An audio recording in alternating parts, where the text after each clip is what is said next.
Rounds. But the kid, someone told me the kid couldn't punch, and they lied to me. And his overhand right kept popping me right on the eye. And after a while, he knew it. Just the only thing that saved me was, I guess, the residue of my power. Residue? Yeah. Did you feel rusty? I mean, oh man, a couple of times I got easy knockouts, but you're in the ring, the crowd is interfering with your business, and it throws you off. But the most important thing is the punch was still there. And for the first time in my life, I had to be on the receiving end. So rust will get you in trouble. What did you feel about your jab tonight, George? The jab was the most powerful thing. If I didn't have a left jab, I probably would have been in big trouble. Every time I landed a jab, it would knock him too far away to land a right hand up. Come on, George! Would you have gone 10? I was intending to go at least 8 or 9 rounds, but I told Jack Fist earlier I wanted to just break the rust, but I didn't like the swelling coming in my eyes, and I just had to go for a knockout there. Swelling or the sweat, you say? I'm sorry. The swelling. I started feeling a swelling over my left eye, and I just couldn't take any chances. George, you didn't put him down, George. Huh? You didn't put him down. Well, thank goodness. I mean, he started taking it. Would that have been better? For who? Well, George, it looked like in the fourth round that you were talking to the referee. You said to stop. Well, I had him, and he couldn't even see me, you know, just bagging away. I asked him, I said, well, what do you want me to do? And then he said, well, I said, he's hurt. He said, well, good. Do your job. And then he started catching, and his eyes went, I guess, on the other side of his mind, and the referee saw it and just stopped it. I know the jab set him up, but it seemed like the left hook really hurt him. The left hook was just powerful. My power is the most, that saved me. In the second round, you threw a left, and you turned to the referee quickly, as if you'd hurt him. And what wrong was that? No, at the end, just before the end. No, he did that. You know what? I've been sparring so long that I've hurt guys in sparring that it's automatically I stop and give them a break. That's the truth. It backfired on me. I hit him with a good left hook and said, let me give him time to recover. How'd it feel to be back in the ring? Do you enjoy this? Is that why you're here? I didn't see too many whys here. You're back in the ring. Well, I'm back in it. Basically, most fighters, most athletes, they either seek to be reinstated after years of retirement or whatever into amateur status to receive medals. But when you go for professional, that word means for money. How about the choice of opponents? Are you held out for him? Huh? Are you glad you held out for him over the other two guys? Right. The other guys are, let me tell you, I wanted who wants a hard fight, but who want to get out there and see a guy get hit and start trying to quit? This guy got hit. I mean, he just couldn't see anything for a second, but he didn't say, I'm going to lay down. George, what do you think you proved tonight? What do you think you proved tonight? Well, I didn't prove anything. I wasn't really trying to find you guys. I was actually trying to get out of the way of you. I wanted to get back in the ring about 250 or 65 pounds and fight my way back into conditioning. I remember Sacramento 12, 15 years ago. It was just a little town. But I come back here, and man, they got sports writers looking like, what's that fellow on CBS, Dan Rather? Well, that, hey, you're 38 years old, 39, 40, whatever they want to give you. It doesn't mean that I'm dead or you dead. You don't listen to critics. So what? I had a little extra weight on. So what? I'm still a man. I'm still alive, and I could still, if Russia would try to attack us, the 40-year-old guys would push them right back over the border. Do you think you can do shit? Well, I got the punch, no doubt. But I still admire those young fellows out there. I'm not going to knock them like you guys have been. I admire them. Mike Tyson. I had never intended on doing that. I wasn't about to turn it into a Ron Lyle fight, you know, just swinging wild. But, you know, you're naming all the guys that he fought so many years ago. That sort of shows that you knew that you're fighting George Foreman. Oh, sure. But the intimidation wasn't because of his name. It was just because that's the way I thought I could beat him, just moving side to side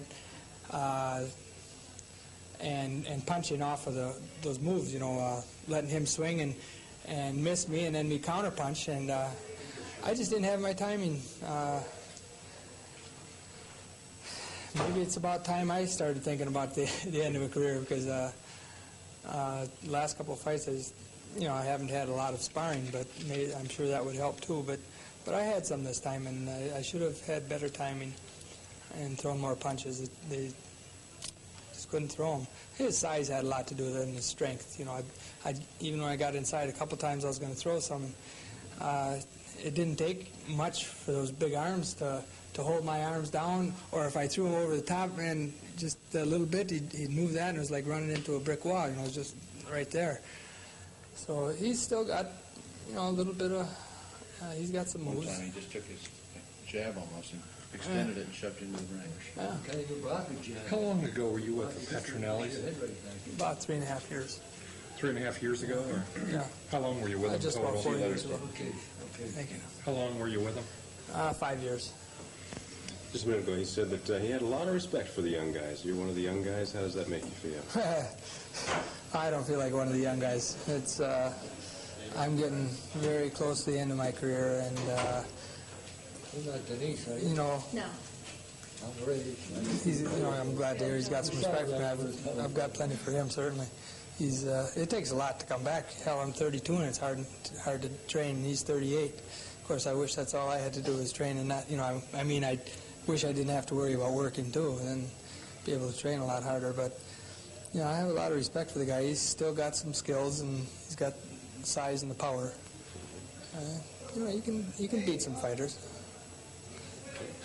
What do you do? You work in the traffic department? But 10 years out of the ring, excess weight, 55 pounds heavier. The guy didn't look too bad. Let's be honest. Tonight he took on fellow Texan Charlie Hofstetter. First round action here. He gets Hofstetter with a blow to the abdomen, and that's enough. Hofstetter goes down. He took a count of 8 and back up. Weathered the second round. All right, we're now in the third. Of course, he's never been quick of foot, but he still punches like the kick of a mule. Good left hook there. That starts the process. Then a good straight jab. And Foreman now with a roundhouse left hook. Just grazed Hofstetter's head. Hits him on the rope. Hofstetter obviously unable to defend himself. Finishes him off with the right hand to the head. Missed with the final left hand. And Hofstetter is counted out by the officials. 2-0-1 of round number 3. George Foreman with his second consecutive victory. He began his comeback 4 months ago in Sacramento. Foreman says he would like a couple more fights. And he says he will be ready to take on heavyweight champ Mike Tyson. That could be tough, but if 39-year-old Foreman can land a punch, he can bring down anybody.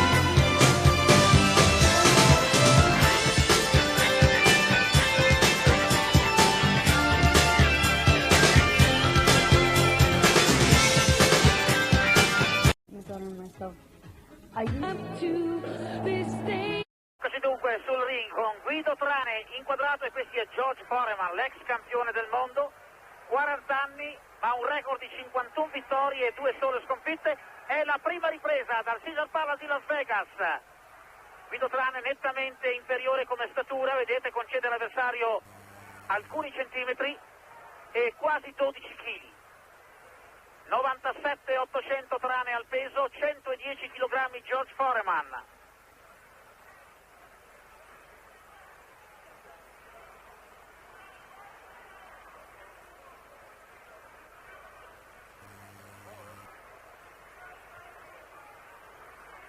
Prova a partire con il destro, Trane non è un pugile molto tecnico.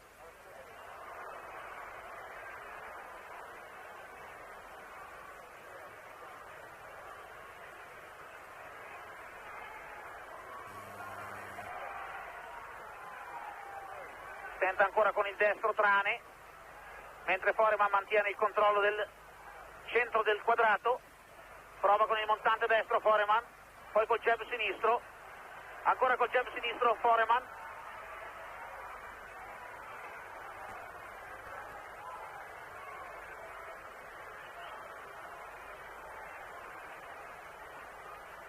In attivo dal 1977 fino al marzo del 1987 Foreman.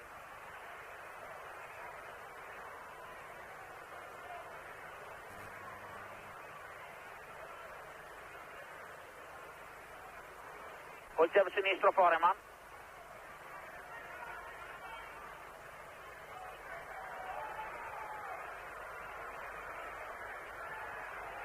Sempre jab sinistro di Foreman. Cerca di accorciare la distanza Trane, che sanguina leggermente dal naso.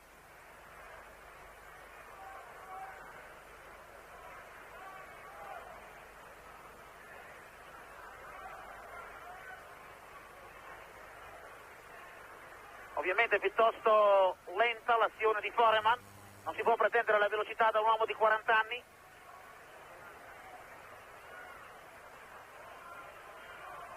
Con un largo sinistro Trane, che prova poi ad entrare con il destro, ma è Foreman che va a segno.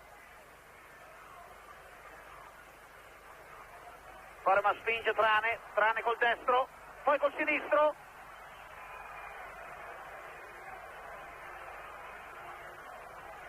Tenta il montante sinistro Foreman.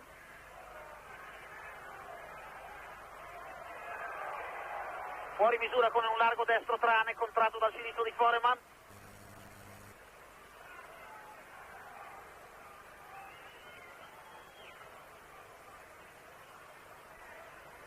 Un intervento dell'arbitro, l'arbitro è Millsley, in conclusione della prima ripresa favorevole a George Foreman.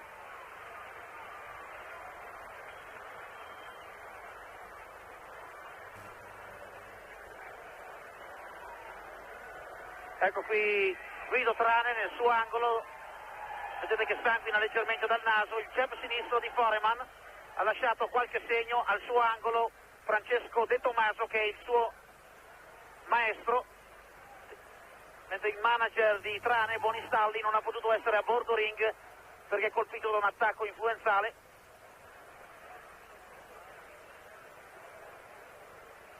Ecco qui avete rivisto un'azione abbastanza emblematica, colpi larghi da parte di Trane, un uso del jab sinistro costante da parte di George Foreman qui inquadrato,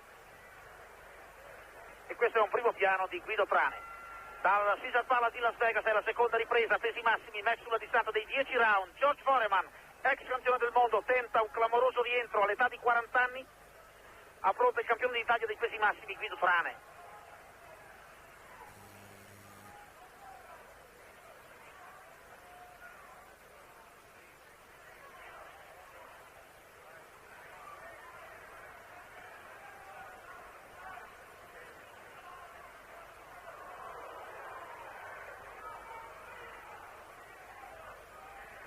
L'organizzatore Bob Arum ha già fissato per Foreman un incontro per il 19 marzo contro Anders Eklund, lo svedese, ex campione d'Europa dei pesi massimi.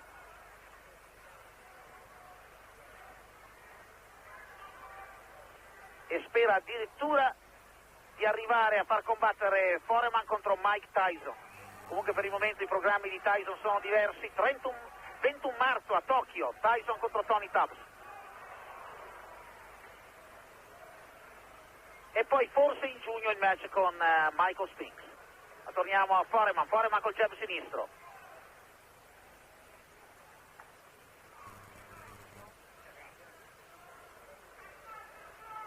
Prova col Guido Trane.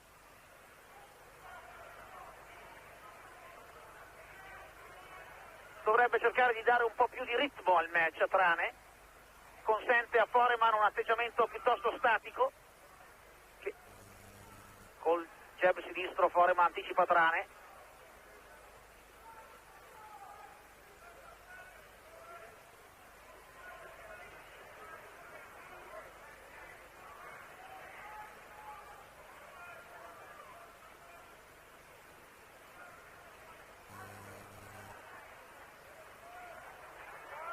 Prova ad affondare il destro Foreman, si sottrae Trane che riguadagna al centro del ring.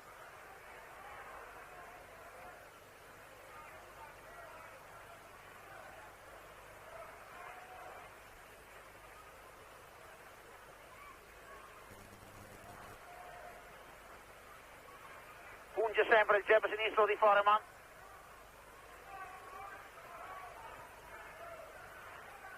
Trane è passato sotto il destro dell'avversario.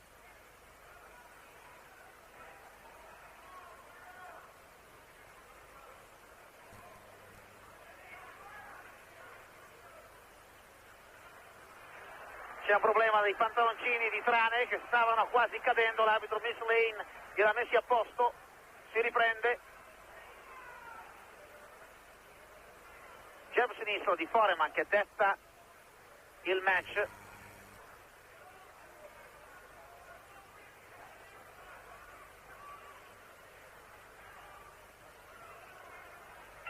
È la conclusione di una seconda ripresa, anche questa favorevole a George Foreman.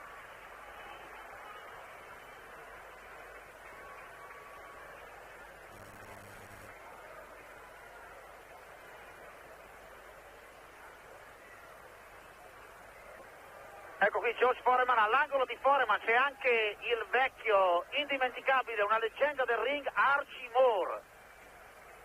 Archie Moore è sempre stato in ottimi rapporti con Foreman.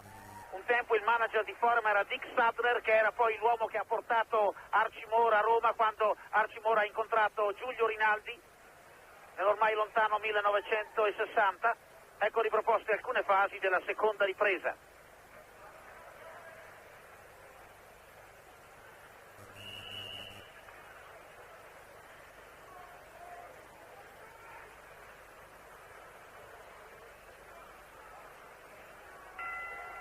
Dal Caesars Palace di Las Vegas nel Nevada, George Foreman, ex campione del mondo, contro Guido Trane, campione d'Italia dei pesi massimi.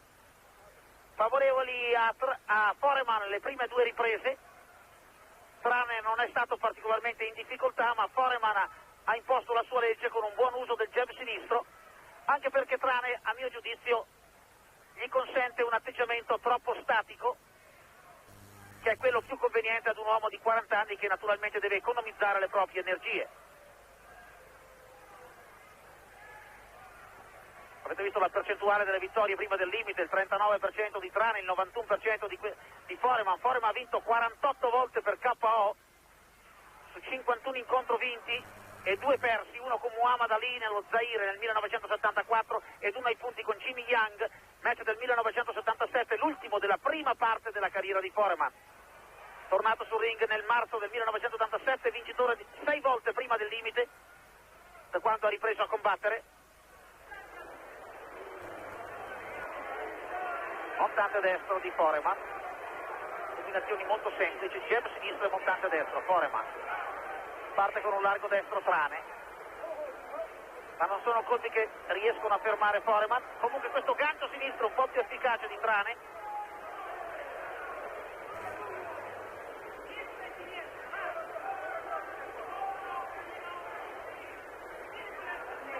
Riprende a sanguinare dal naso Trane. È il fastidioso jab sinistro di Foreman.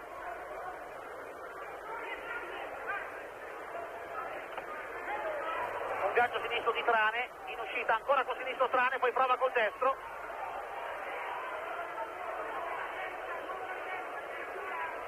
Ora anticipato Trane dal sinistro di Foreman, che manca però il montante sinistro. Tocca col destro e poi col sinistro Trane, entra Foreman. Un destro da vicino di Trane, un intervento dell'arbitro Mills Lane. col sinistro Trane, sinistro e destro di Foreman.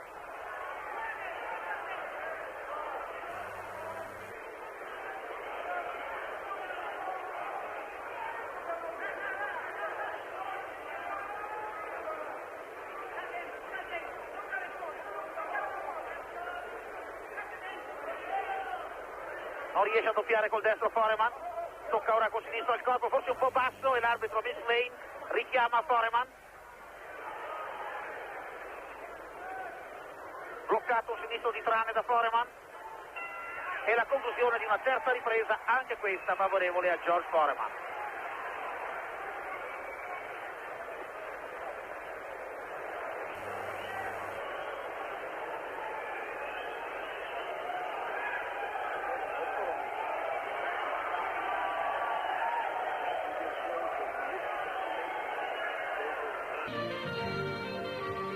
Il primo piano di George Foreman al suo angolo, avete visto che tra gli uomini d'angolo c'è anche Archie Moore, il quale non sale sul ring, ma è comunque molto vicino. Qui invece primo piano di Guido Trane, ed ecco una delle azioni della terza ripresa. Ritmo troppo blando, ed è la quarta ripresa. Guido Trane all'attacco di George Foreman, ex campione del mondo. 11 anni di differenza, 11 anni a favore di Trane, ma 13 kg a favore di Foreman.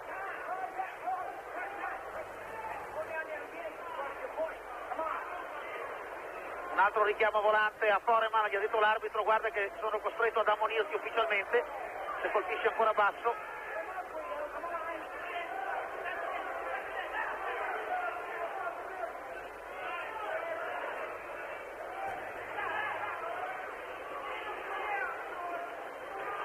Gancio sinistro di Trane, poi destro di Trane. Trane si fa ora più intraprendente.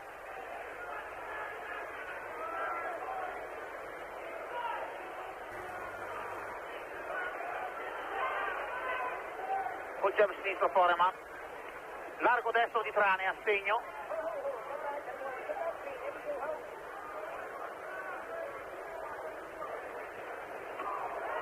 Largo destro di Trane. Sono più dritte le traiettorie di Foreman. Ha provato a entrare con un montante sinistro Trane, ma poi tocca Foreman in sequenza.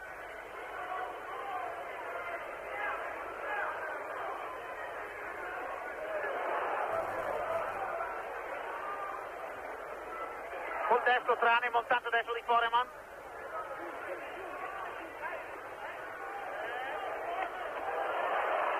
Destro e sinistro di Foreman, ancora il destro il montante di Foreman, gancio sinistro di Trane. Prova Trane a partire con il destro. Sembra poter controllare il match George Foreman.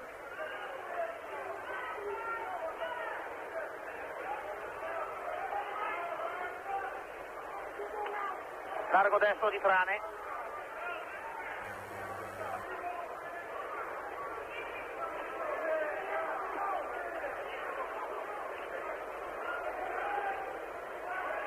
Montante destro di Foreman. Col gancio sinistro Trane, entra col sinistro Foreman.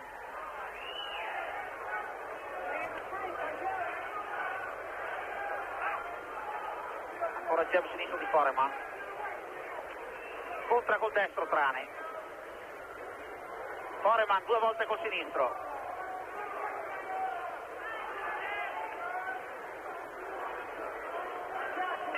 E la conclusione di una quarta ripresa, anche questa purtroppo favorevole a George Foreman.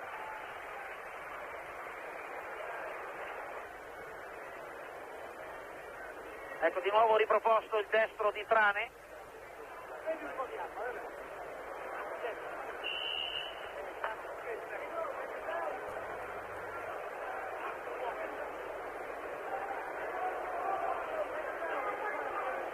Primo primo piano di George Foreman ed è la quinta ripresa dal Caesars Palace di Las Vegas. George Foreman, l'ex campione del mondo dei pesi massimi, che a 40 anni tenta un incredibile, apparentemente improponibile ritorno sulla scena mondiale. È il settimo incontro della seconda parte della carriera di Foreman, iniziata il 9 marzo dell'anno scorso. Ha vinto 6 volte prima del limite Foreman, ed ora, almeno a mio giudizio, ha il vantaggio di 4 punti nei confronti di Trane. Si è giudicato tutte le 4 prime riprese. Trane accetta un ritmo troppo blando e difficilmente può sperare di battere Foreman sul piano della potenza. Col destro comunque Trane, poi il jab sinistro di Foreman.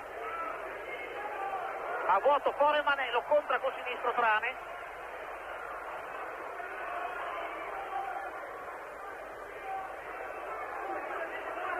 Col destro dritto Foreman, si è lasciato sorprendere Trane in questa situazione.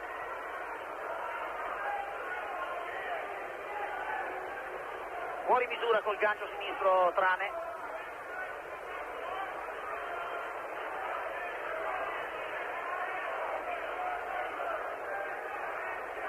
Prova col gancio destro, poi col sinistro Trane, che sanguina però ora più abbondantemente dal naso, e continua a pungere col jab sinistro Foreman. Destro, sinistro e destro in combinazione di Foreman.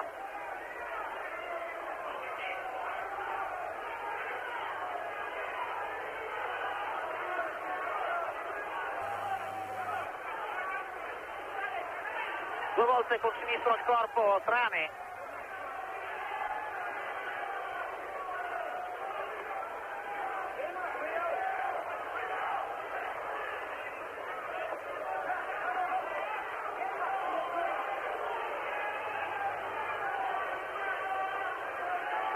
Prova a partire col destro Trane, poi col gancio sinistro, quindi alla figura,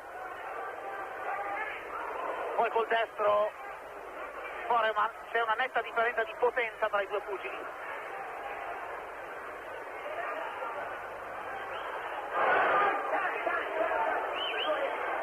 E Bill Tulane ferma in questo momento il match, chiama il medico di servizio, sanguina abbondantemente Guido Trane dal naso. Non mi pare che ci siano particolari ferite, è soltanto il lavoro del jab sinistro di George Foreman.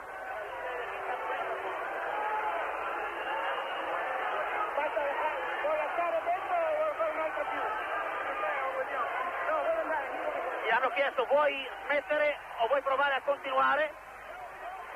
Sembra un po' incerto Trane, poi si fa convincere a riprendere, ma mi pare che non abbia molte chance. Tenta a respirare, l'azione asfissiante del jab sinistro di Foreman.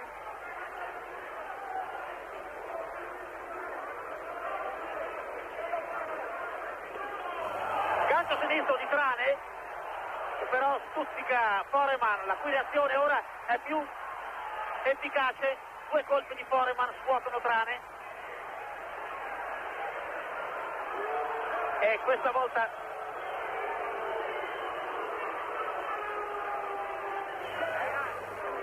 mi pare che Trane abbia abbandonato, è tornato al suo angolo.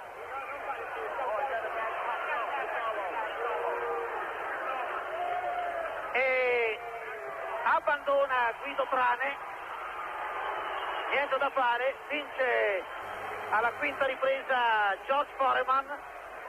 Il pubblico non è troppo soddisfatto, poco convinto dall'abbandono di Trane, il quale è stato costantemente battuto, asfissiato dall'uso del jab sinistro di George Foreman, dell'ex campione del mondo. Non c'è stato un momento nel quale Trane ha dato l'impressione di poter dare al match un'altra direzione, ed effettivamente è piuttosto imbarazzante criticare un pugile che vuole tornare sul ring a 40 anni come Foreman, quando questo pugile è in grado di battere con relativa facilità il nostro campione d'Italia. Chiaramente ci sono delle differenze tra il pugilato americano e quello nostro, vengono riproposte alcune fasi, E proprio nel momento in cui Trane ha messo a segno un paio di colpi si è aperto un po' di più e quindi ha reso più facile il compito di Foreman, che ha infilato i suoi colpi e ha indotto il pugile italiano ad abbandonare. Problemi di... Happy to be back in a craft that I really worked hard on as a youth, really, and I've gotten back in the ring, gotten myself back in shape, and I'm getting better all the time, so I'm really happy about it, to be able to put it down and pick it up. But now you're fighting a guy that was a former world champion. He's only lost to the best in the business, Holyfield, Michael Spinks, and the first Holyfield fight was just a terrific fight. The second Holyfield fight, he feels that he lost because he had to take off too much weight. He's much more comfortable as a heavyweight. Did you really want to fight a tough guy like this? Not really. I don't really like fighting tough guys. I would prefer to fight guys who are 110 pounds, 5 foot.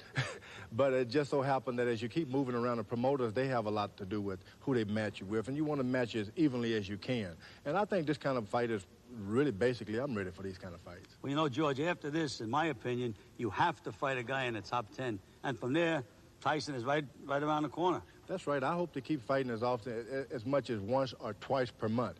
And eventually, I'd like to clean up the whole heavyweight division. That includes the heavyweight champion of the world. I like to be an underdog. I mean, I wouldn't want it no other way. You know, if it like fuels my fire. You know, and you know, I like being an underdog. It's okay. You know, it's okay to be the underdog because I want him to have all the confidence in the world. There's the tail of the tape, both in their mid to late 30s. Foreman with a huge height and reach advantage. Kawi, known as the Camden Buzzsaw, just 5 defeats in his record, former world champion at light heavy and cruiserweight. He lost his last title to Evander Holyfield. George Foreman, gold medalist at the Mexico Olympics. His record still very impressive. Only Ali and Jimmy Young have beaten him. Our commentators then are Gil Clancy, and he's alongside Al Bernstein. Okay, you're going to box for 10 rounds. You know the rules of boxing. Avoid using any kinds of foul. Don't throw any punches during the break. Is that clear? Seconds, come out fighting. George Foreman ready to take on Dwight Muhammad Kawi. This crowd in anticipation of they don't know quite what, because Foreman in his other efforts has won every time out. Depending on your outlook, it's a good idea for him to be back or it's a bad idea. And there's an overhand right by Kawi. He saw the Guido Trani fight, and I'll tell you, Guido Trani was able to land all kinds of punches on George Foreman. And Kawi landed a good overhand right, shook George a little bit just to start things off. And there he goes pushing him out just as I predicted. And Padilla gives him a warning. Now, Padilla is a referee who usually has kind of a hands-off policy about things.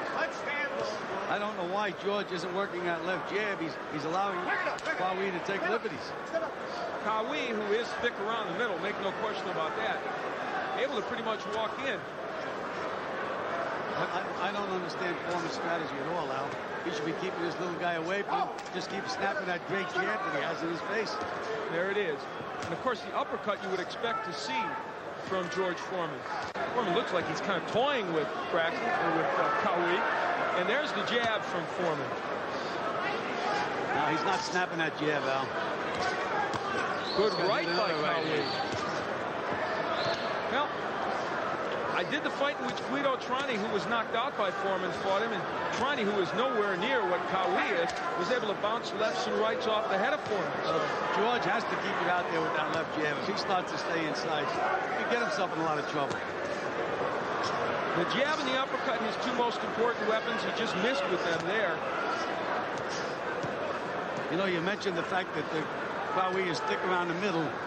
Actually, he's got no body to hit. That's true. And his trunks are up around his chest.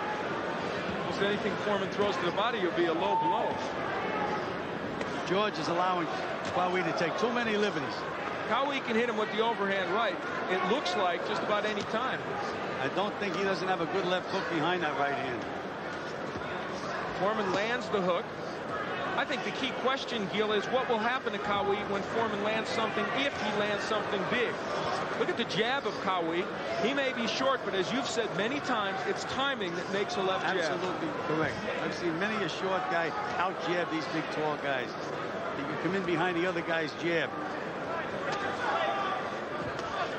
Dwight Kawi having himself a fine first round. holding his hand out to keep Foreman at bay. And George Foreman looks ponderous and slow right now, and he's taking right hands to the head. And that one shook him.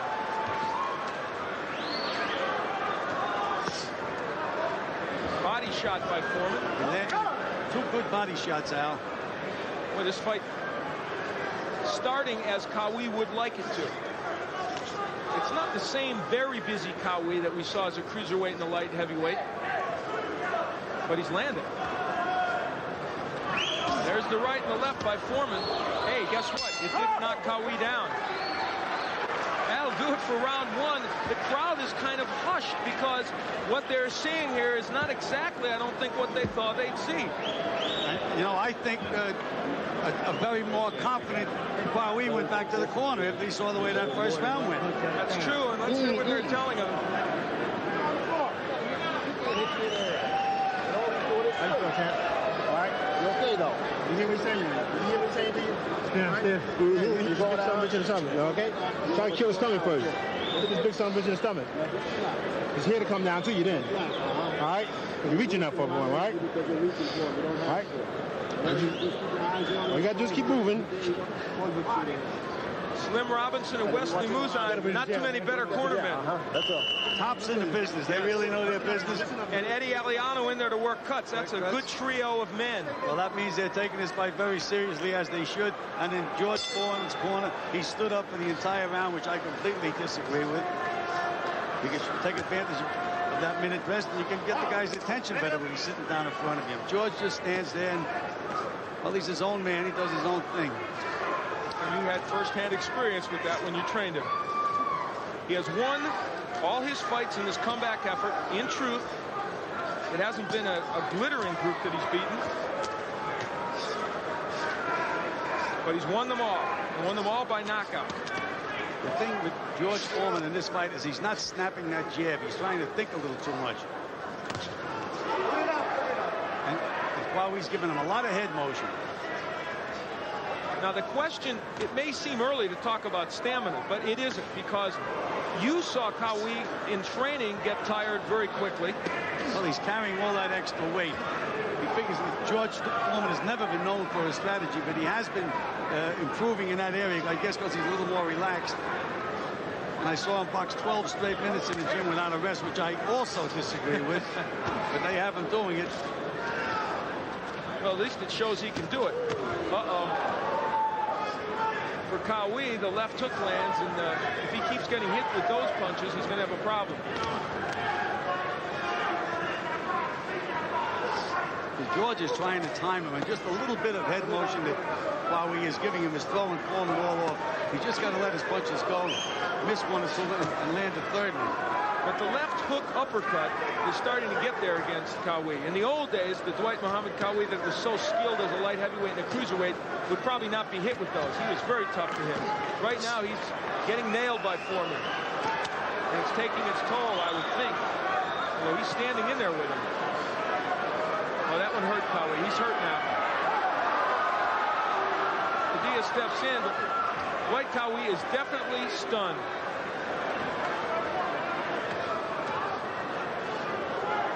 After a good first round, Kawi has been nailed with some big right hands, lands his own hook against Foreman. And the right hands that were bouncing off Foreman's head in round one are not there now.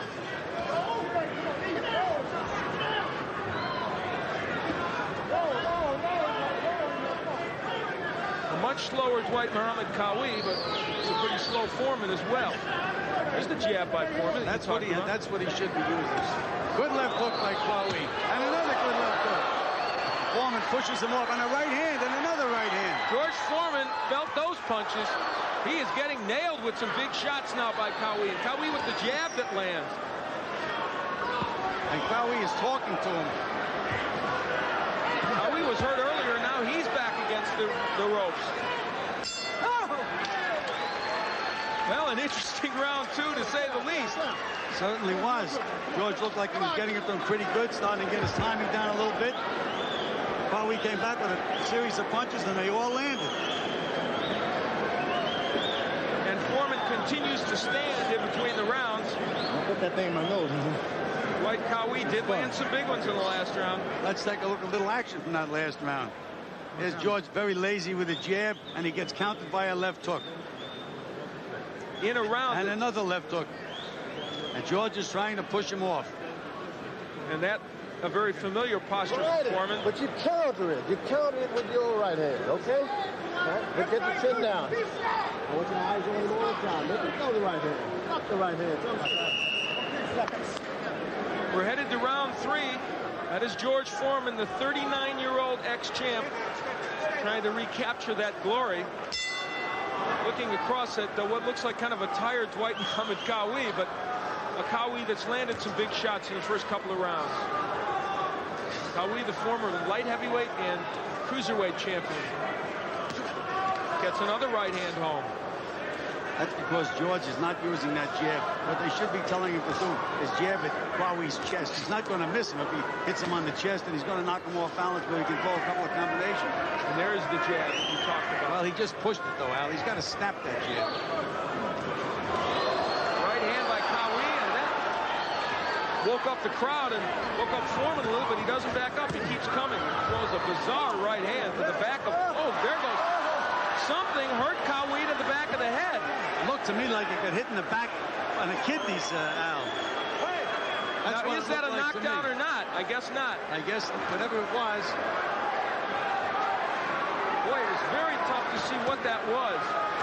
Something hurt him. Well, Foreman just nailed him with a pretty good right hand.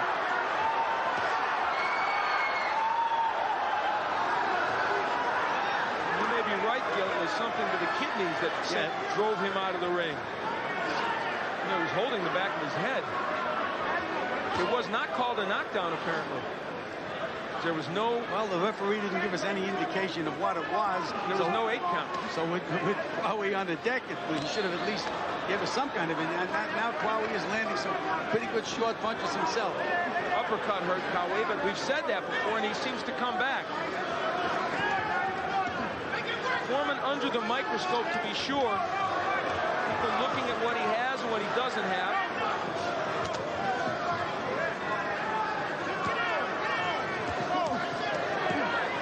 Cowie in a bad spot for him in that corner. Lands some rights.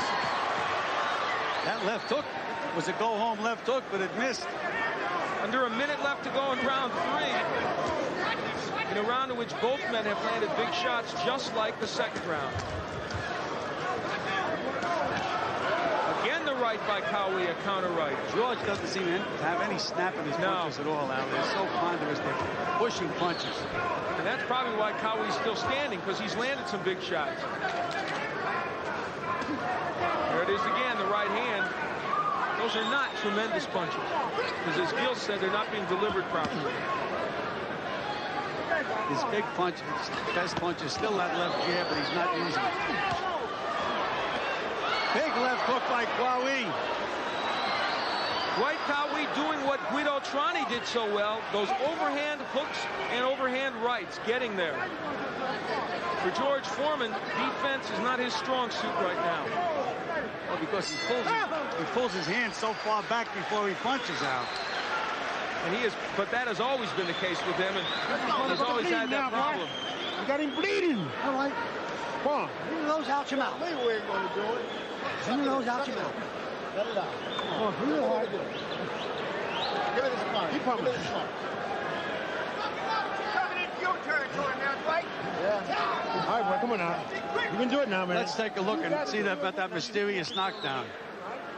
Little left hook, and there it is. Yeah. A right to the kidneys. Cowie just fell down.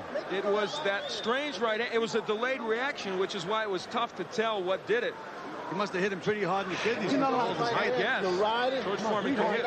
Fire yours right back because he's wide open over top. That's one now. Come on now. Pep talk to Cowie. We're headed into round 4, longer than a lot of people thought this would go. It's a close fight. It certainly is, and George Foreman was just bouncing up and down like he's trying to feel his legs.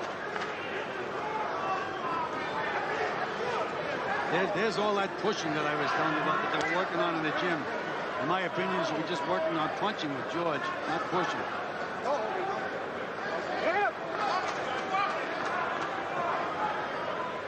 not using that left jab at all, Al. Not even a little bit. Wouldn't you think that from the other fights he knew that was his best punch, that that's what he'd be doing, snapping out that jab? He used it very effectively in his fight with Rocky Sikorsky and even the fight with Trani and in all the other ones.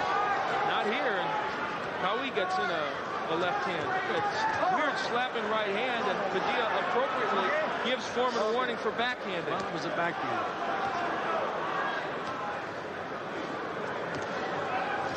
This has really slowed here. And what we saw in the Norris Snipes fight could take place here. Two men very tired.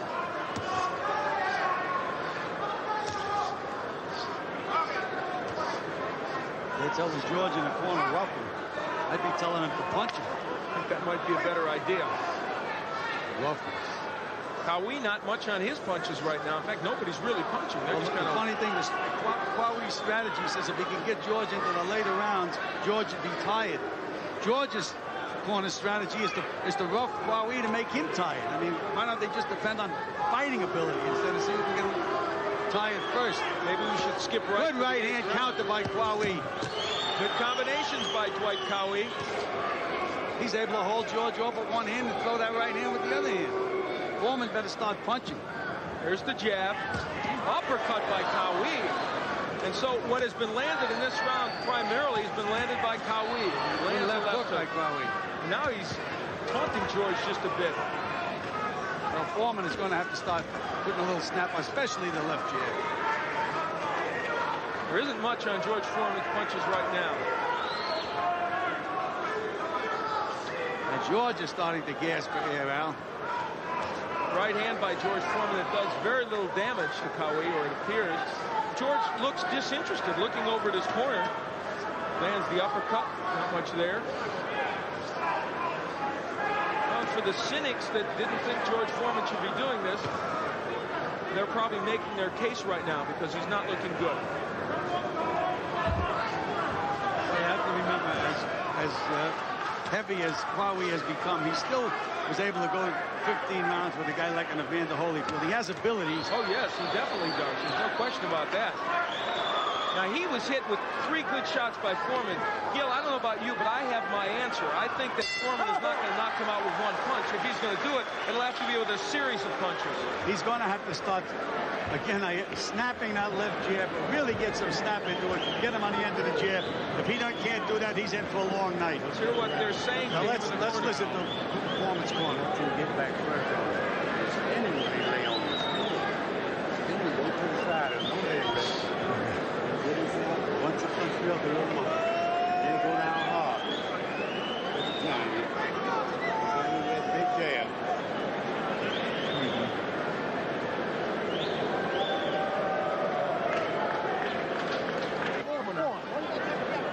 George Foreman.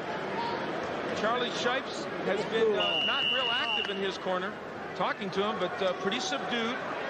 George with a 52-2 record, 49 knockouts in that span. Of course, the only 2 men he lost to, Muhammad Ali and Zaire African, and a decade ago, losing to the fancy boxing Jimmy Young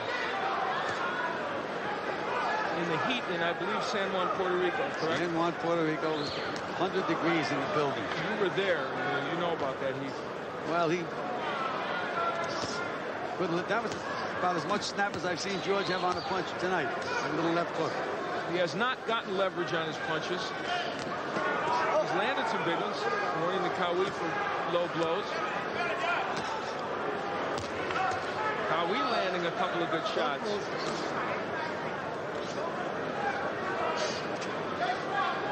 Foreman pushes Kawi back, and while he's off balance, he doesn't jump on him.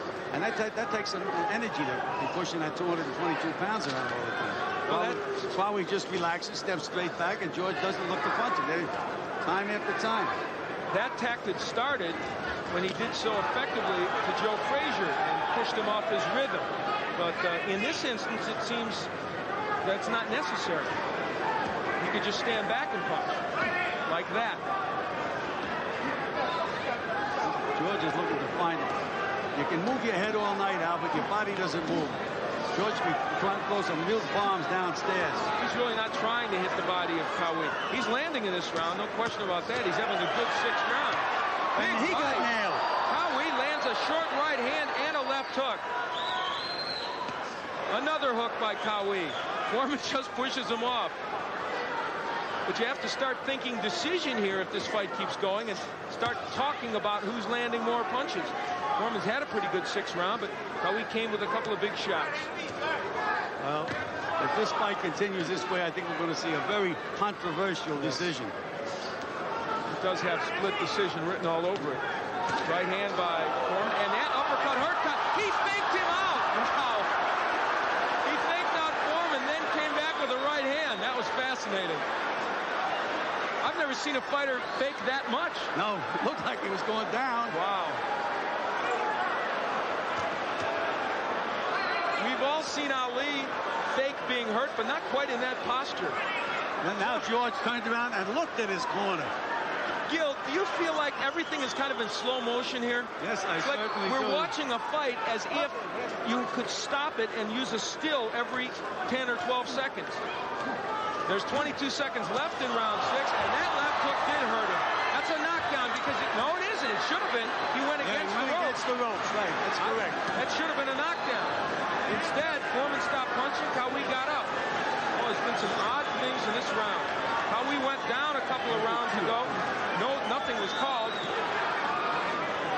That'll do it for round 6. There's a full moon out tonight. Next round is going to be an important round, Al. If Kawi gets by the next round, I think we're going to find things very, very interesting. Depends on how much will Kawi has right now. How you feeling? Tell me, boy. Huh? How you feel? Serious questions being asked in that corner, and here's what we thought might have been a knockdown. Big left hook by George. That is a knockdown. Yes. When the ropes prevent you from going down, it's supposed to be a knockdown. It's what the rule book says, but in this case, it wasn't called a knockdown. Big twist to the right hand. Using the end swelling on the left eye of George Foreman. We're moving into round 7.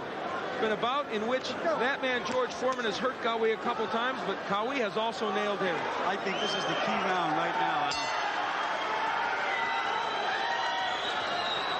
This is going to be the key. And if you're wondering, George Foreman, since he started his comeback in March of '87, has never gone to the 7th round. So this is new territory for him since he came back.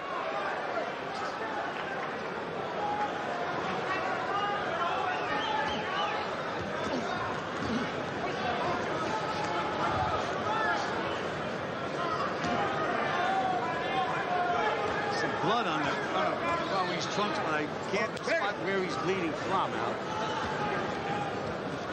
He's so wide open for a left hook underneath Kawi. I mean, to feint that jab, he could just rip that hook under. And you would think that would be something George Foreman would be using. Well, somebody maybe has to tell him. It's true. And even then, what makes you think he'd pay attention, you know? The right hand gets there by Foreman. There's the uppercut, and that right hand pushes Kawi back. But before we have thought Kawi might be in real trouble, and he wasn't. The jab and the right hand by Foreman, and the jab helping to set things up. And as you said, Gil, it's something he should have used earlier. He's got a great jab, but he just won't use it. That was always the case, even in the old days. Well, he's using it now, Al. 5 consecutive good jabs, and then he went to the body. Well, you said this would be a key round, and right now George Foreman is dominating it. That was the first good left hook to the body, which I think he can land all day. And I'm not sure that didn't really hurt Kawi. I think Kawi wants to quit. That's it. Well, as I said, Al, he had the will to get by this round, which he did not have. Well, it's an unsatisfactory ending, to be sure, from all standpoints. But as you look at George Foreman, he'll take it because he gets the win and, I guess, continues on in his comeback bid. Well, we said we thought it might be an ugly fight, Al, and it was. There was nothing sparkling about the fight whatsoever. George just brutalized the White Kawi is what he did. And there were, of course, many times in that fight, and it'll be interesting if we get a chance to get the judges' scorecards, how they had that scored, because there's a very good chance in my mind Kawi was maybe even or a little bit ahead. It was close anyway. Very, very close. I thought maybe Foreman was by a point or two. That's all. Well, George Foreman wins on a TKO. It is his 8th straight win since his comeback. And as all the others had ended in a knockout, this time he was extended to 7 rounds, the longest he has gone. And some people will wonder, did he beat anybody in Dwight Muhammad Kawi? And what would a top heavyweight do to him? Well, I guess we'll get that answer in the future. Let's take a look at some of those short. There was that good left hook underneath. I think that took all the rest of the fight out of Dwight Kawi. I had been mentioned that he was wide open for that punch, and he's just brutalizing him now. Nothing great, no big snap, but the punches are there, and I guess Kawi knew he was out of gas, and that was the end of the fight. George, if we can spin you around here, if that's possible. This fight started out on a tough note because Kawi was landing those overhand rights and those left hooks. Were you hurt by any of those? Well, not really, but I was really devastated by his energy, his ability to recover from punches. It looked to us like you had a hard time getting off with your jab, and then finally you got that left hook into the body. Was he a tough target to hit? Let's face it, shorter guys are really unorthodox for boxers. The shorter they are, the harder it is to get an orthodox jab off on him, and he was playing it real good. He played my jab, but as a rule, it caught up with him. The toll did catch up with him. He's a fine man, brave individual. Were you happy with what you did tonight? Well, you know, I'm happy when I win, but he wasn't hurt, and I'm thankful to God for all that. I'd like to say hello to my sparring partner, Roscoe, down in Houston. He was a middleweight who got me in shape for throwing fast punches. And I'd like to say that I feel overshadowed by you. You're too much of a celebrity. You know, you're a singer and everything. Yeah. I'm just a boxer, but... Well, but in this fight, there were moments where it looked like you got everything going, and there were moments where it was very difficult to you. Well, I really didn't want to get out there and get a first-round knockout. That's what I was trying to avoid. I wanted to use my left jab, see how I could do against shorter guys who have good overhand rights. The heavyweight champion of the world fights like that. So it's to my benefit that I go one or even several rounds with these kind of fighters. I'll only get better, and they'll get hurt anyway because they can't. You just don't knock mountains down. Set pattern and stand up jab, moving all and good left hand. You're right. I mean, down to the old Foreman. He's moving. Williams having trouble landing. Another left shot goes to Gator. Gator down. We've got about a minute and a half of the third round. Marky seems like he wants to get hit. Okay. I don't know. Let's see. He'd be in trouble with There's got a minute and a half remaining in the third round, and I think one more knockdown definitely attack ready and what will stop it.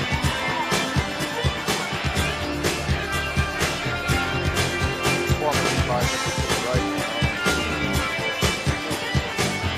Foreman can do anything he wants. At this point, I think so. He's in complete control, and he knows land as well. And one more left hook is going to put Gator down. Yeah. I think that should be at the corner. That's they have the fairway for the call, John. A wise decision. Yeah. Doesn't meet the approval of the crowd. I think so. Very wise. Our figures say it's 2:11 of the third. Knockout went to George Foreman.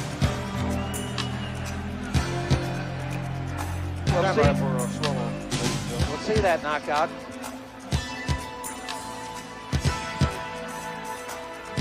Here we are. There's the left there. Comes back to the left side.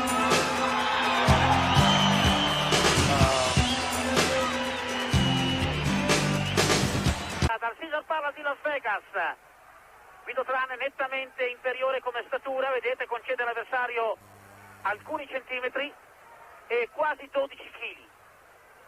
97.800 Trane al peso, 110 kg George Foreman.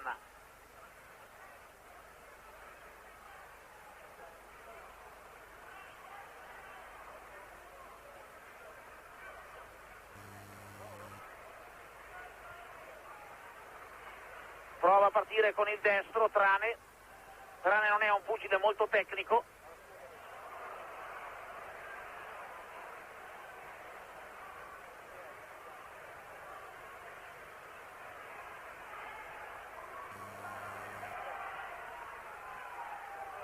tenta ancora con il destro Trane, mentre Foreman mantiene il controllo del centro del quadrato, prova con il montante destro Foreman, poi col jab sinistro, ancora col jab sinistro Foreman,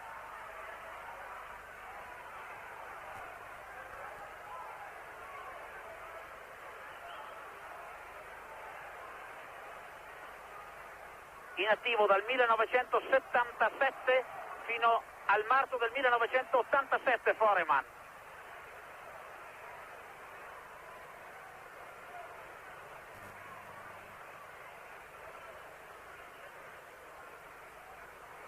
Col jab sinistro Foreman.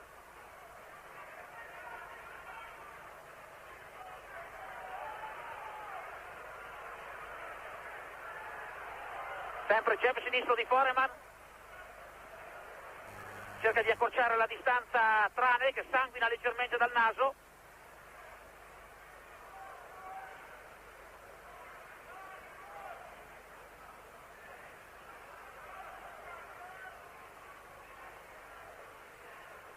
Ovviamente piuttosto lenta l'azione di Foreman, non si può pretendere la velocità da un uomo di 40 anni.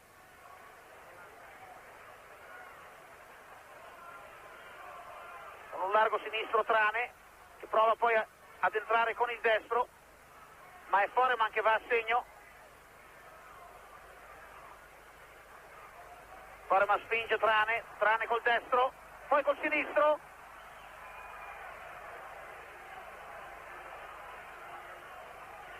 Tenta il montante sinistro Foreman.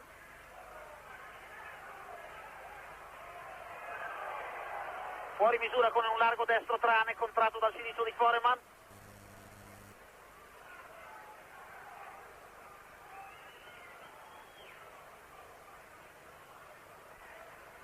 Un intervento dell'arbitro, l'arbitro è Millsley, in conclusione della prima ripresa favorevole a George Foreman.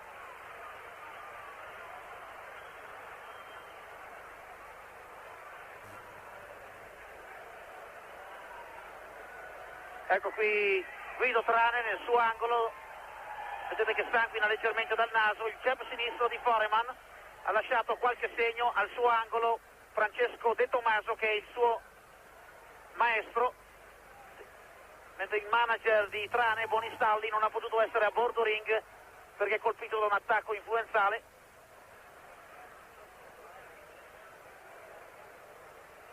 Ecco qui avete rivisto un'azione abbastanza emblematica, colpi larghi da parte di Trane, un uso del jab sinistro costante da parte di George Foreman qui inquadrato,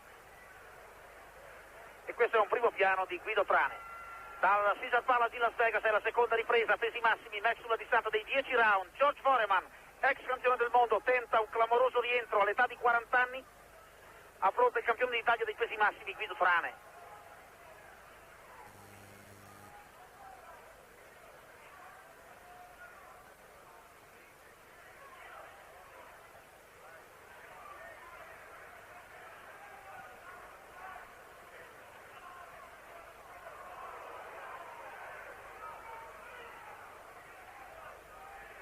L'organizzatore Bob Arum ha già fissato per Foreman un incontro per il 19 marzo contro Anders Eklund, lo svedese, ex campione d'Europa dei pesi massimi.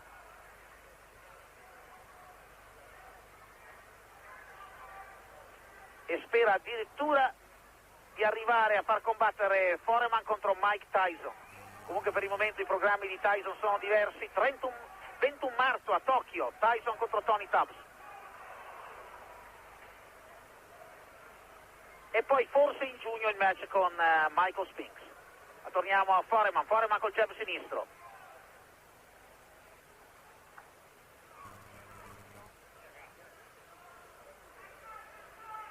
Prova col destro Trane.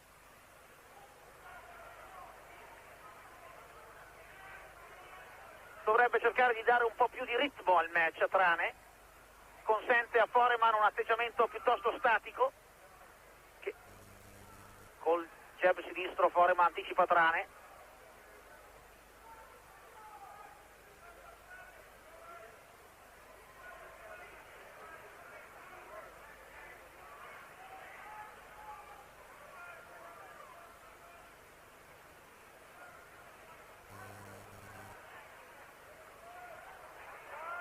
Prova ad affondare il destro Foreman, si sottrae Trane che riguadagna al centro del ring.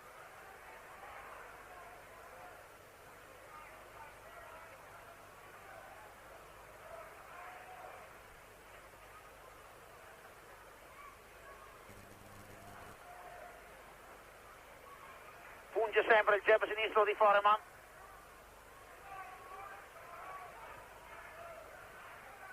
Trane è passato sotto il destro dell'avversario.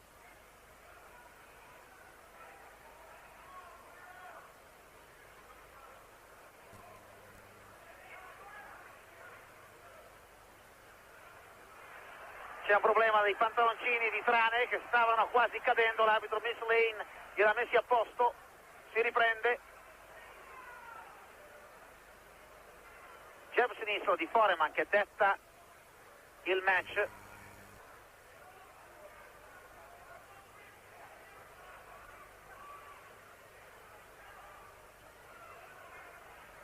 È la conclusione di una seconda ripresa, anche questa favorevole a George Foreman.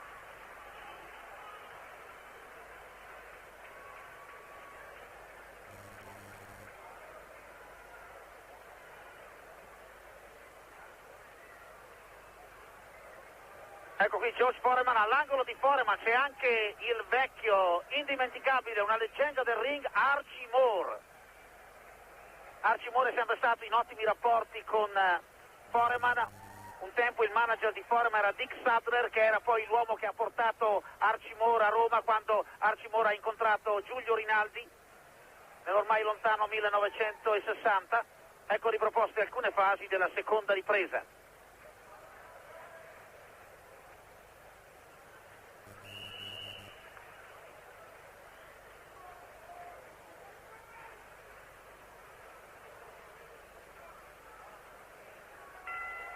Dal Caesars Palace di Las Vegas nel Nevada, George Foreman, ex campione del mondo, contro Guido Trane, campione d'Italia dei pesi massimi.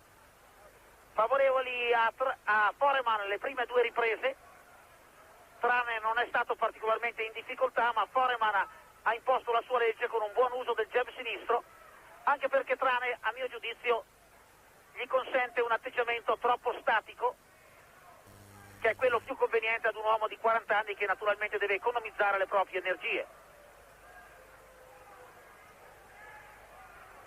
Avete visto la percentuale delle vittorie prima del limite, il 39% di Trane, il 91% di Foreman. Foreman ha vinto 48 volte per KO su 51 incontri vinti e 2 persi, uno con Muhammad Ali nello Zaire nel 1974 ed uno ai punti con Jimmy Young, match del 1977, l'ultimo della prima parte della carriera di Foreman.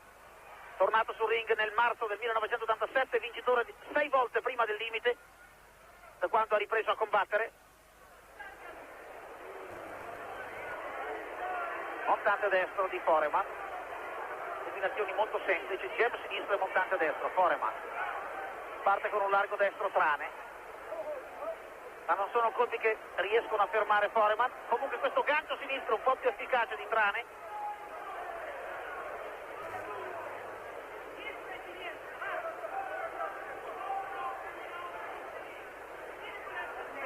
Riprende a sanguinare dal naso Trane.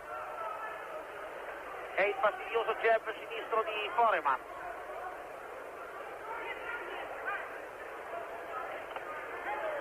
Un gancio sinistro di Trane, in uscita ancora con sinistro Trane, poi prova col destro.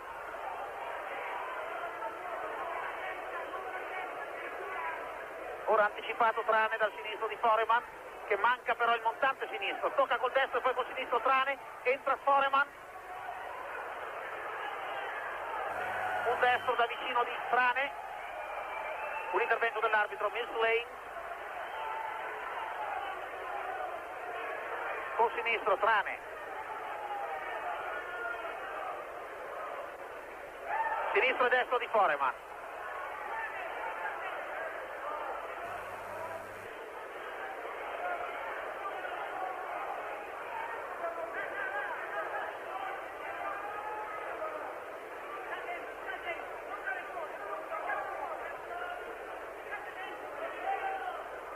Non riesce a doppiare col destro Foreman, tocca ora col sinistro al corpo, forse un po' basso, e l'arbitro Miss Lane richiama Foreman.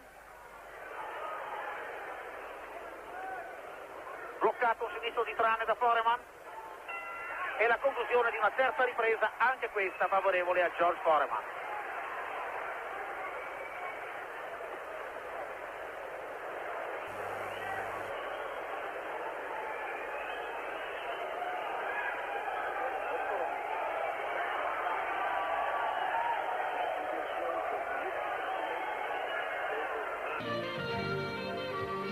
Qui il primo piano di George Foreman al suo angolo, avete visto che tra gli uomini d'angolo c'è anche Archie Moore,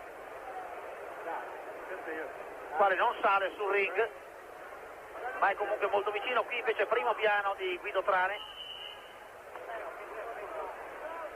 ed ecco una delle azioni della terza ripresa.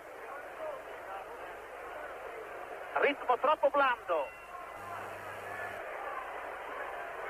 ed è la quarta ripresa. Guido Trane all'attacco di George Foreman, ex campione del mondo. 11 anni di differenza, 11 anni a favore di Trane, ma 13 kg a favore di Foreman.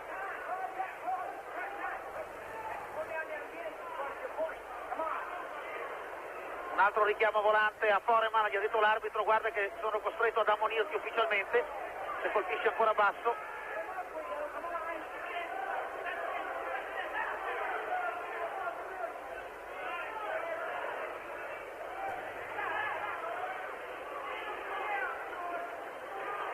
Gancio sinistro di Trane, poi destro di Trane.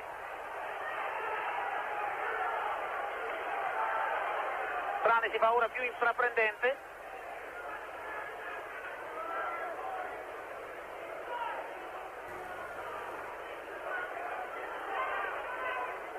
Col jab sinistro Foreman. Largo destro di Trane a segno.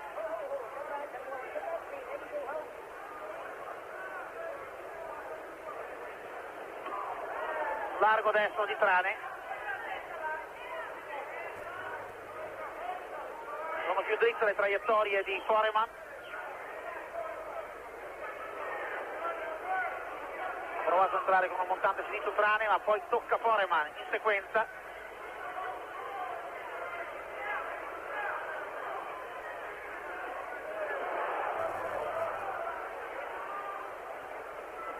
Col destro Trane, montante destro di Foreman.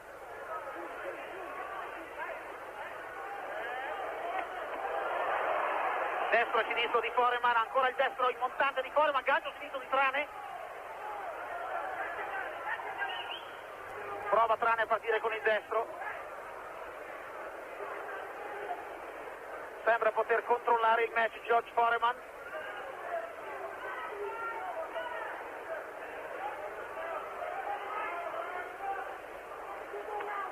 Largo destro di Trane.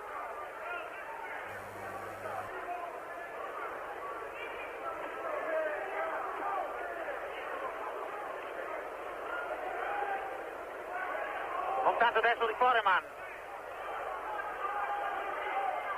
Col gancio sinistro Trane, entra col sinistro Foreman.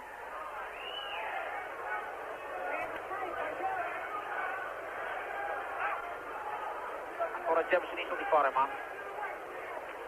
Contra col destro Trane. Foreman due volte col sinistro.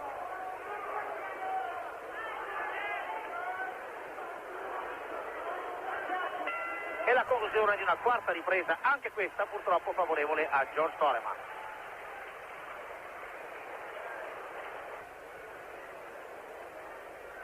Ecco di nuovo riproposto il destro di Trane.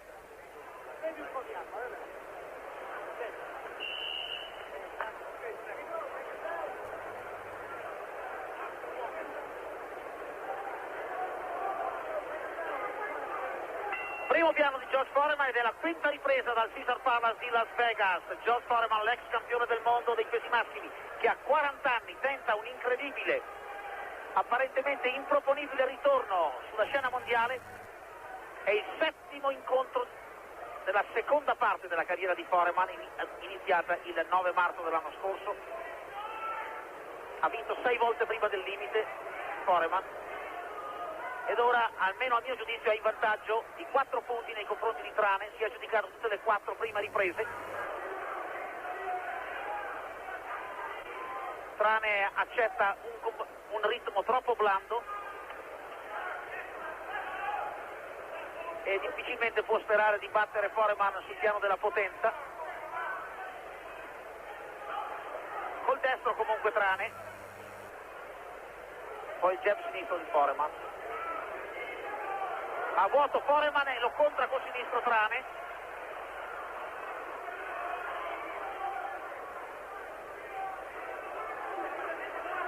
Col destro dritto Foreman, si è lasciato sorprendere Trane in questa situazione.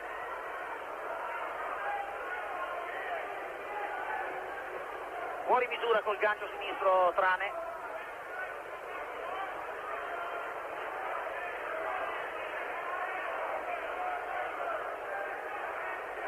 Prova col gancio destro, poi col sinistro Trane, che sanguina però ora più abbondantemente dal naso e continua a pungere col jab sinistro Foreman. Destro, sinistro e destro in combinazione di Foreman.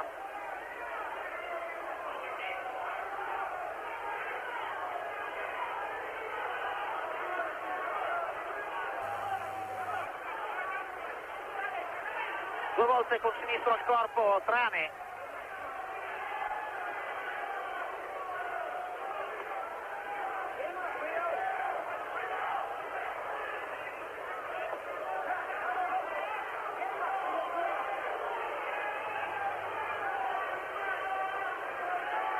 Prova a partire col destro Trane, poi col gancio sinistro, quindi alla figura, poi col destro Foreman. C'è una netta differenza di potenza tra i due pugili.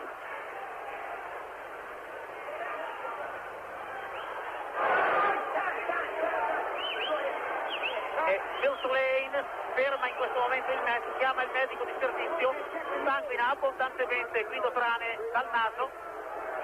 Non mi pare che ci siano particolari ferite, è soltanto il lavoro del jab sinistro di George Foreman.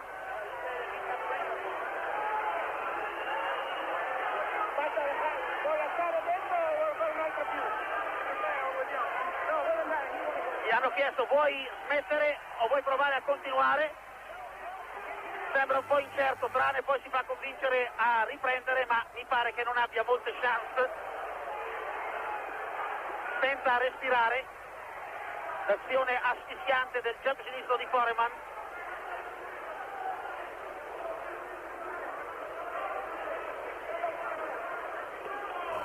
Gancio sinistro di Trane, che però stuzzica Foreman, la cui reazione ora è più efficace. Due colpi di Foreman scuotono Trane e questa volta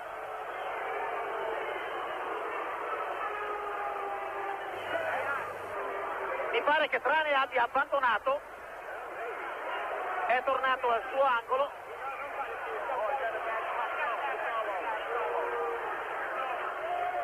E abbandona Guido Trane. Niente da fare, vince alla quinta ripresa George Foreman. Il pubblico non è troppo soddisfatto, poco convinto dall'abbandono di Trane, il quale è stato costantemente battuto, asfissiato dall'uso del jab sinistro di George Foreman, dell'ex campione del mondo. Non c'è stato un momento nel quale Trane ha dato l'impressione di poter dare al match un'altra direzione, ed effettivamente è piuttosto imbarazzante criticare un pugile che vuole tornare sul ring a 40 anni come Foreman, quando questo pugile è in grado di battere con relativa facilità il nostro campione d'Italia. Chiaramente ci sono delle differenze tra il pugilato americano e quello nostro, dato vengono riproposte alcune fasi,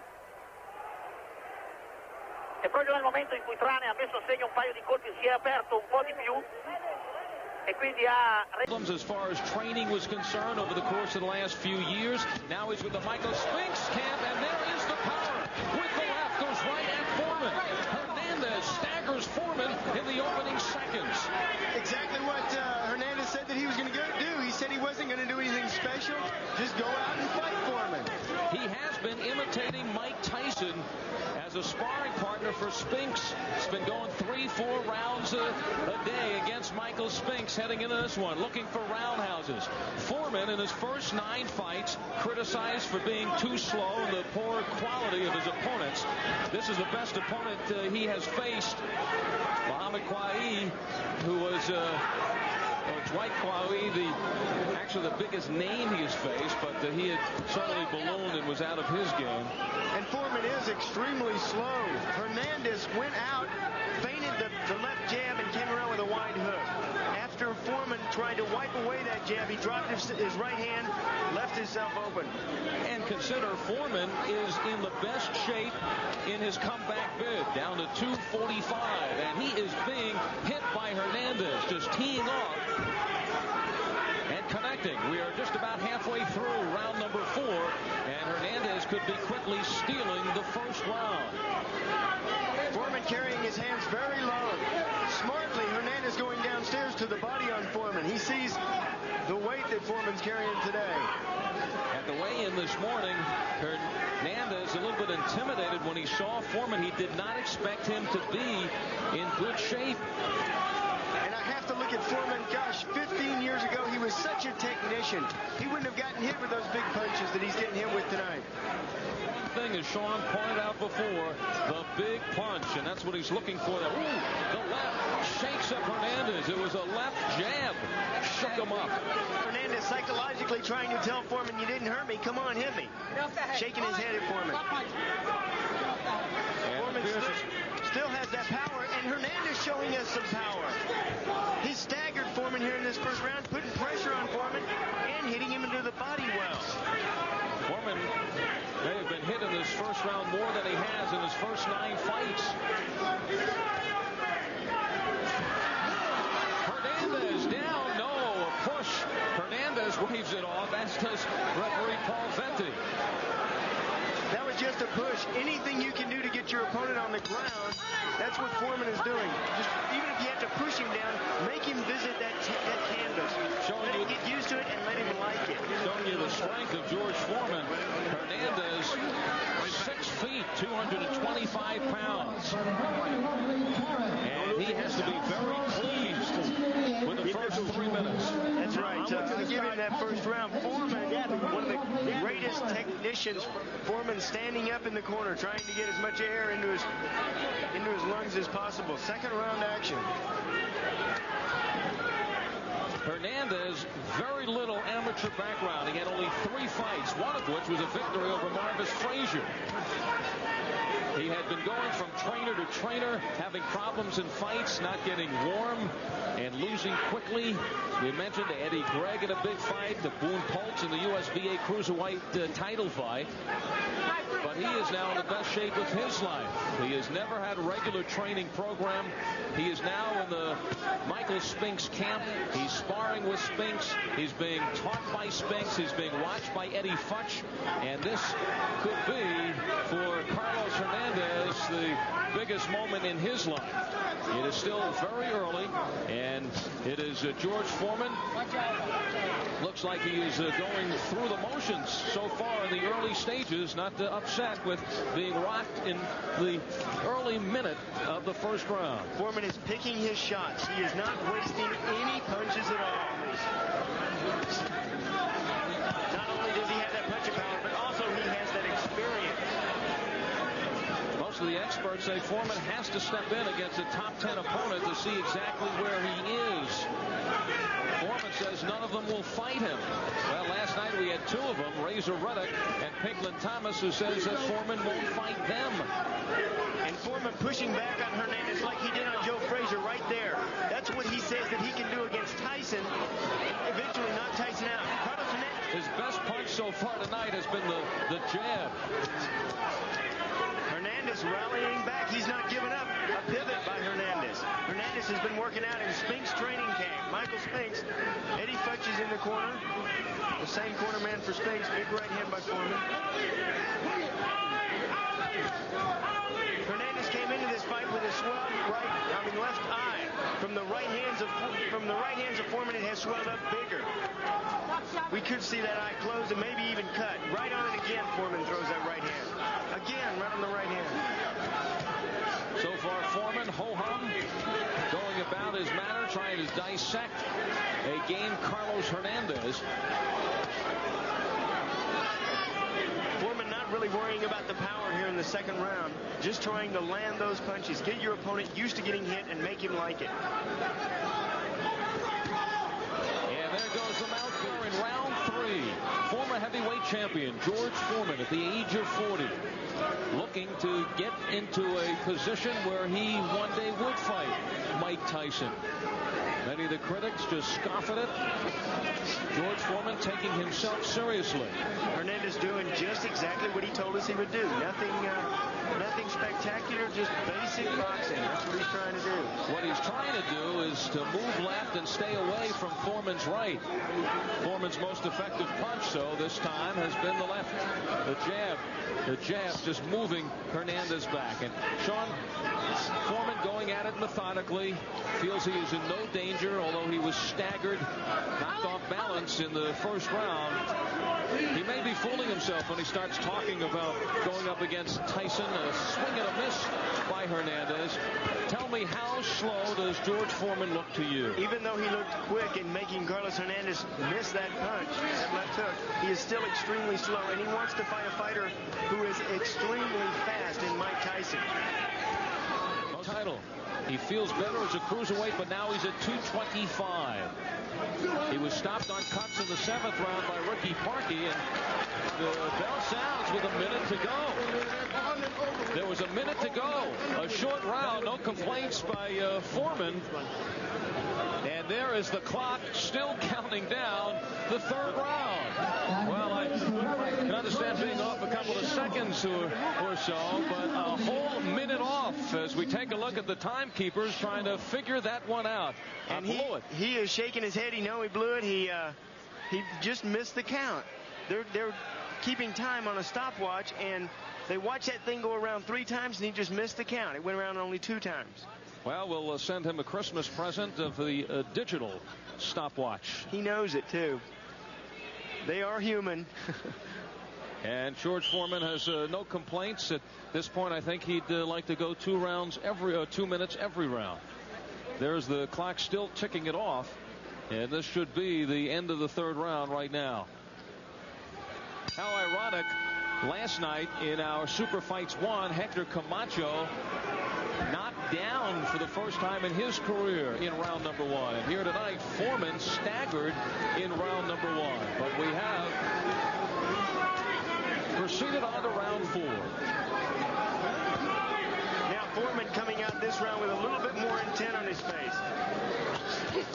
Oh, and he's putting those combinations together. Look at the rotation of Foreman. Oh, Hernandez staggered, just trying to get away from Foreman, and Foreman let him collect himself.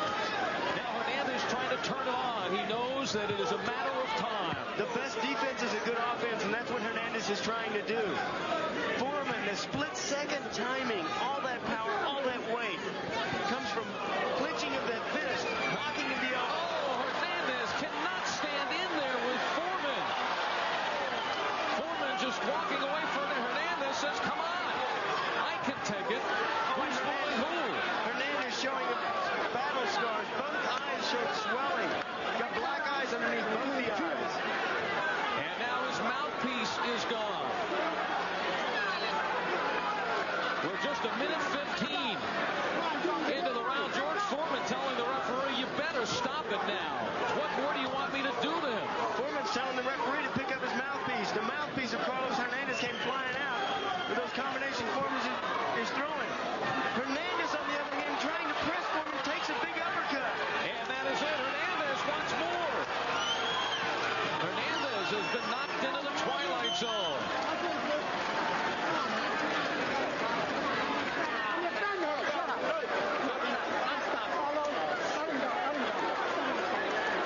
The moment of his life, he does not want it stopped here. Halfway through round number 4, it ends. George Foreman started his comeback at 325 pounds. And Foreman isn't even breathing hard. He can get tagged early. He was never known as a fast fighter, but devastating puncher, just lumbering. Mihungus will have to move, but Foreman looking to cut off the ring. Now Mihungus has got a little bit of power in that left hook. He has 20 knockouts and 24 wins. Right, and the way that left shakes Mihungus. Just a jab. That's what he was doing to Hernandez. Bring it up, bring it up, bring it up. The one thing Foreman still has is the punch. Remember last time we saw him, guys like Frank Bruno were there, Pigman Thomas, Reza Reddick, and they were impressed with the punching power of Foreman. He's got that punch and he's got that strength. Very strong upper body strength. Also terrific balance George Foreman has. Brian Gary warning Foreman not to punch Mihungus in the back. Foreman did it earlier in this round. Kidney punch. Foreman just plotting, setting this man up. Mihungus will have to move more than he has so far. Every punch by Foreman is a home run.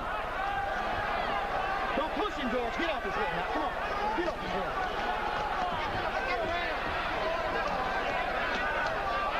All right, gentlemen, I got you. Break. And Foreman just flicking that right away. There goes a fly. Foreman, in his fights in the comeback, has looked almost disinterested, bored, going through the motions. Man playing with boys. But he has certainly shown the punch. It's the question when he goes to a top 10 fighter, or even in thinking in terms of Tyson, of the other fighter just getting in those shots against Foreman. There's Mihungus is down. Closing seconds. He cannot be saved by the bell. Was it behind the back? That is what Mihungus is complaining about. A kidney punch. That's the second time he's been hit there in that first round.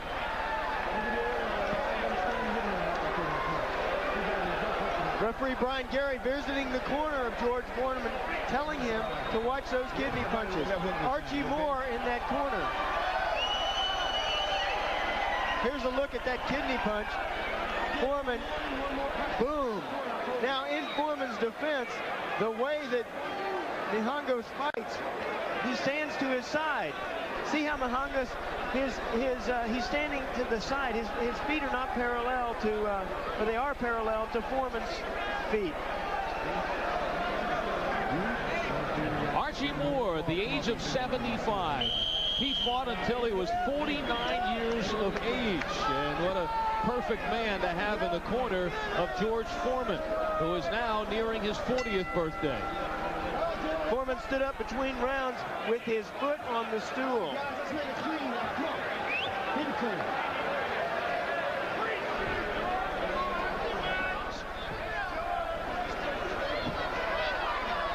I talked yesterday with our former colleague Randy Gordon, who is now the New York State boxing commissioner. I asked him, would he sanction a Foreman-Tyson fight? And he said, well, Foreman would have to pass the physical. He probably could do that. Then it was a judgment, and Randy felt it'd be no contest, not competitive enough. He would not sanction it until Foreman proved himself against top 10 fighters. And that's just one commissioner of one state. And that is very difficult to do because all the top 10 fighters obviously want to get to that top 10 because they want to fight for the championship. If you're not in the top 10, you can't fight for the title. Mihungus taking some heavy shots. This fight is only a matter of time. Halfway through round number 2, it is scheduled for 10. And keep in mind, George Foreman, in his career in 57 fights, has gone the distance just 4 times. Last time, 1977, 11 years ago. Now the mat is loosening up terribly. These fighters slipping around a bit on the mat. Oh! The mat is, it's 18.5 feet. Low blow by Foreman, and Brian Gary warns him to keep punches up. This is certainly a mat to the advantage of Foreman, a smaller mat. Matter of fact, I wonder if they even watered it down for him before the fight. He has had no complaints, though, Sean, about the loose canvas. That may be more dangerous to his comeback than Ladislav Mihungus. Mihungus not really dangerous. Foreman moves ahead forward with his hands down. Look where his hands are. How can you have a defense when your hands are way down there by your sides? Now, no question, one of the hardest hitters. Look at that. Dazed Mahangas waved off by George Foreman thinks he can beat Father Time, and certainly at 242, nothing like the 325 pounds that he weighed in at when his comeback began. Now let's go ringside for the fighter introductions. Here is Wally Jackson. Fight night at the Palace brings us to our main event of the evening. 10 rounds of boxing in the heavyweight division. This bout is sanctioned by the Michigan State Athletic Board of Control. Dr. Stuart E. Kirschenbaum, chairperson. Our man in control is Mr. Bobby Watson. Introducing first in the red corner, standing 6 foot 3 inches tall. He weighed in at 213 pounds. As a professional, he has 14 wins, 2 losses. From Chicago, Illinois, let's hear it for Bobby, the Hitman Hitz. Well, the people in Detroit don't like the fact that Hitz uses the name. And his opponent in the blue corner, standing 6 foot 4 inches tall. He weighed in at 242 pounds. As a professional, he has 56 wins, 54 by knockout, with 2 defeats. He hails from Marshall, Texas, and he is the former heavyweight champion of the world. I give you George Foreman!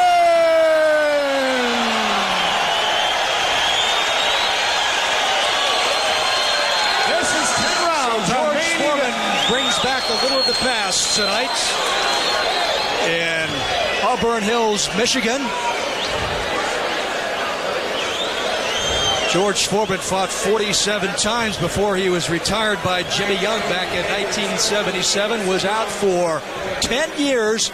Then he made his comeback last year. This is fight number 12 in the comeback trail of George Foreman. Certainly, if nothing else, John, he's been very, very active on his comeback. I mean, he fought 3 weeks ago. George Foreman coming off a win in Florida over Ladislau Mijangos. That lasted 2 rounds. His longest bout, Cowie, went 7 this year. That was on March 29th when he beat Dwight Cowie in Las Vegas. Here we go, the first of 10 rounds. Heavyweights, George Foreman, 242 against Bob Hitz, 213.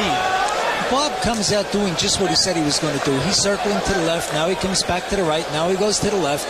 He's not moving to Foreman at all. As a matter of fact, Bobby Watson, the referee's got to get out of the way. With that change of direction, he's keeping Bobby hopping. Well, people talk about the speed, Harold, of George Foreman and lack of reflexes. He has never been a dancer or a mover. He has been a puncher. And he looks very nonchalant. As a matter of fact, this is the way he always begins his fights. Very businesslike, very slow and easy. Right. He's very slow and he's very ponderous. He doesn't do much in the first round. He's not a first-round fighter. On his comeback, he'll throw 1 punch and that's about it. Even if he does any damage, it's like he doesn't want to hurt you. He'll hit you 1 time and step back, and hit you 1 time and step back, and basically weigh you down. Even though he has those early knockouts, he really hasn't been jumping on opponents. Good hard, stiff left jab, which knocked Hitz back. It's almost comical from the standpoint that it looks like a man against a boy. All of his opponents are smaller than he is. George Foreman will never get back down to the 210, 215, 220 range even. I would say this is about as low as he may get. He does run a lot. He runs about 6 miles every day if possible, has a good diet, fish, vegetables. He has a clean liver, never took much abuse in his long career. That may be one thing going for him, Harold. He has never taken a lot of heavy punches, except for the one that Ali delivered, of course, as everybody remembers, in Kinshasa, Zaire. Well, certainly the Ron Lyle fight was a brutal fight. We all remember that. But I agree with you. He's a man who, didn't take a lot of punches throughout his career. He's landed a few good solid shots here. Hitz his face is starting to turn red. And already the left. Good hard left jab. Yeah. Backing up Bobby Hitz, and when Hitz attacks, he bounces off George Foreman. And a left, and a left again. Boy, that left and right. Did you see that fast combination? Hard left jab by George Foreman. I hate to say this, John, but I don't think this is going too far. George is hitting him hard. Well, they've all been mismatches, no question about it. That's why everybody's so eager to see George get in with a Pinkman Thomas, and Carl Williams, and Orland Norris, and there's some question as to whether that hits his head back, to whether that fight was actually going to come off. Norris wanted to fight Foreman. Foreman never went to the ring against Orland Norris. Oh, the right hand crumpled hits. What a shot. What a right hand. And absolutely crumpled. Bobby hits his out, and he is in some other places. He gets counted out now by referee Bob Watson. And that is it at the end of the first round. It's all over. Short work of Bob Hitz, and he's upset about it, but how can you go much longer against a guy like George Foreman? And George Foreman, one of the kindest people you will want to meet. He is still active with his church down in Houston, Texas. He offers words of consolation to Bob Hitz, but man, oh man, the left jab and then the combinations that put Foreman to the canvas. And we will try and have Harold Letterman work his way ringside to get an interview with George Foreman. First the right that almost turns the head around of Bobby Hitz, and he goes down, takes a mouthful of the blue canvas. And then later on, as time was running out in round one, another intense blow to the head of Bob Hitz, who at that point was wondering what this was all about. And then again, and you hear the reaction from the fans who are watching it on the replay screen here at the Palace at Auburn Hills. So they saw it again for a second and third time, as you did too. And Archie Moore, a man who himself defeated the odds and fought well into his 40s, thinks that this comeback story can continue into later chapters, and so far it is. So George Foreman now with a record of 57-2, 55 knockouts. And Bob Hitz will go home a loser tonight, put down on the canvas in the first round. But George Foreman, when he fought Carlos Hernandez a couple of months ago, was tagged by Hernandez, but for the most part in the past 2 years it has been Foreman just toying with lesser competition. Let's go to ring announcer Wally Jackson for the announcement concerning tonight's fights. Gentlemen, the official time, 2 minutes, 59 seconds of the first round. Challenger is counted out. Winner by knockout, George Foreman! Yeah! Well, who's laughing now? That is the question. Foreman has toyed with the competition so far, but when he gets in against a big puncher like a Bone Crusher or a Pinkman Thomas, what then? Well, we have to wait and see. Right now, as we take a look at the knockout punch one more time, it took 3 crushing blows to the head before Bobby Hitz finally went down with just 1 second to go, but he eventually did go down. Right now, let's go ringside to Harold Letterman, standing by with George Foreman. Well, George, that was some right hand you crumpled him with. Did you think you'd take him out so early?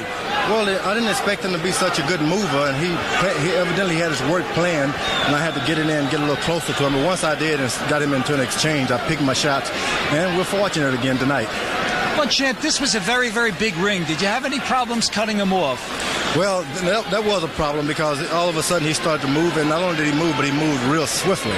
And he was going to try to coast and get by as long as he can, probably to tie me down a little bit. But I was able to catch him by leaning up against the rope. They thought the old George Foreman was in here. This is a new George Foreman who knows what to do when you're on the ropes. Champ, would you take a look at the knockout on the monitor and call it the way you see it? Well, I'll tell you this. I was picking my shots. You know, he covered it up, doing a good job of it. Remind me of the great Muhammad Ali. So I get a good body shot. Then I try to move his hand, get for another body shot. And then that goes. So this fellow was a real game man. It's very seldom you catch one so hard in the jaw with a punch like that. And he wanted to fight some more, so that's a proof that he'll be back in the future. Well, George, you look great once again. Thanks for having us. And I'm happy to be in Detroit. I'm awful, I wish I could be here a little bit more, but I'm awful appreciative to the crowd and the applause.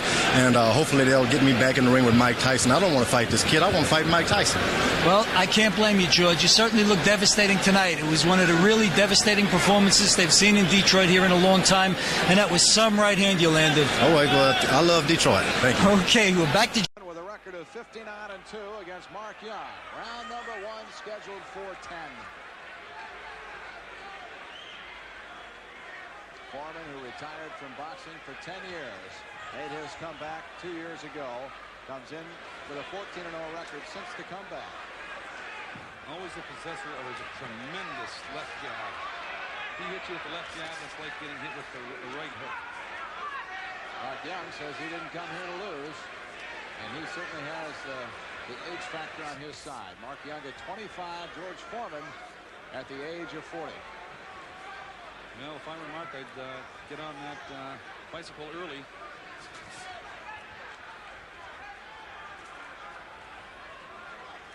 And at this point, that's exactly what he's doing. Do not become a stationary target for a guy like Foreman. Give him a little bit of angle, give him a little bit of movement. George Foreman, as many people know, involved in the ministry down in Houston, Texas, has his own church. He is well off financially. And while he says he spent an awful lot of money when he was the heavyweight champion, now he puts that money to much better use. His life has changed a great deal in 10 years.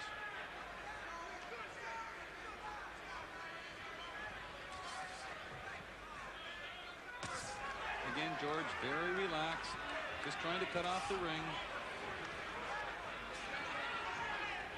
Mark Young, with that 10, 12, and 6 record, says his biggest problem to date has not been being prepared for a fight.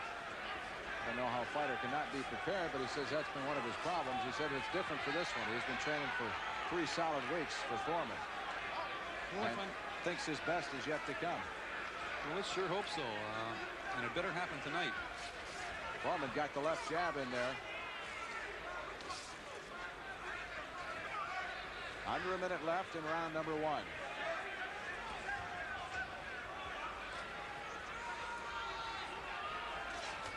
Mark Young has had some good sparring partners, that's for sure. Larry Holmes, and he was a sparring partner for Kemplin Thomas and also Tim Witherspoon.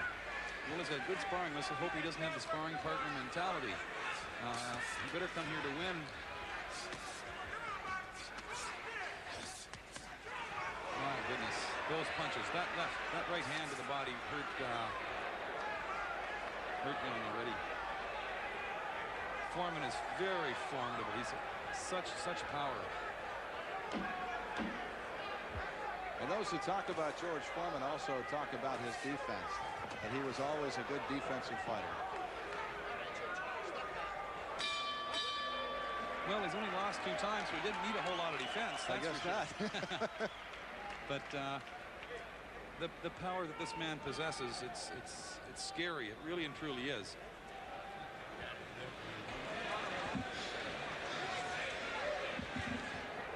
Let's go back to the first round. Very little talking going on in Foreman's corner. I guess everybody there is confident about what he has to do.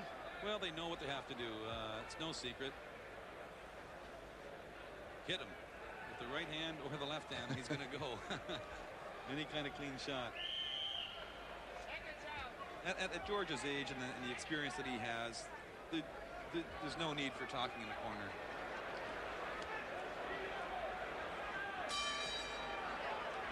Who would you give the first round to? Not a whole lot of activity. Not a whole lot of activity at all, no. But judging from the scores in the past, it's these New York judges appear to enjoy the aggressor, so I'll give that to Foreman. Round number 2, uppercut got in there. Yeah. He must give Foreman angles, and he must keep moving. Foreman is very capable of even knocking you down with a jab, which is clearly. Mark Young trying to move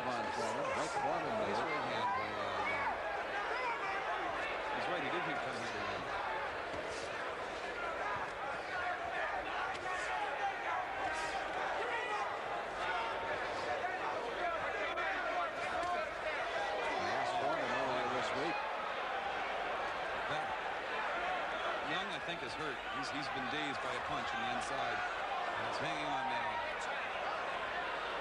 Well, in round number 2, I asked Foreman earlier this week if he should lose, what then? He said, well, I've lost before. Good philosophy. Absolutely.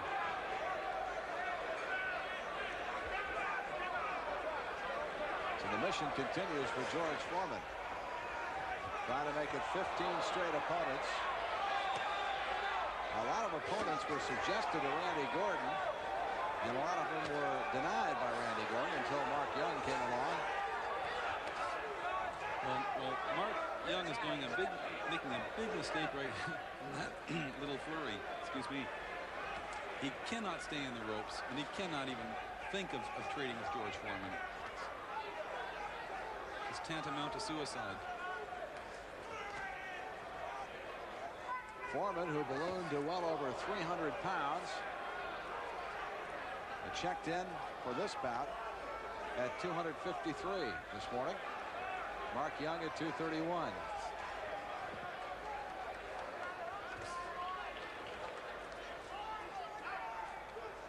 Foreman does a lot of road work, however, Ray.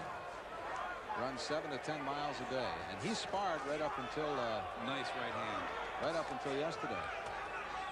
Well, he's just very relaxed in there now. He really and truly is. Mark Young, again, is making a huge mistake if he thinks he's going to get away with that type of trading punches. In case nobody has told him, Foreman can punch. Those are brutal left hooks. That's going to set up the shot to the head.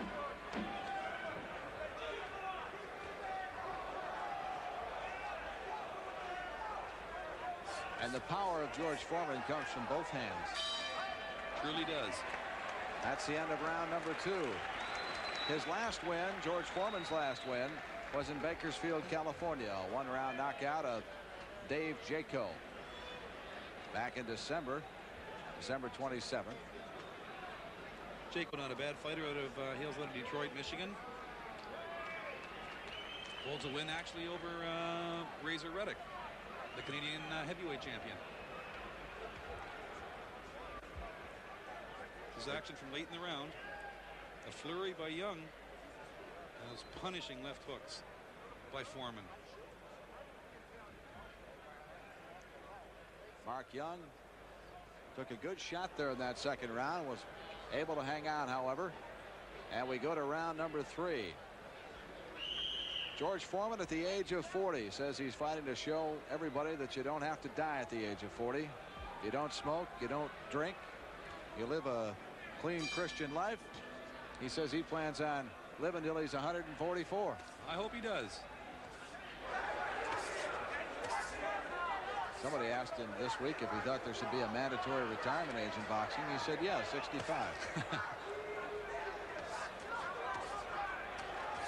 It's getting close now.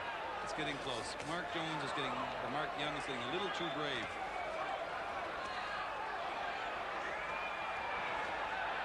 Young said he didn't come here to lose, but Foreman is in control here in the third round. Young has yet to lay a serious glove on George Foreman. He's got some punches in, but it certainly hasn't fazed the big guy. Well, with all due respect, Mark Young didn't come here to lose. He's giving it the best that he has. You have to wonder, though, Ray, what a good, fast, jabbing counterpuncher would do to George Foreman right now at this stage in his career. Well, that's exactly everyone's question. That's what we all want to see. There's no denying the power is still there, but there also is no denying that he's much slower than he used to be.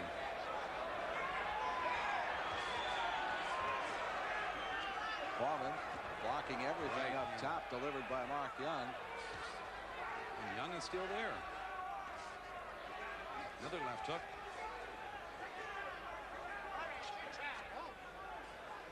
Should this fight go past 4 rounds, you would have to like Mark Young's chances even better. Foreman, I don't believe, has had to go past 6 during the comeback. Again, Young must stay off those ropes. And I know it's easier said than done, certainly, when you have a hulking giant like Foreman, but he just must make more of an effort to stay off these ropes and being cornered like this. Neat right hand there by Young got in. He's having success with those flurries. The combination, he's by far the faster puncher.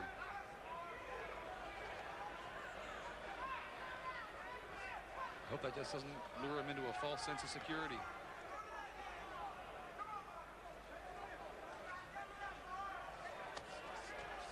We're in round number 3. George Foreman. Oh my goodness, a beautiful right hand by George Foreman. And that certainly stunned Mark Young, rather. Good body work by Foreman now. He's going to work. Young best get on his bicycle.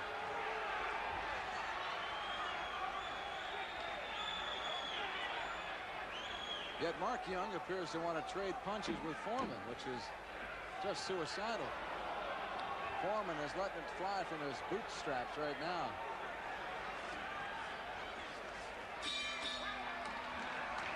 The end of a spirited third round.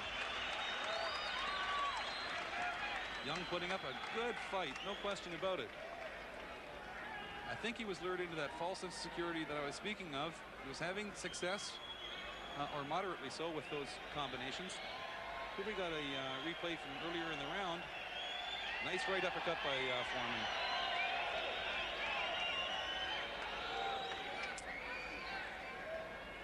Foreman's knockout percentage is just incredible. 94%. 59 victories, 56 of those knockouts. That's a better percentage than Tyson or Marciano. We got some action here in the leader of the round. Good left jab. That's a punishing, and a nice right hand to the liver. Bit of a forearm thrown in by Foreman just for good measure.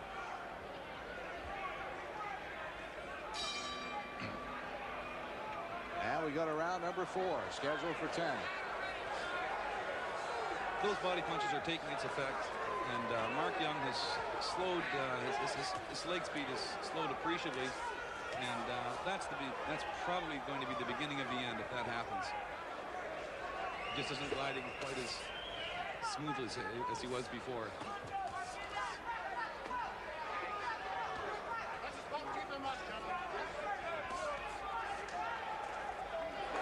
Foreman blocking those left-right combinations by Young. This is where Young should be throwing a flurry of combinations, maybe 3 to 4 punches, and then moving, getting out of there. He must give him angles, and he must stay away from those ropes. Where Foreman has him right now. One fighter being talked about for George Foreman in the near future is Tyrrell Biggs. Would he be someone that you would consider a good opponent? It would be a huge step up of competition, certainly, for Foreman. And Tyrrell Biggs, if something else, has fast hands.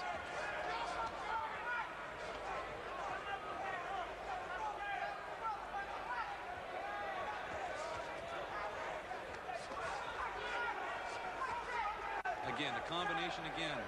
Young is doing the right thing, but now he's staying in the ropes, whereas before he was landing the combinations and walking out of harm's way.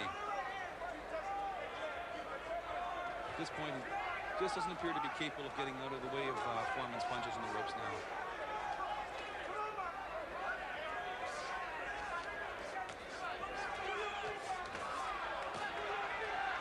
Big body shot there, a left hand by George Foreman. Again, Young backing into a corner, that's a mistake. And he's having relatively good success with flurries and jumping out. Good body punches by Foreman. Those are hurting.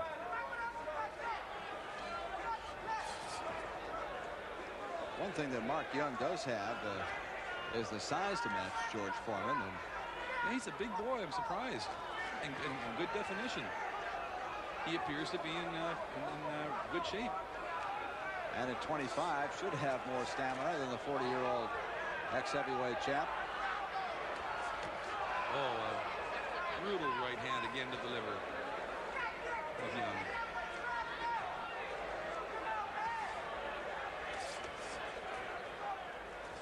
After this fight is over, George Foreman will be right back in Texas, preaching on Sundays.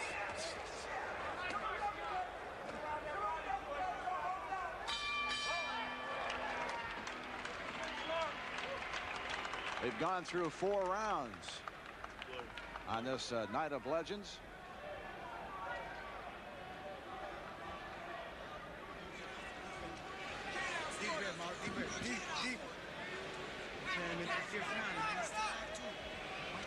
What's that right hand over left? We are looking at Mark Young's corner. Let's listen in. Just breathe now. You survived a few rounds, Mark. You want to survive now, baby? Just move your feet, please. You're looking great, okay, Mark? Don't get discouraged now because the weigh is short, please. You're professional here, Mark. A lot of places in the world for you to be, Mark, if you determine right here, okay?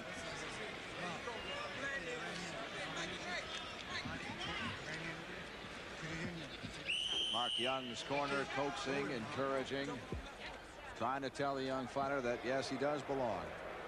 The consensus feeling is that Young was a victim of a couple of hometown decisions to unbeaten Art Tucker in New York and ex-cruiserweight champ Jose Revolta in Miami. Both two pretty good fighters, no question about that. They're trying to tell him the right information. They're giving him the right information to move his feet. The problem is that is he capable of doing that after taking the number of body shots? Promoter Don Elbaum said if it went past 4, the fight belonged to Mark Young. We'll find out. We're past 4. I'm a disbeliever of that. I think that Foreman is more relaxed than he's ever been in his career. Oh, big left hand. Oh my. Now we're going to find out. Now that's just another left got in. And Young, instead of moving away, hangs in there.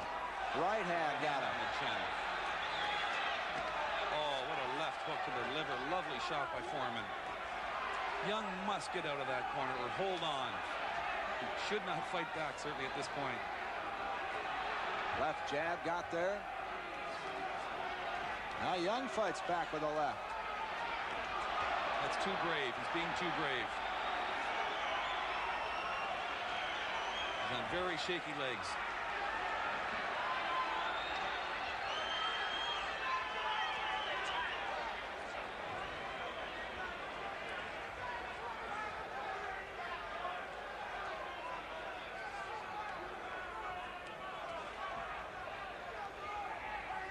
Young is still hurt from those shots. His legs aren't quite back yet.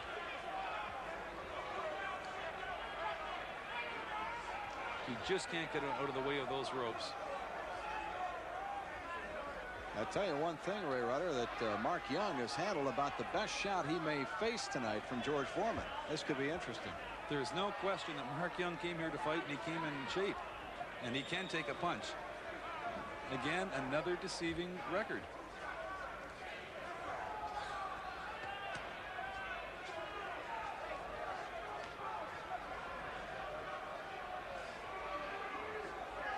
Gotcha. Quite frankly, George Foreman has not followed up on that advantage. I'm rather surprised at that. Thought there'd be a little bit more pressure. But George, again, has learned his way, and his way is to do everything basically the same speed. Oh, nice right hand by Foreman. Again, Mark Young taking it.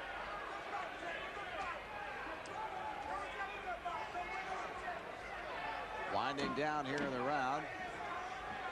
Going a little longer than I think most people thought it would.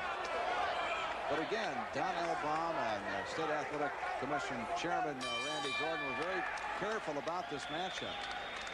Some of the fight fans who may have watched our telecast back in December will recall that there was a fighter by the name of Lou Villar out of Syracuse who was fighting Bobby Thomas out of West Virginia.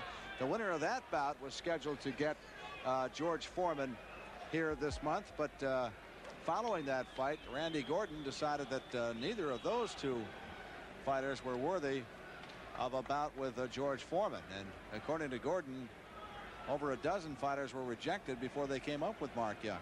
Well, I'll tell you, it's a terrific analogy used. Lou Villar, I believe, has a splendid record. Again, he's maybe 10 and 12 and 0. I know he's an undefeated heavyweight, but certainly I was present for that fight, and unquestionably Mark Young is even with a 10-12 record, is a far superior fighter than Lou Villar. A good job of matchmaking here this evening, rather. One of the things that one has to consider as well, Ray, is the fact that George Foreman has never seen Mark Young, but certainly Mark Young has seen George Foreman in action before, has plenty of videotape that he can watch and study if he elected to do that. Well, I really don't even think you require a lot of videotape on George Foreman. He's going to come ahead. He's going to be straight coming right at you, throwing a tremendous left jab and a crushing right hand. So there's no secret about George Foreman. But let's give full credit to Mark Young, putting up a competitive battle up to this point. This is the 6th round as Mark Young tries to get the right left combination going against Foreman. Much faster in the combinations. Unfortunately, he's not capable of landing the combinations and moving like he was earlier in the fight. There, again, all those punches basically scored, but he's incapable of getting out of the way of any Foreman counters. Many of those just routinely blocked by George Foreman as well. Yeah. He can still fire out that left jab, though, on occasion, doesn't he? You see that maybe 2-3 times in a round. It's a marvelous left. Oh, my goodness. It's a marvelous left hand he has. Ray, what you see of George Foreman right now, what do you think? I feel that George Foreman deserves to at least be in the top 10, at the very least. I know of a lot of other top 10 heavyweights that Foreman could defeat, unquestionably. Oh, big right got there. Big right hand again. Oh, a left hook to the liver. What a shot that was. We're in round number 6. Young trading with Foreman. I'm very surprised at that. He's gotten away with it so far, but for how much longer?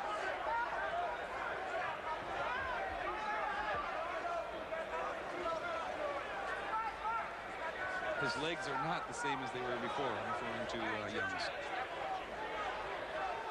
But he did not come here to lie down. There's no question about that.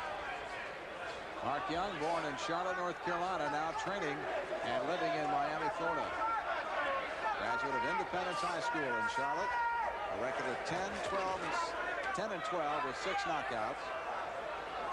George Foreman, 59-2, looking for his 60th victory of his professional career tonight with 56 KOs. Oh. Right hand stung Young, and then the left got him. That left hook is just a marvelous looking punch the way he throws that. Now Foreman looking to finish him off. Doing a number on Mark. Only 10 seconds left in this round. Mark best get out of that corner. Again, the flurry, but he cannot get out of that corner.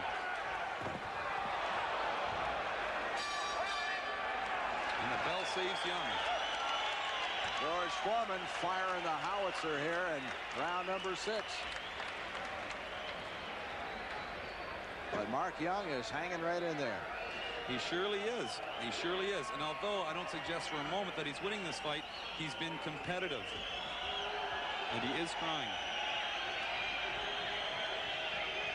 Right overhand hook by Foreman. That left was glancing.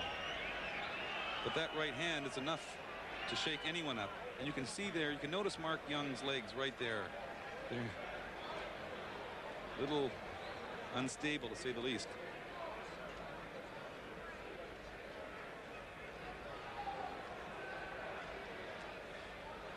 Some boxing specialists say that Mark Young hurt Pinklon Thomas so bad in their sparring sessions that Thomas wasn't able to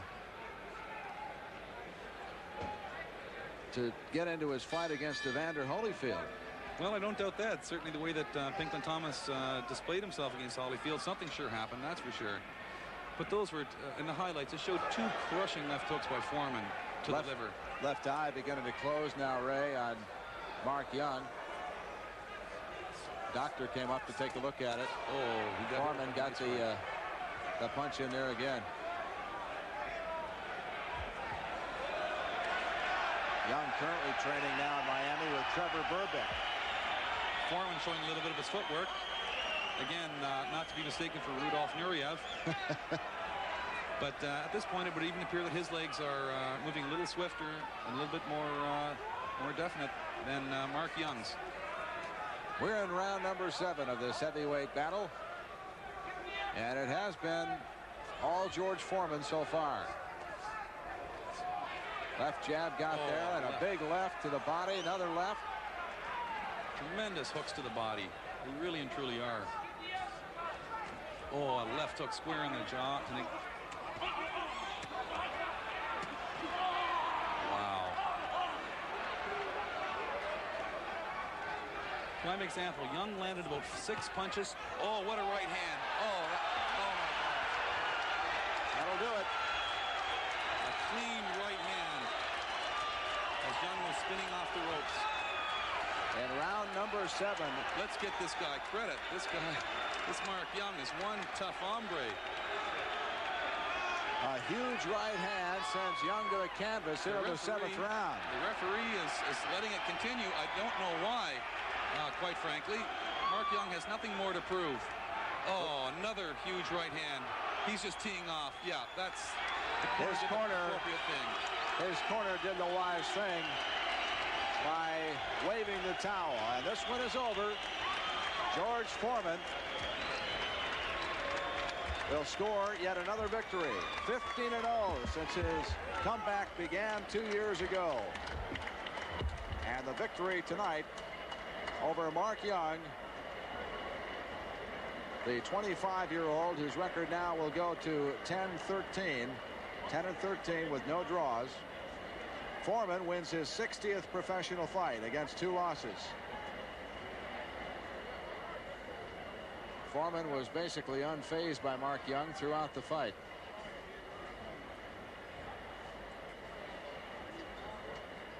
Another left to the body. Foreman with that incredible power with both hands. Ladies and gentlemen, may I have your attention, please? There is one more fight. And there's the right hand, the left-right combination that sent Mark Young to the canvas. He did get up from that. Foreman went right after him again, and his corner threw in the towel. Very unpredictable fighter. He's very lean at 215. An imposing, awesome figure. The former heavyweight champion of the world. Oh my. All right. Jaco Winston thing.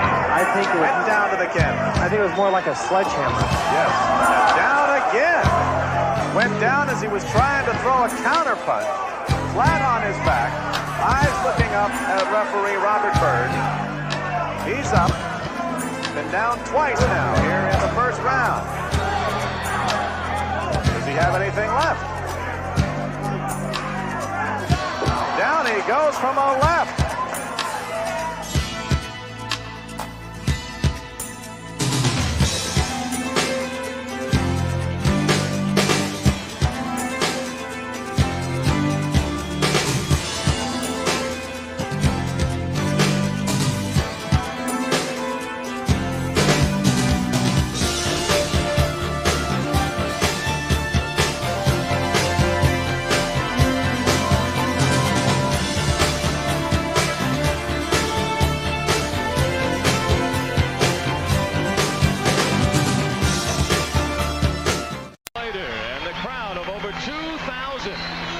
Welcome George Foreman home. He was born here in Marshall.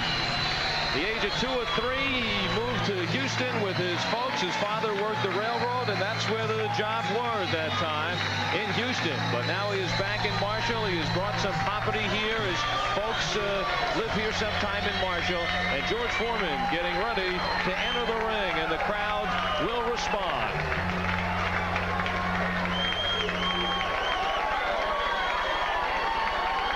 George said that here he is in Marshall. It's the first time he's in a position to get a hometown decision. Although for George, that is very rare. He's gone to decision 4 times in 59 fights. The fight plan for this one.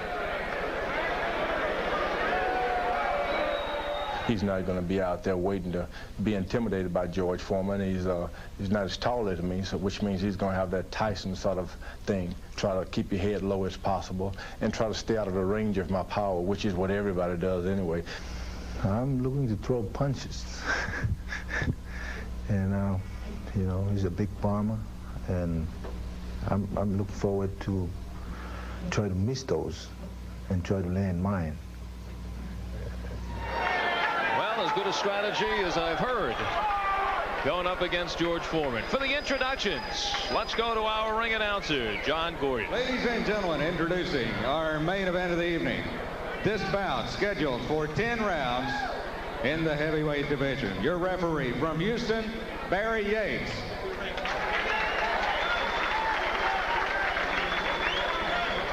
Introducing the principals. First, in the red corner, wearing white trunks, weighing in at 216 pounds, fighting out of Salt Lake City, Utah, with a professional record of 39 wins, 3 defeats, 2 draws, 36 knockouts. Tony Fulalagi.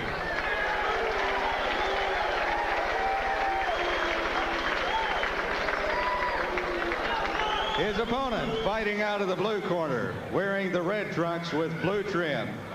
He weighed in at 250 pounds. From Marshall, Texas,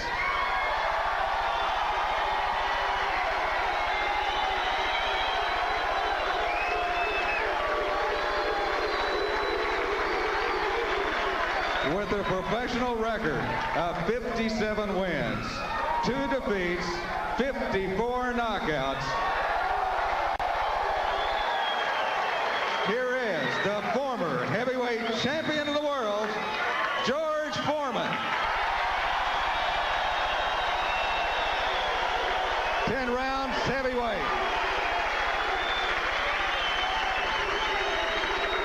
Gentlemen, instructions were given in the dressing room. You got any questions? Protect yourselves at all times. Obey my commands. Good luck. And a look at the tail of the tape. Foreman, 2 inches taller, several pounds heavier, and Foreman will not allow you to take his reach. Put an extra tape to do that. Foreman, by the way, is now ranked number 17 in the world by the WBC. And Sean, in the fights we have seen him, he has won essentially with that, the jab. That left jab has set up everything for Foreman. He's got a beautiful left jab. Fulalagi trying to stay away. So has all the other opponents for Foreman. This time Foreman is moving in at this rate. If he continues to fight, this is intense as we have seen him in some time. This is going to be a very short fight. Remember, Fulalagi, 36 knockouts and 39 victories, and there he's trying to land the right. That is his chance. That is his hope tonight. And the reason that he's trying to land that right hand is, first of all, he's got the power, but also, look at the left hand of Foreman. He's carrying a different style now. He's got it down by his waist, trying to flick it up. And Fulalagi cannot get cornered. He has to make every attempt to get out of it. There's a left, and there's a right by Fulalagi. Oh, a big right by Foreman, and now they're trading here in the first round. Fulalagi as game an opponent as Foreman has seen in some time. And Fulalagi, 81.8% of his fights end in knockout. For Foreman, 91.5%. 90 knockouts between the two. Foreman getting hit, Sean, here in this first round. They figure he better end this quickly. There's that left jab, and look at the size of that reach. What do you think the reach is? Oh, a couple hundred feet. He's got into the 80s. Incredible arms. Figure is about 80, and now Fulalagi again in the corner, almost picked up off the canvas, and he battles back with a couple of rights. What many people try to do is they try to go inside that danger zone of Foreman, but those uppercuts, like he just threw there, are what keeps him out of that danger zone. Still, going inside. A minute to go in this first round. And I think Foreman has thrown more punches and taken more in this first round than he has in his last 3 fights. Fulalagi Folalongi is just trying to get that one shot in, looking for the home run. He is taking tremendous punishment already in the first round.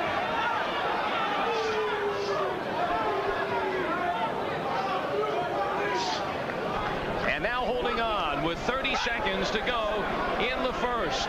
Folalongi, a native of Tonga, a small island nation in the South Pacific.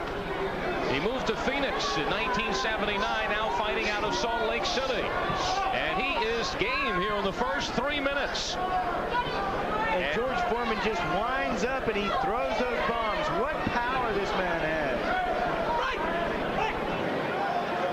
The end of round one. The trend in beers is to stick some wild animal on the bottle. Reaching that left jab, such an effective weapon of George Foreman. It set up the right hand and the left hook. Big bombs. They're all very slow, but they are connecting. And if you look very closely at the face of George Foreman, you can see in this fight he has worked up a sweat. Now pinning Folalongi into the corner. Folalongi has lost just 3 times, but 2 of those defeats have come this year.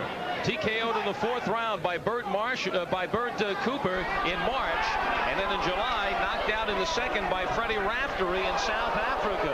A fight that Folalongi was not there, only in spirit. Folalongi cannot stand in that corner. He can't take those big bombs. There's a big uppercut. Shaken. Coming back though with shots of his own. And George Foreman using the elbows, using the body to try to pull Folalongi, pull him into the corner.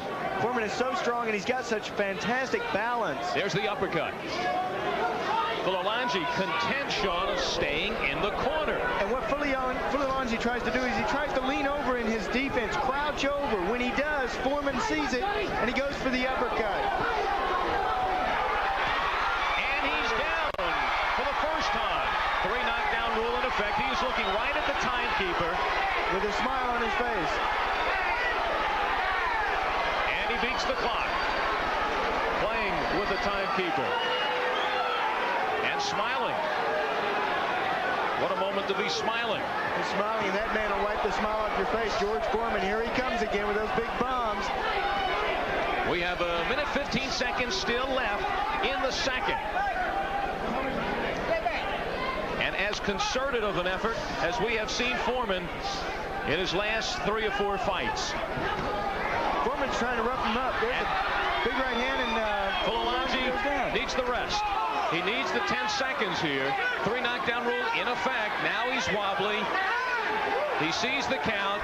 He has 50 seconds now to survive. One more time, he's down. It's over here in the second. That could be it. Oh, Foreman thought it was over. Folalongi responds. Wild swing, and it's over. I don't think he even connected, but it is being counted as a knockdown, and it is over. What a finish. Folalongi did not look like he wanted to be in this fight. After that first knockdown, he looked over and he smiled at the referee. That is serious business out there. That man, George Foreman, took the smile off his face. And George Foreman is now 13-0 with 13 knockouts since the comeback. March of last year after 10 years off. And Foreman now circling the ring with Folalongi in front of the hometown crowd. And now George Foreman is all smiles. He says, what do you mean I'm not fighting against opponents? And you know, when you think about where George Foreman is coming from, before his retirement, his last fight, he ended with a record of 45-2, and he had 24 of those fights ended in the first 2 rounds. So Foreman explains it's more than an extension of what happened in the olden days. And people can say what they want about George Foreman, but he's still got that power. Boom, look at that left hook. Not only the power in the right hand, the power in the left hook, the uppercut's beautiful, the left jab is beautiful, but what he has a problem with is that speed. He is very slow. If he connects anybody that he hits with those right hands, they're going to go down. Even a Mike Tyson. Here's a look at the last knockdown. Fulalongi at this point looked as though he was uninterested in being in this fight. He had lost the concentration of trying to be competitive. Once he went down, but how would you rate Fulalongi with the 12 previous opponents that Foreman faced? Fulalongi tried. And you've got to give him credit for that. He tried. He went in there. He threw some punches. He landed some shots. So you've got to give him a little bit of credit. That man, though, George Foreman, has got some incredible power. And some interested spectators watching along with the natives of Marshall. These gentlemen, visitors from the Soviet Union. They are inspectors here to observe the dismantling of ballistic missiles under the INF Treaty. And that is taking place in nearby Karnak, Texas. And there's also a team of Americans now in the Soviet Union doing the same. And they saw some missiles being thrown right here in the ring. Let's get the final time from our ring announcer. About 2 minutes and 26 seconds into the second round. George Foreman.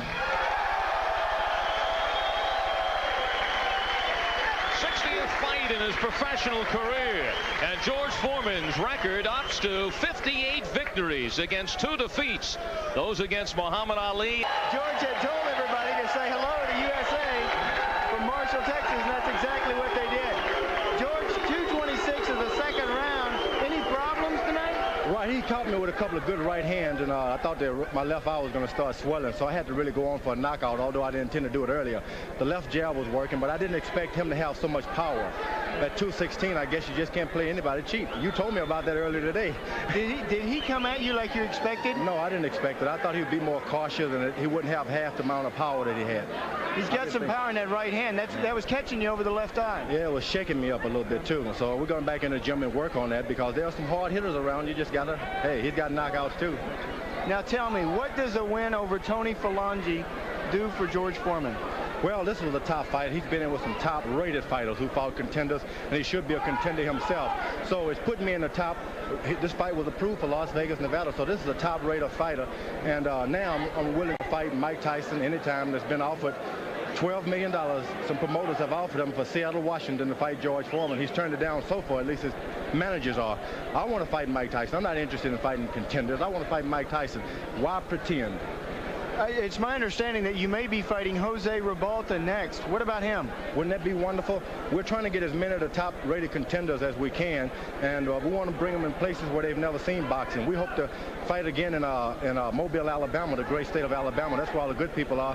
But the contenders don't seem to want to leave Las Vegas. They get hooked on that good food and easier living. So I'm having a good time. I'm a top fighter. I'm back. I'm ready to fight Mike Tyson. I'm ready to fight not only Mike Tyson, but whoever considers themselves champion. But the USA Network has really afforded me the opportunity to really showcase my skills. And now the country is right behind George Foreman again. And I'm telling you, this boy from Marshall, Texas, east of Houston, is on his way back to recapturing the title. Now, George, you weighed in today at 250. That's heavier than your last fight. How did the extra weight feel? Is that why you're sweating so much? Not really. You practice dehydration from time to time. I just decided I'm not going to do that anymore. I'm going to drink all the liquids I want. And some of the marathon runners gave me some advice because it was always a question mark behind my stamina. It was mainly because I did practice dehydration. But some of the marathon runners have in Houston, Texas, have showed me how to run and how to drink my waters and everything. So they told me to be a bit heavy because I can use it over the latter rounds. Well, you looked fantastic tonight. No problem with stamina here because he ended it in the second round. That's the way I like it. That's the best way to test your stamina. Let's go back down to ringside now, Albert. Funny to hear George talk about. Ladies and gentlemen, before I introduce the principals in the ring at this time, promoter Lamoris Furness. Ladies and gentlemen, one of the greatest fighters of all time down here in the blue corner, the mongoose himself, Archie Moore! Archie Moore! And now, my good friends, introducing the principals first. Boxing to my left, out of the blue corner, wearing the star-spangled red, white, and blue, and weighing in at a solid 201 pounds, with a fabulous pro career, 23 wins, only 4 defeats, 10 of those wins coming by knockout, all the way from Indianapolis, Indiana, my good friend, Jack B. Williamson.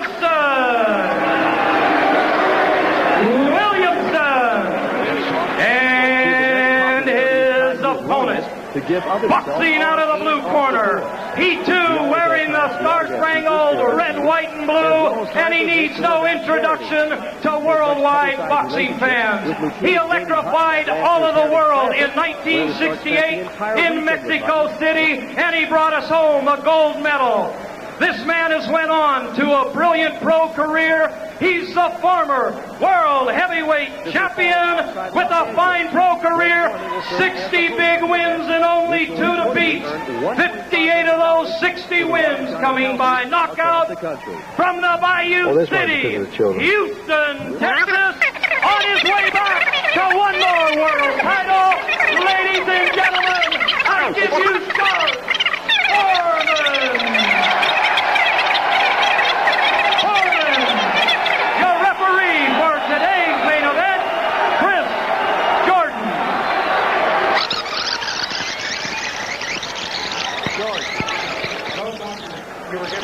In the dressing room earlier. You have any questions about them? No questions? Go back to your corner and come out boxing. Good luck. Some people wonder, Hugh, why the referee gives the instructions in the dressing room. It's because when you bring the fighters to the center of the ring, the last thing their mind is on listening to the referee. Right. A scheduled 10-rounder, we must add that George Foreman has not gone 10 rounds. He's won in 7. He went with Mark Young out of Miami. Round number 1 of a scheduled 10-rounder, and we're seeing J.B. Williamson doing pretty much what he's going to have to do, and that's stick and move and stay out of harm's way, because when Big George starts landing those shots, most people go down. I earlier brought up the question of George Foreman's stamina. Well, in the gym, he spars 15 straight rounds with no rest, 45 minutes. Just every 4 or 5 minutes, he throws another sparring partner. J.B. Williamson in the red, white, blue trunks trying to get things going here. Round number 1, our main event, George Foreman, fight number 17 on the comeback trail. 16 previous wins, all by knockout against, we might add, some suspect competition, but he does stay busy. George is adept at picking off blows, parrying blows with both hands. His jab is something which is often as powerful as many gentlemen's big right hand. A jab is devastating. Good body shot by Williamson then. Actually, it was after a couple of jabs against Guido Trane of Italy that he pretty much just gave up.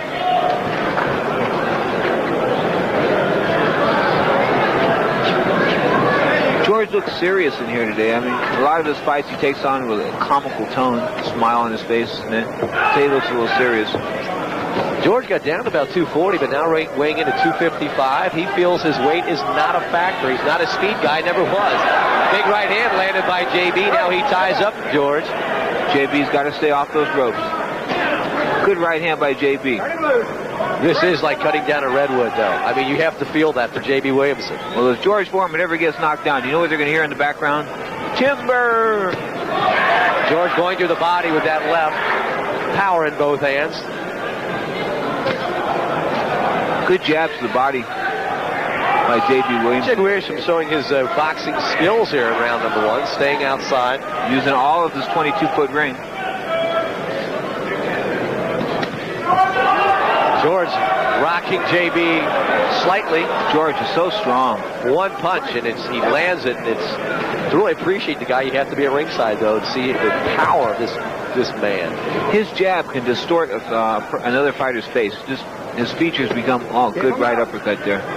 JB showing some signs of being able to handle Big George here, at least in round number 1, but others have. Now George getting on the horse and trying to chase down JB. Round number 1 of the scheduled 10-rounder. George Foreman, the large man with no hair, against J.B. Williamson in the red, white, blue trunks. Round number 1 is in the books. George heads back to his corner, as does J.B. Williamson. Archie Moore, the legendary Archie Moore, who fought for a world title at age 42, is working the corner, as he has since in 1975. He fought 5 different people, and in 3-round exhibitions, winning all 5. He said he was bored. He needed a bigger challenge. Well, if there was a mistake in J.B. Williamson last round, Hugh, it was that he landed the right hand, but he seemed to be scared to let the left hook go after it. I thought George was open for that punch, and the few times that he didn't throw it, could have caught George cleanly. Certainly an upgraded competition as you see a very well-schooled J.B. Williamson in good shape at 200 pounds. George trying to cut off the ring. And you have to wonder that, are these punches even hurting George Foreman? He continues to plot forward. The jab now. The jab out there 3 times, 2 landing very well.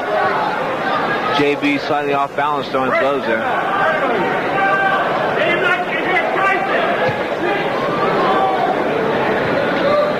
You've got to throw punches. A big was off balance. Off balance as JB kind of doubles up, but it was because he was off balance. Now he tries to work inside George with a very, very determined look on his face. 2 minutes ago, round number 2. George just missing wildly with the right. If it lands, 3 people go down. As slow as George is, though, JB should be feinting him and get him to react to a feint, and then bang, move in with combinations. George starting to land more consistently here. The jab and now the right. Yeah. George just bend it down. Look at those. You can hear those shots here at ringside. George throwing wildly, but the jab is out there. Now he's going to size him up here right above us. J.B. Williamson trading with George Foreman. Not a wise thing to do. Yeah, J.B. got the better of that exchange there. Little right hand as he exited the corner. Round number 2 of the scheduled 10 round in the Moody Center in Galveston, Texas. Humile ringside with Pedro Fernandez. And George Foreman looking a little better here in round number 2 than he did in round number 1. Catching J.B. Williamson with a number of shots, including that overhand right. He continues just to walk forward. Looks like J.B.'s hurt a little bit there. J.B. is leaning heavily on George Foreman. Yeah. And fighting back again. I'll say one thing about George, though. He's starting to suck wind. A low blow. Low, real low. Oh. A low blow from George Foreman. Oh. Big right hand. And the action continues to be right above us here. George trying to land those big shots, just missing JB's face with that big right. JB sticking to his game plan, still trying to work the body. Punch your way out. J.B. Williamson still standing at the end of round number 2. We have 17 seconds to go. We'll be taking a break. But a very slow J.B. Williamson. The last punch he landed was almost a slow motion. We'll come back with action from Galveston, Texas. George Foreman, J.B. Williamson on score. Good body shot.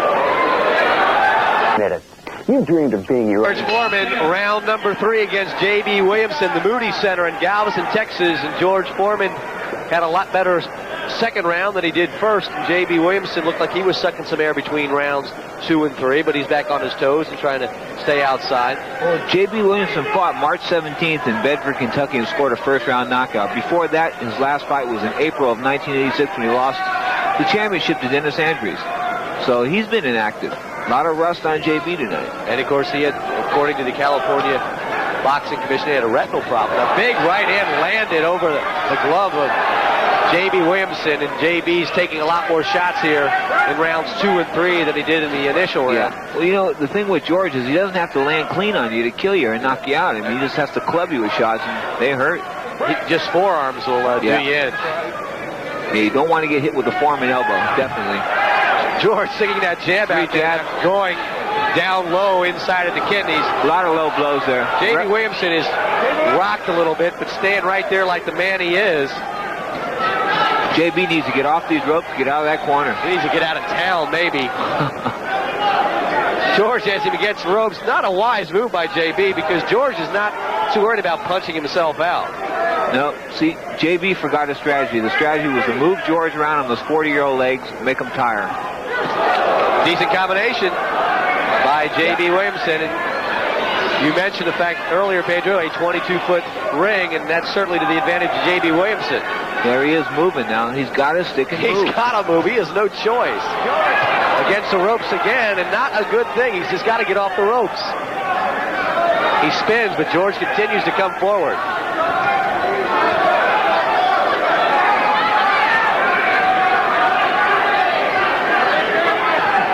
Big George Foreman in the white trunks. Round number 3, and the former light heavyweight champion, J.B. Williamson, in red, white, and blue. And having a good round of it here in round number 3 after George looked like he was taking control in round number 2. The jab out there. Get out of that corner. You know, George isn't a work of art. to our fans out there, obviously. He's not a big physical specimen. He doesn't cut well with muscles. But George Foreman is the hardest hitting heavyweight probably in the history of boxing. 58 out of his 60 fights, all by knockout, the highest percentage in the sport, with more than 40 fights. Break, step back, turn the move. Only losing twice, once to Muhammad Ali and once to Jimmy Young, which pretty much he hung it up in 1977 after losing to Jimmy Young. Came back 10 years later. He lost a 12-round decision to Jimmy Young in San Juan, Puerto Rico, and he said after that fight he saw God. Yeah, Gil Clancy recounts that story. Round number 3 about in the books. J.B. Williamson a lot more impressive and landing a couple shots here. Yeah. But maybe slowly wearing down. As we're going to check in on the corner of J.B. Williamson as he heads for that. Supposedly he's in the... they're going to go into a deposition pretty soon. Round number 4, once again, George Foreman not sitting between rounds, as has been his custom since he came back in March of 1987. J.B. Williamson still looking rather fresh, staying outside. That's when he's done his best work. Getting in, getting the job done, and getting out before George can go start clubbing away. A little redness in the nose area of George Foreman, something I haven't seen. Oh, good left hook. Left hook landed by J.B. Williamson, and maybe the confidence factor coming into play here. Feeling that he can hit George and at least sting him, if not hurt him badly. Yeah. George looks like he wants to end this fight right now. Coming straight at J.B. No respect. And when you see George get hit like that, you ask yourself the question, if he would fight Mike Tyson, one of the better punchers in the heavyweight division of all time, what kind of damage would Mike Tyson inflict? Well, you know, Mike Tyson has that peekaboo style. All the Gusty Amato fighters basically have it. Floyd Patterson had it. And Mike Tyson has it. And personally, I think that style is employed because of the fact that their chins aren't that good. A big combination. Yeah. Great body shots landed by Big George, but JB's still standing there, but he's got to get out of the corner because he only gets hurt over there. Yeah. George landing rights, and now the right, another right, and JB gets turned around. Yeah. JB just a little wobbly there. JB looking much like he did in round number 2, and George coming on right now. George Foreman looking for his 61st victory of his professional career, which spans 3 decades. Just missing with a wild right. You feel the draft on that. He felt the wind, and he's landing now with short chopping shots. And JB absorbing all of them. JB's ready to fall. JB might have had enough. The proud Marine looks like he's ready to go. At age 32, he wants no more. He could be letting George shoot his wad here. A low blow landed by J.B. Williamson. It's the first by him. George landed many. 1 minute to go here in round number 4. A big round for George Foreman. But JB now getting that second win and landed some nice shots himself. And there seems to be a cut over the right eye of J.B. Williamson. Yeah. He's absorbed some big shots. But he's coming off the ropes and landing some shots himself. If JB makes it back to the corner, Champ Chaney's got his hands full with that cut. George will not let him get out of there. Body shots, head shots. JB coming back. Pounding away 30 seconds ago in round number 4. Action-packed. George really warming up here. Landing another right. JB is ready to go. He's very wobbled. But he's game. As I said earlier, there's no dog in J.B. Williams. No doubt about it. He's shown tremendous heart here. He's taken some big shots like those two right there. George zeroing in. We'll come back. Action of round number 5 after this. As long as... Action in round number 4. A huge left hook to the ribs, and that's followed by another right to the body, and JB started to slow down tremendously, but he comes out with a blow between rounds number 4 and number 5, and he looks like he's got the spring back in his step, and George continues to plod forward. Yeah. JB's looking good on moving on that little bicycle of his. He's got to move around the ring. He does. I think that was more of a slip, not a problem. JB's tired. JB's a tired fighter. Well, you know, you get tired pressing against bigger guys. When I sparred with bigger guys in the gym, they used to wear me out right away, even if I was a better fighter than them. I mean, even he's staying outside and landing some nice shots, but, you know, George almost looks impervious to pain. That sounds ridiculous, but he's taking some big shots. He's just pounding away. Well, I think Foreman could beat people like Damiani and Deploy.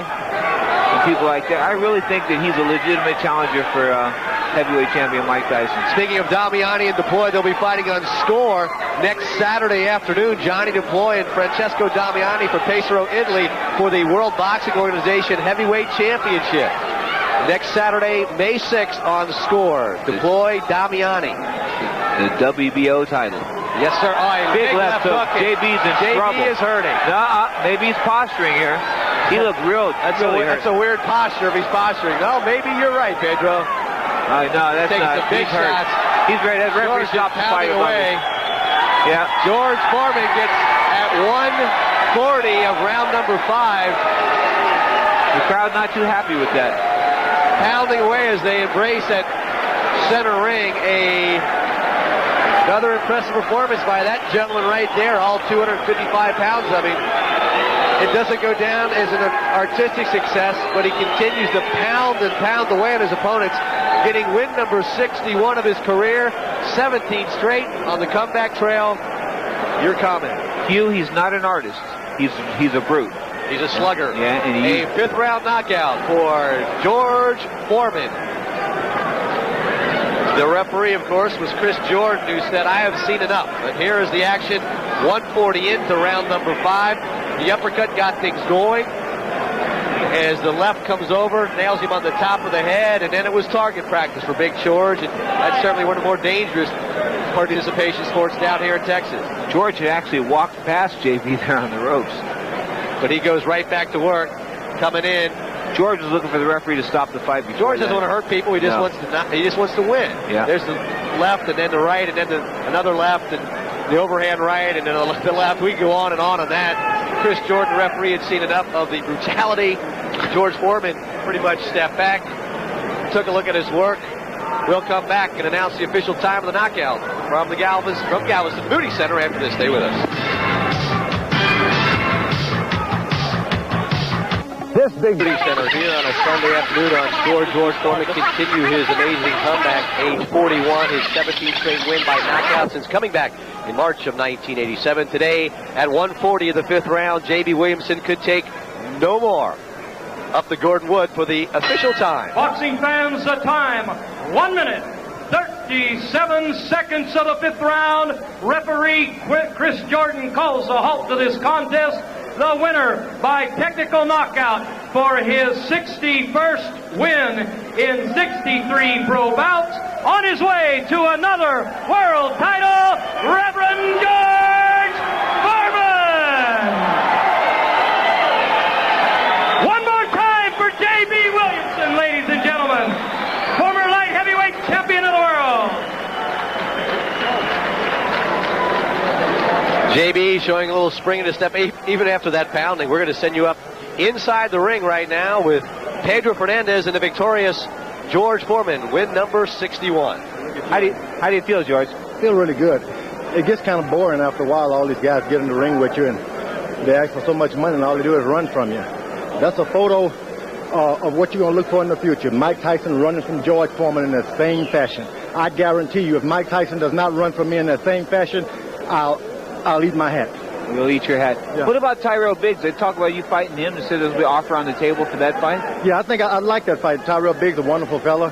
And in him, the people will get a chance to see another bigger man run. Okay. And all these fellas train to run. And it's a shame because people pay expensive tickets to see these fellas fight, and all they do is run. So if we want to see a track meet, we'll go watch Carl Lewis. That's right. I'm dissatisfied with these fellas fighting on television, running like jackrabbits.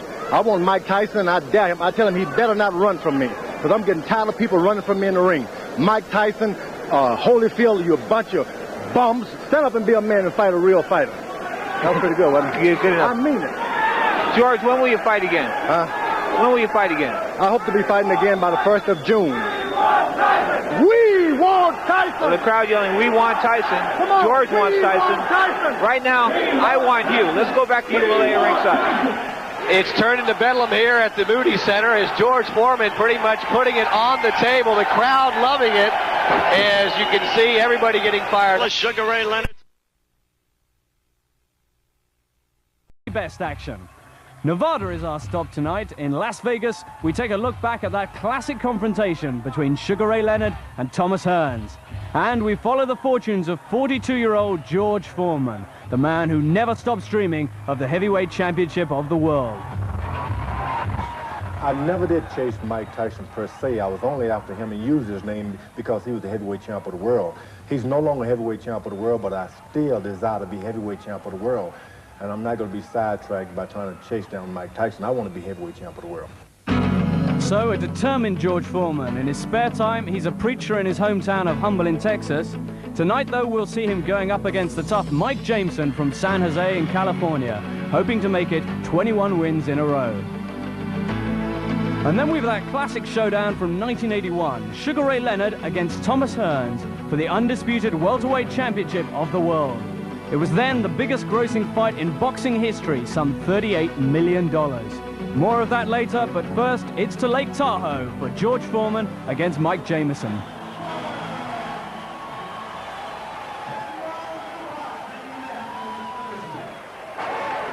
Foreman, who weighed in at 253 for the Cooney fight, getting the instruction George, from Mills Lane. Lane. Right here, I'm not going to call it low.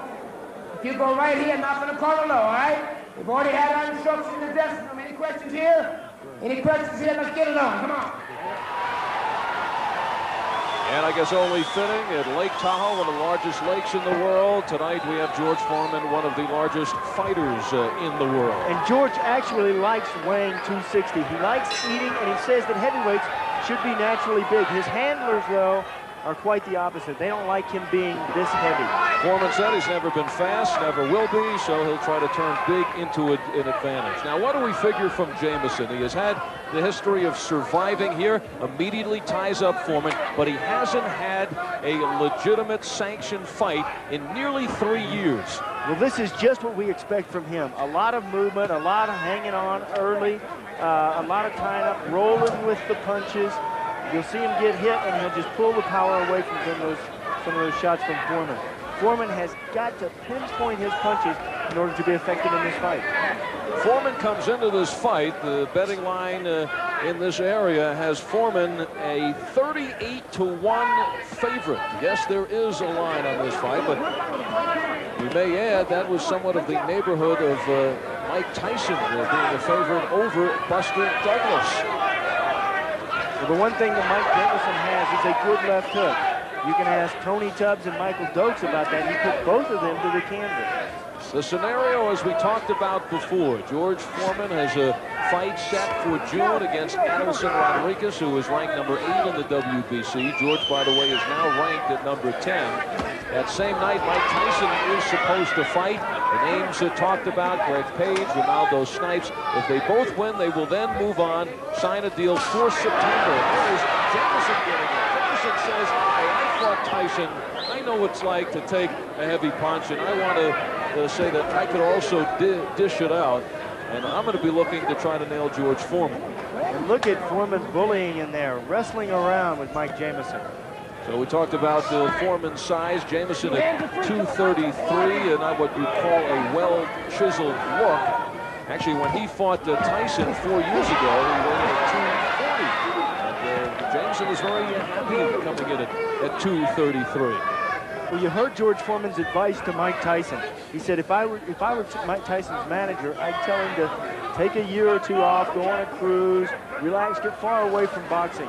And if Mike Tyson comes back to fight George Foreman, he's not exactly going to be doing that.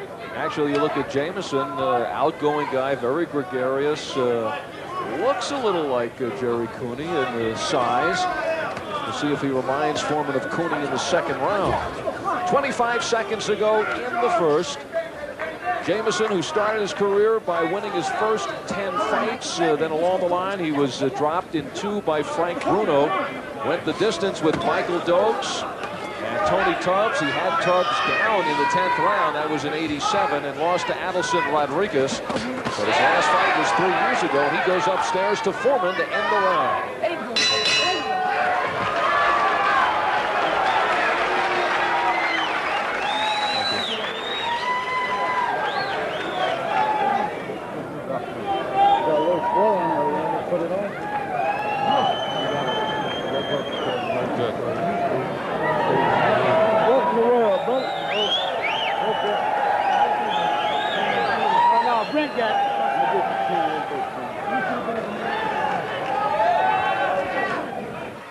The problem with a crisscross defense, as George is using there, is you can get hit with a right hand over the top.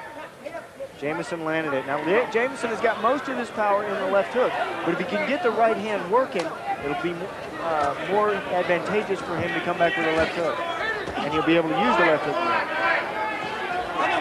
If you're scoring, we were taking a look at Jamison's record. He's been out for almost 3 years. He has not tasted victory in the ring since 1985, 5 years ago. George Foreman comes in with a mark of 65-2 with 61 knockouts. In his first career, he was 45-2 with 42 KOs. And here in the George Foreman 2, he has won all 20 and 19 by knockout. The only non-knockout was the 10-round victory over Everett Bigfoot Martin. And Sean, we have seen over the last 3 years, George was out for 10 years, came back at the age of 39, now at 42. It created a Foreman phenomenon. It's kind of a mixture of curiosity and charisma. He's a blast from the past, the nostalgia. Let's all go back in time. And the weight of 260 is certainly bigger than life. But he's a name. A sport currently desperate for big names. He's personable, he's funny, he's a good guy. And as Mike Tyson has taken on the aura of the villain, George Foreman, you could see the reaction from the crowd. He is the hero. But as you had mentioned before, he has really choreographed this comeback. This is Mike Jamison along with Cooney, the only heavyweights he's really fought, and both of them have come off from layoffs of 2.5 years or more. And it looks like he's going to get a Tyson fight. Everybody who wins here, everybody who wins against Edison Rodriguez, off of fighting nobody.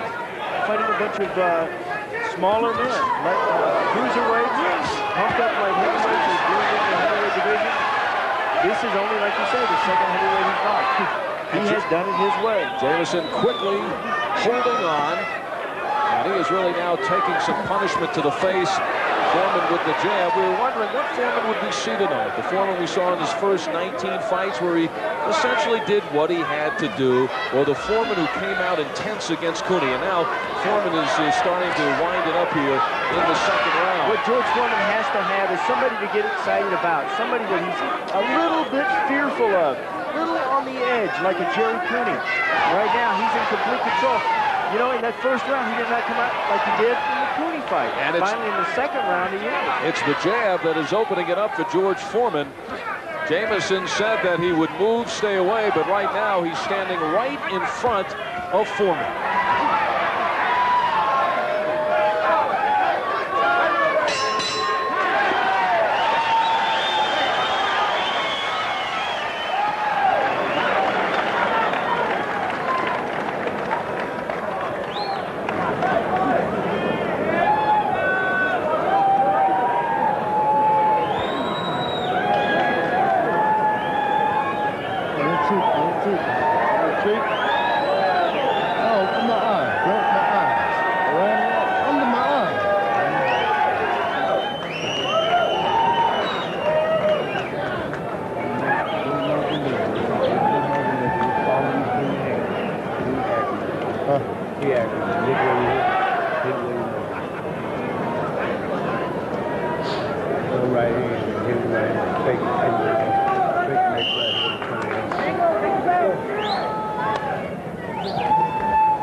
It was all George Foreman in the second, and he's picking up the pace here in the third. At this point, does not look at all in danger of losing the bouts in the future with Allison Rodriguez and then the possibility of meeting up with Mike Tyson.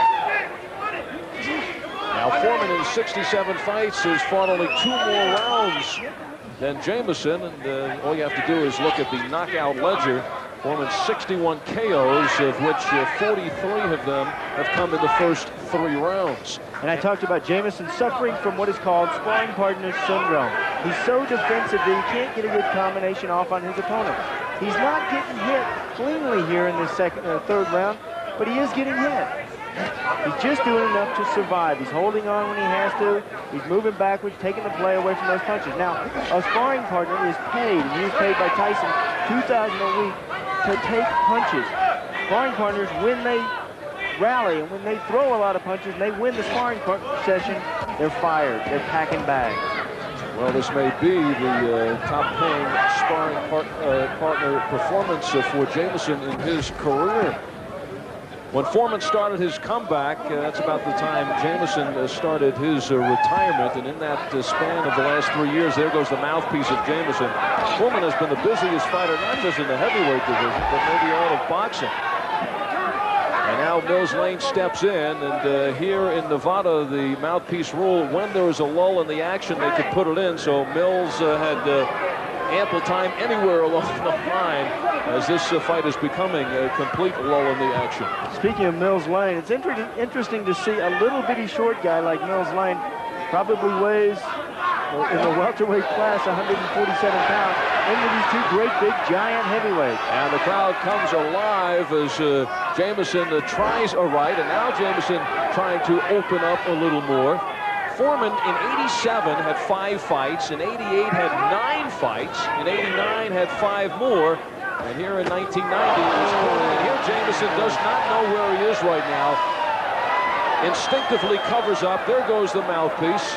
A timeout is called. A convenient lull in the action now for Jamison, who took a wallop, and it looks like now it's just a matter of time. Jamison trying to haul off. All of his strategy is completely out the window now. Now we will see those survival instincts of Jamison. We may see a little heated seconds before this ends. Jamison's got to start throwing punches. You know, he only knew about this fight a week ago, and now he's showing it.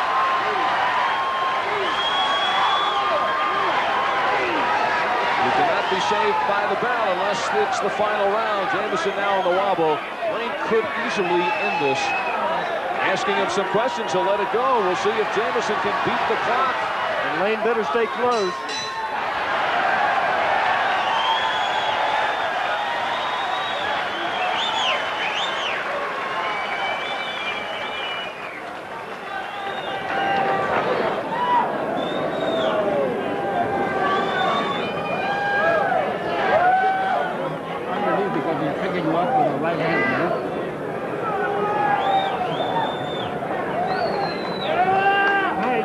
This bastard right here. You can do it, baby. Come on.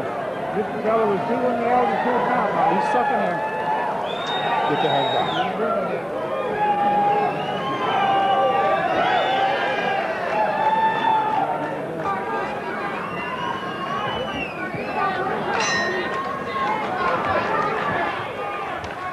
Jamison's a 38-1 underdog coming into this fight. What do you think the odds are that he'll make it out of this 4th round?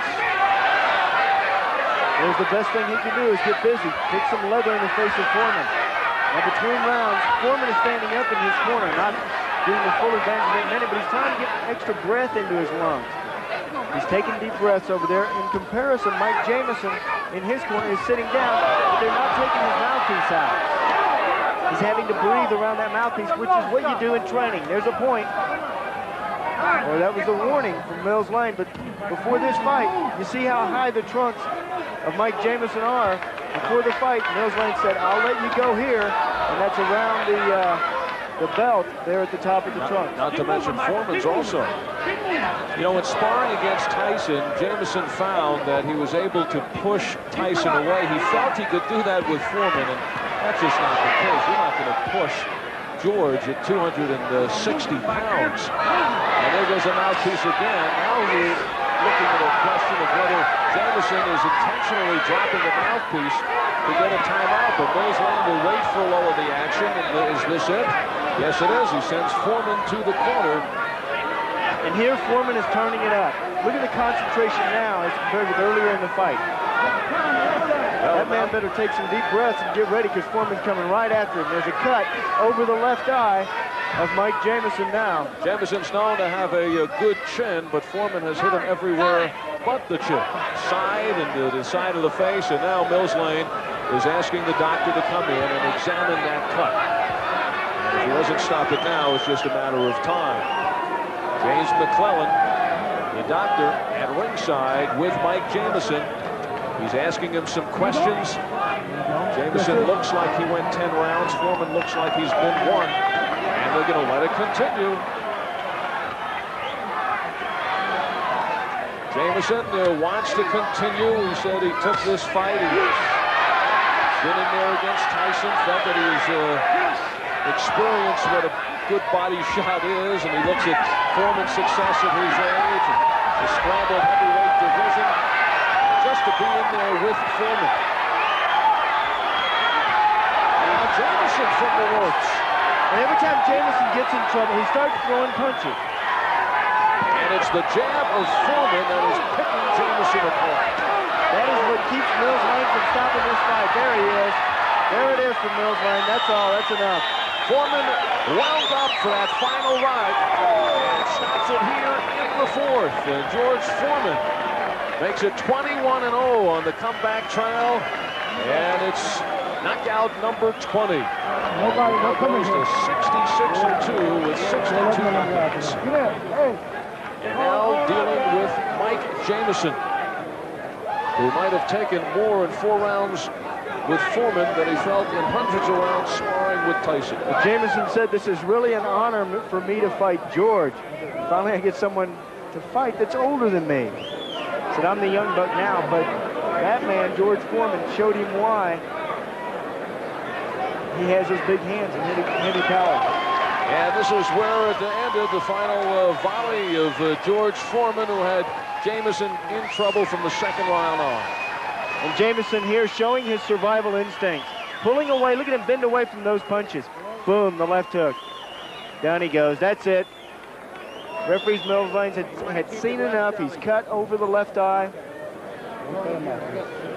So George Foreman, who was certainly not as tuned up in shape for this one and intense as he was for Jerry Cooney, but he does get this one behind him and now could start looking ahead to some big paydays with a date against Adelson Rodriguez in June and then perhaps Tyson in September. Let's get the final time on this fight and go to our ring announcer, Jerry Hoffman.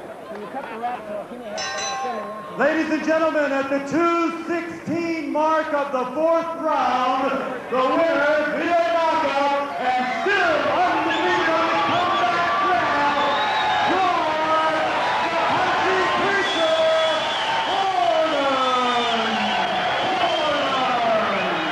Foreman. Devastating punches there from George Foreman. His next opponent will be Adelson Rodriguez from Brazil. Then later in the year, he's hoping for a matchup with the Iron Man himself, Mike Tyson.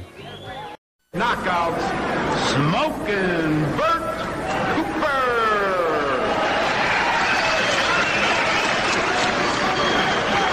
His opponent fighting out of the blue corner, wearing the white trunks with the blue trim. He weighed in at 253 pounds from Marshall, Texas, with a professional record of 62 wins, 2 defeats, 59 big knockouts. Here is the former heavyweight champion of the world, George Foreman! A referee, Al Munoz, with the instructions. And Sean O'Grady taking a closer look at this fight. Sean and the blackboard. Well, for Foreman, he's got to speed up against the lighter Cooper. He's got to use his uppercuts because Cooper is shorter than he is. For Cooper, he's got to keep his hands high early, not get caught with those big shots, move side to side, and move his head. All right, the tips from Sean O'Grady. Bert Cooper in the black trunks in 1973 when Foreman beat Joe Frazier in 2 rounds. Cooper at that time was 7 years old and in the 2nd grade. And he has basically grown up under the tutelage of Joe Frazier. He said Joe really hadn't given any suggestions, but perhaps watch the tapes of Frazier's fight to know what not to do. And what not to do is to stand in front of George Foreman. So Cooper will be on the move, we expect. He's not going to stay in front of George, and he feels that the speed could make the difference. As Foreman, Sean, will look to cut off the ring on Cooper. Well, this ring is fast. There's not much padding underneath, and it's only 17 foot inside the ropes. That would have to favor somebody like Foreman, a big man who can move side to side. And can punch, and he's going after Cooper. Here on the first, Cooper backpedaling, certainly showing great respect for the punching power of Foreman. And Cooper realizes that he's got to get into the last few rounds of this fight. He's got to get past 3, is what he said. He wants to take Foreman into the later rounds. Foreman in 62 victories and 2 defeats, 64 fights, has gone the distance only 4 times. He hasn't had to. And now Cooper inside and out.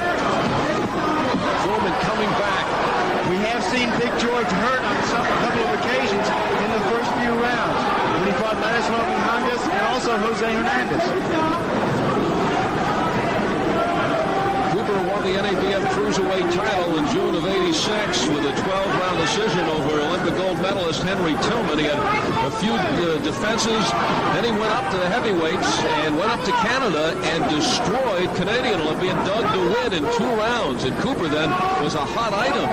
Matter of fact, that fight was in February of '87, just a month before Foreman came out of retirement. And at that time, Cooper, they were talking about him as a future opponent for Tyson. But then in June of '87, TKO'd in the 8th by Carl Williams, and he said it was the jab of Williams who just cut him around the lip, that Williams was just too tall and too quick. He knows he's going to see the jab from Foreman. Yeah, he said that jab was just too fast for Carl Williams. He said Foreman's got a good jab too. I brought it up that Foreman's got an excellent jab, but he says Foreman's jab is too slow and ain't going to hit me.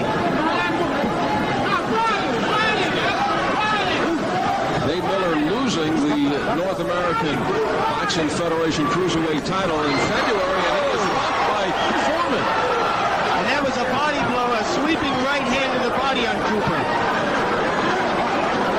Devastating blow right on the short rib. Right there. And now he's standing right in front of Foreman. Under 15 seconds left in the first round. When you get hit with shots like that, it locks your legs, and you can't move. That's why Bert Cooper is not moving away from Foreman. As we pause for our local cable systems. For George Foreman, that sweeping right hand that caught Bert Cooper right on that short rib over on the left side of your body. George, who could just punch through an opponent. George not too happy about things at the weigh-in this morning early at 7 a.m. He was kept up most of the night. His 18-month-old son has had the virus and was up most of the night, as was George. So he had not gotten much sleep before tonight's fight. Figured he'd get a few hours this afternoon. That's a man you don't want mad at you. You were asking me today, Al, about that crisscross defense that Bert Cooper is using in there. He's crossing his hands out in front of his face. For straight punchers, that's effective. But a puncher like Foreman, who goes around on the outside with those sweeping right hands, those hurt. Right there, he's bringing his right hand over in front of his face. Oh, that punch hurt. And Cooper unable to get away from Foreman. A big problem for Cooper here tonight, Sean, as we had alluded to before. We have not seen Foreman as serious in any of his fights as we had here tonight. And he was very worried about this fight.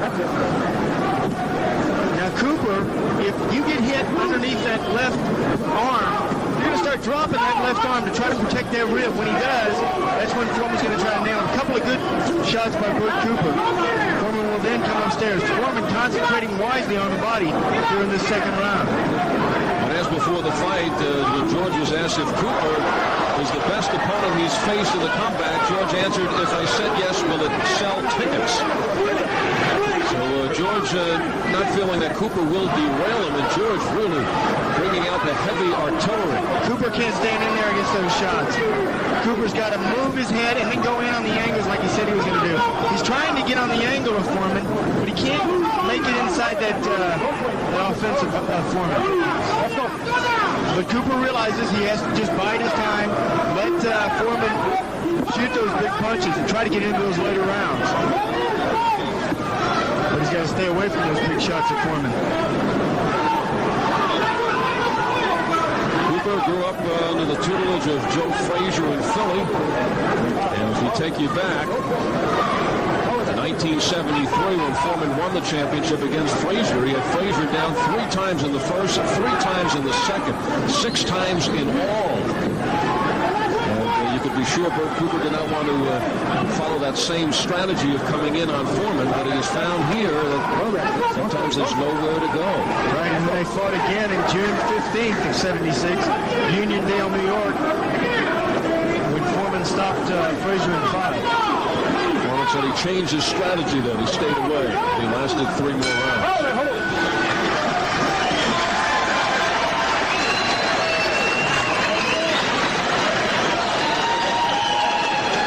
Here in Phoenix Hotel, Bert Cooper has felt his wrath through 2 rounds. And he is feeling that power. The big right hand by George Foreman. He set that up with the left jab. Bert Cooper not coming out for the 3rd round.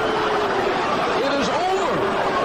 George Foreman, TKO. Bert Cooper taking the shots in the first 2 and will not come out for the 3rd. What a surprise. The crowd booing Bert Cooper as he has given a no-mas after 2 rounds, taking the heavy body blows of George Foreman. And you can hear the crowd reaction. Cooper tasted the power of Foreman, and he wanted no part of George Foreman. And the crowd chanting George Foreman, who tonight upped the level a bit. Hearing so much about Bert Cooper being his biggest test. And in the end, it certainly was not the case. Let's take a look at some of the shots in the 2nd round. George Foreman. Boom, that big right hand is what took all the steam out of Bert Cooper. And the so-called speed of Bert Cooper never an effect in this fight. And George now playing for the crowd. I want Tyson. Cooper said he was going to try to get into the later rounds. That's where he was going to KO George Foreman. Foreman wanting Tyson. Now in this fight, can you judge George Foreman off the competition? Well, you know what? He won. He's been winning. This is his 18th in a row. You have to give the man some credibility. We'll be back, and we'll hear from a pumped-up George Foreman when we return. It off. But I can tell you this young man was an aggressor. All he knows is throwing punches. And I told you before, Mike Tyson can't whip me because that's all he knows is throwing punches. When he meets somebody who couldn't know, you look at that fight, the fella couldn't hit me with anything and discouraged us. I was hurting him. And what shall he do? Get killed or just cry for mercy? And he asked for mercy because what could he do? Just wait to be slaughtered? Normally, I lighten up in the last few minutes when I got a guy hurt, but this guy was a little too dangerous. Even when I got him hurt, I had to stay on him, and that changed everything for him. There's too much pressure round after round. Now, they say I'm old. They say I'm 40, but the idea is 23-year-old boy sitting down saying I can't take it anymore. But when I went, if Cooper would have won, he would have won some money. If Mike Tyson beats me, he just wins some more money to buy a car. But when George Foreman wins, every granddad in the country can stand up and be proud of their gray head. They can stand up and be proud to call their children grandson because I'm an old man. And everybody can, when I win the heavyweight champion of the world, I want every 40-year-old and 50-year-old to stand up and have a toast of Geritol for George Foreman. There's nobody that can whip me at this point. Right now, I'm the best fighter. I didn't stop because people have beat me up. I stopped to do something. I'm a full-time preacher, and I'm coming back in to take up where I left off. These fellas just don't remember George Foreman. Their trainers have told them to get out there, put that pressure on him, keep punching. They're going to get him, but he can't get anything going. Archie Moore has tightened up my defense, and here is a full-fledged fighter. You have to run out of the ring or fight, and unfortunately, these fellas don't have enough experience to fight an old man like me. When I saw you today, you seemed to be worried. You were a little bit different. Were you worried about Bert Cooper? Worried because I knew I wouldn't be able to play with him. Normally, like I said, you've seen me in before, I get a fella hurt and I back off and let him get himself together and let the referee come to his rescue. This time I knew I can't play with this boy. If I get him hurt, I'm going to have to finish him. I'm going to have to finish him, stay on him, and I didn't want to do that, but unfortunately, he could see it coming so bad that he quit himself. It happened to Huawei. He couldn't take it anymore. It's going to happen to Holyfield. We're supposed to sign and fight Holyfield, Tyrell Big. It's going to happen to all of these fellas. You know why? They've been getting away with murder. They've had 16, 17 fights, but I'm George Foreman. I fought Muhammad Ali, Joe Frazier, Kenny Norton. I fought all the great fighters in the world. I'm not the best, but I fought the best, and that makes me one of the ones. And I even met Joe Lewis. I met him, shook hands, you know. Do you feel like a win over Bert Cooper has a knockout win like you had, has silenced the critics? No, they're never going to be silenced. As long as George Foreman Foreman keeps winning. I started my previous career, and I knocked Joe Frazier out in 2 rounds. People said Joe Frazier was over the hill. Muhammad took too much out of him. They will never stop because things happen so quick, and I get them over so quick. But, as always, I'd like to say hello to everybody in the audience, and especially George to Sean O'Grady. Thank you, George. Let's also say hello to Bert Cooper. Bert, he hit you the second round. You tasted the power. Did you decide just to check it in? Yeah. Keep your chin up, Jim. All right, that's it. I didn't want to get hit with too many with those shots. You know what I'm saying? I didn't just want to, because he's a big guy. Do you feel like you ever hurt him? I saw a couple of combinations that you did. I did with the right. I think with the right hook to the head, right here to the eye. That sold him out a little bit, but they just keep coming. Okay, as a heavyweight, what do you think about him fighting Mike Tyson? He wouldn't stand a chance against Tyson. Oh, okay. George wouldn't stand a chance against Tyson. Why? Tyson is too well seasoned. You know what I'm saying? He's young and he's strong. There's also talk of Evander Holyfield. Could Foreman stand there with Holyfield? I don't think so. Stamina. Holyfield got stamina. George Foreman don't. He wouldn't be able to make it 2 rounds. Okay, all right. Bert Cooper lost tonight, but let's go back down to a winner at ringside, Al Albert. Al? All right, we may want to keep Bert there for a reaction. We've just received word that the commission here in Arizona is holding up Cooper's purse, which we understand is $17,500 for non-performance. Arizona, Mr. Bobby Ferraro. Introducing the principals. First of all, in the red corner, wearing the blue trunks with the gold trim, he weighed in at 228 1/2 pounds, fighting out of Houston, Texas, with a professional record of 17 wins, 7 losses, 1 draw, 8 big knockouts, Everett, Bigfoot, Martin.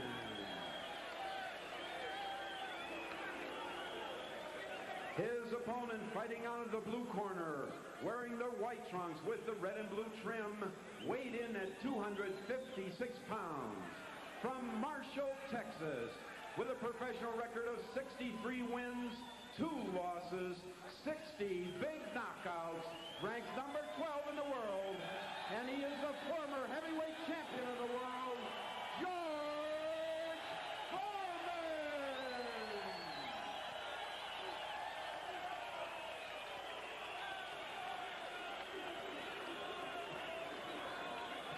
Referee Bobby Ferraro with the instructions. Chief second, let's go. Okay, you both had your instructions. You know the rules. I want you to abide by them. I want a clean fight. I want a safe fight. When I ask you to break, I want clean breaks. I don't want no pawing, no hitting behind the head, rapid punching, and no punching in the back. When I ask for a break, I want a clean break. Shake hands. Good luck to both of you. George Foreman intently listening to the referee, Bobby Ferrara, for the instructions. He is going up against the heaviest opponent that he has faced. Previously, it was Dwight Cowie and Tom Trim. Both were 228. Cowie also fought this man, Everett Martin, back in May and beat him in 10 rounds, while George Foreman, with a TKO over Cowie, the former light heavyweight and cruiserweight champion, in 7. George Foreman has not even broken a sweat yet. Martin, nice and loosened up. He's got a sweat going, a little bit of bead. George Foreman will work the sweat up very quickly. It is getting hotter and hotter in this arena here in Tucson. It was 107 degrees in the shade this afternoon. What kind of chance does Martin have? Where does he have a chance to pull off the upset? Pulling him off on the side in the corner, I did get a fight plan from him. He said he was going to try to take the strength away from Foreman, shut his power away by using the angles. And he was rather vague in his fight plan. He had to sit there and think about it for a minute. You better know your fight plan. The day before the fight, if you don't know it, I'm afraid you may not do it. Well, all day yesterday he was saying it was a secret. Sometimes that means a fighter just doesn't have a clue what he's going to do. Martin, soft hitter, Sean, but shows a lot of movement. A soft hitter, and he moves his head quite well, keeps his hands up high, but we're going to see how much this heavier weight has slowed him down. And he's trying to work inside. He certainly is not going to beat George Foreman from the outside. action. It is scheduled for 10. George, before the fight, saying this could be a distance fight. He's sounding as if he wanted to work out. He has gone the distance just 4 times in his career in 65 fights. And Foreman is extremely strong. Martin does not want to stand in there and wrestle with this big guy. Last time Foreman went the distance, 12 years ago, his final fight when he lost in 12 to Jimmy Young in 1977. Foreman digging in. No question Foreman has the punch as he gets Martin to the side, and Martin continues to stand in and hold and get right up chest to chest with Foreman. A lot of heavyweights have been successful staying on the inside against the other heavyweights, but where they have problems with Foreman is he's got some amazing uppercuts that rip off your head. You lean in like that, he brings those uppercuts on the inside. I've seen a couple of them already in this first round. Everett Martin started his professional career as a light heavyweight. He won 13 of his first 14 fights, then started losing weight, drifting down to the super middleweight division, and then coming back up again. He has beaten Bert Cooper in 10, then he lost in 7 to Johnny DePloy, and then his last fight losing to Cowie. And this could be the way that he's trying to take the power away from Foreman. He's trying to back up Foreman. Now, in my opinion, that's a mistake because of the strength of Foreman. Foreman's got fantastic balance, too. And Foreman just doing, pushing away as he did with Joe Frazier. And that's why George Foreman feels he could beat the Mike Tyson, because he is the smaller, the solid build. Here's a simulated Tyson build to a certain extent. The small, solid guy in Everett Martin. We'll talk more about that when we return. But first, here's a word from our local cable systems. We're in Tucson tonight, but Sean, you're commenting you think that George may be somewhere else. He doesn't have that concentration, the eye of the tiger that I was talking about. One of the things that people are looking for when they see him fight is how serious he is about the fight. It appeared, though, in that first round he was not that concerned with Everett Martin, but he better be. Martin has been down just once in his career, and that is the loss to Johnny DePloy. Now Martin trying to spin and turn. He knows the better chance he has the longer this one goes. He would like to see how Foreman reacts going longer and longer. That is a 10-round fight for Foreman. Last time was 12 years ago that he was forced to go at least 10. And now George digging in. Martin landed a sneaky left hook, and I think it made Foreman mad. Second round action. George Foreman and Everett Bigfoot Martin. How did he get the nickname? You take a look at his feet, not too big. As a matter of fact, they're just size 9. But when he was a youngster, he just hated to wear shoes. And the comment was, put some shoes on his big feet. Oh, nice right hand by Martin. Martin sneaky with his punches. He snuck that right hand out close to Foreman and nailed him with it. Martin asked what was his best punch, his strongest hand. He said both. That was a lesson from Sugar Ray Robinson, his idol. And the right by Foreman turns the head of Everett Martin. My mother and I were arguing at the kitchen table for about an hour and a half the other day about Foreman's comeback. And she says that Foreman does what no other fighter does. The strength, the balance, he pushes back Everett Martin. If he does that with Tyson, Tyson's never seen that before. Nice left hook. Snuck it in from Foreman. Tyson's never seen that before. How would he react to it? Good question. Nobody knows how he would react. We know how Joe Frazier reacted to it. It took the power away from Frazier. That was 16 years ago. George Foreman, by the way, in that fight against Frazier in Kingston, weighed 217.5 pounds. And then when he lost the heavyweight title to Ali in 74 in Zaire, he was 220 pounds. And talking about his weight, he says, come on, let's get some real heavyweight champions, some big men. Now the heavyweight champion, 216, Mike Tyson, he's a small guy. He wants to see a big guy in that title over. And the second round ends with a flurry. Round number George Foreman in the white, and in the blue is Everett Bigfoot Martin. George Foreman, who has been talking to the Evander Holyfield camp as he takes an uppercut. Holyfield trainer Lou Duva is watching on from Virginia Beach, where right now he's training Pernell Whitaker for an August fight with Jose Luis Ramirez, and we are hoping to hook up with Lou via the phone and talk to him at the conclusion of this fight. And his reaction on Foreman and also the possible Holyfield matchup. Right now, Everett Bigfoot Martin sticking his big fists in the face of Foreman, who is ranked number 12 by the WBC. And he's using that big fist with the speed. And he's catching Foreman. Foreman, between rounds, standing up in the corner and with his legs crossed, looked as though he's not concerned at all with what's going on inside the ropes. Again, the eye of the tiger. Use every second to your advantage when you're inside those ropes. You've got a minute between rounds to sit down. Sit down, catch your breath. Take your time, relax a little bit. Get some instructions. Get ready for the next round. A year ago, George down to 235, and there is the big shot of the night by Foreman, going to work on Martin, just spinning him around. And Foreman now showing the heavy lumber, and the crowd coming alive. And this is exciting Foreman even more. But Martin taking the punches and punching back. He's still trying to get those angles that I talked about. Look at him moving around, trying to get behind Foreman. Another big right by Big George. Gosh, look at those shots. What Martin wants to do is have George expend some of that energy. Make him throw those big shots, but make him miss. Martin doesn't want to get hit by him. Can't blame him. Under a minute to go. George Foreman has not been touched, certainly not been hurt, and Martin at this point being weared down as he has been feeling some terrific blows from Foreman. And it also is taking a lot of energy out of him to wrestle in there with Foreman. Foreman getting the better of it because he's the bigger man. Nice double left hook by Foreman. He shifted all of his weight over to that left side. What balance George Foreman has got. Well, he is certainly solidly anchored on the canvas.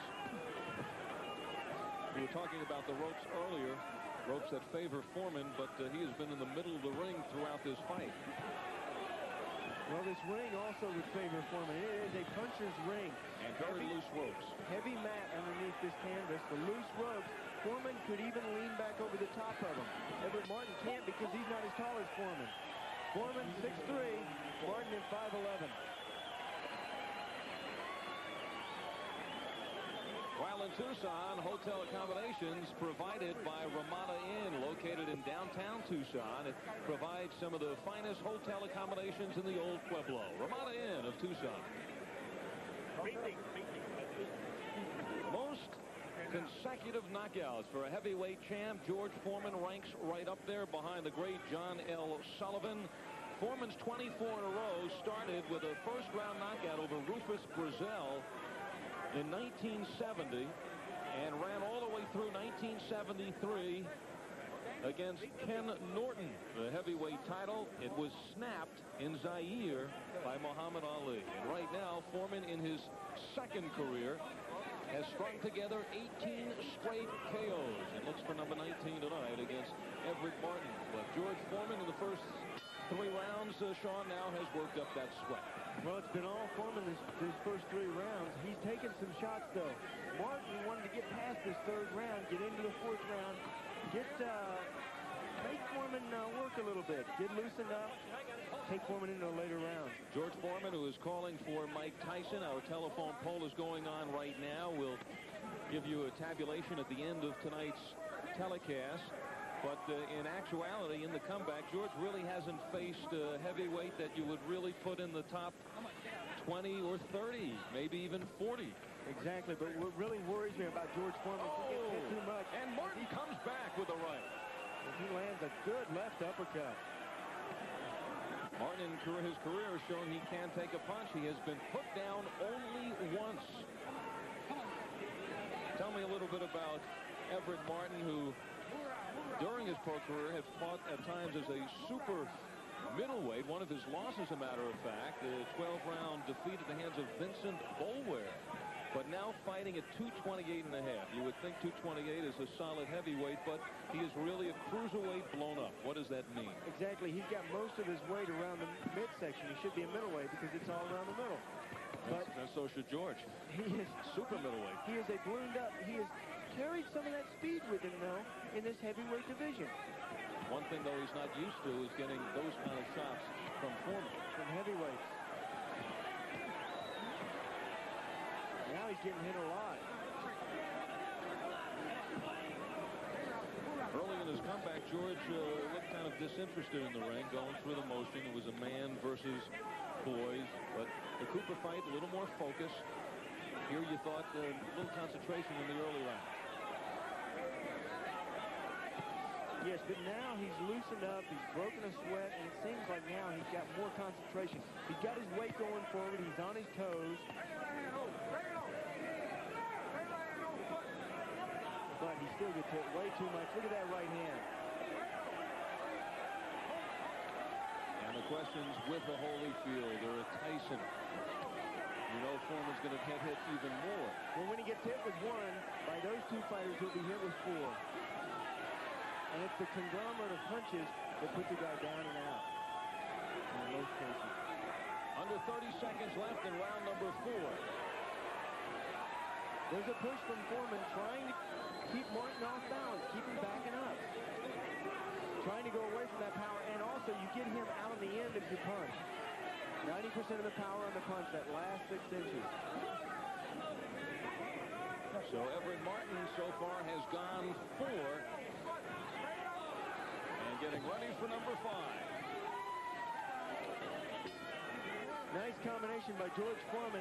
He threw the 1-2, and then he brought the left uppercut. Remember we talked about his uppercuts and how dangerous they were. This is round number 5. The longest anyone has gone against George Foreman in the comeback was Dwight Cowley, and that was 7 rounds.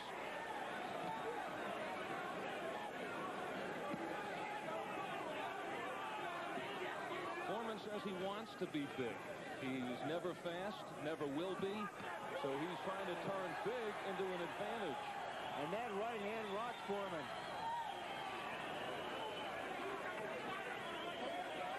When Foreman gets hit, and a lot of punchers are this way, they have the big heavy hands. They commit themselves when they throw those punches. They move in with it.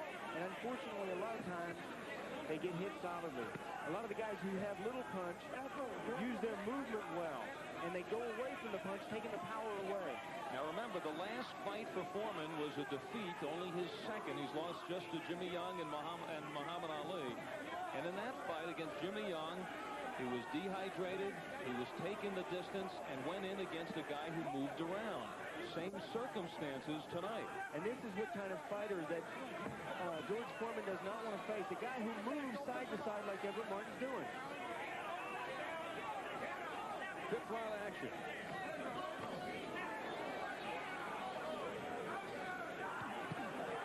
Oh, nice 1-2 combination. Oh, those hurt.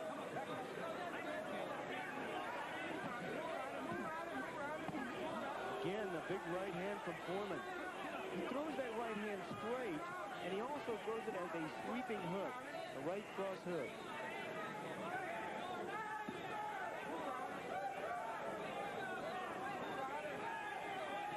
Foreman carrying that left hand down below his waist. Dangerous.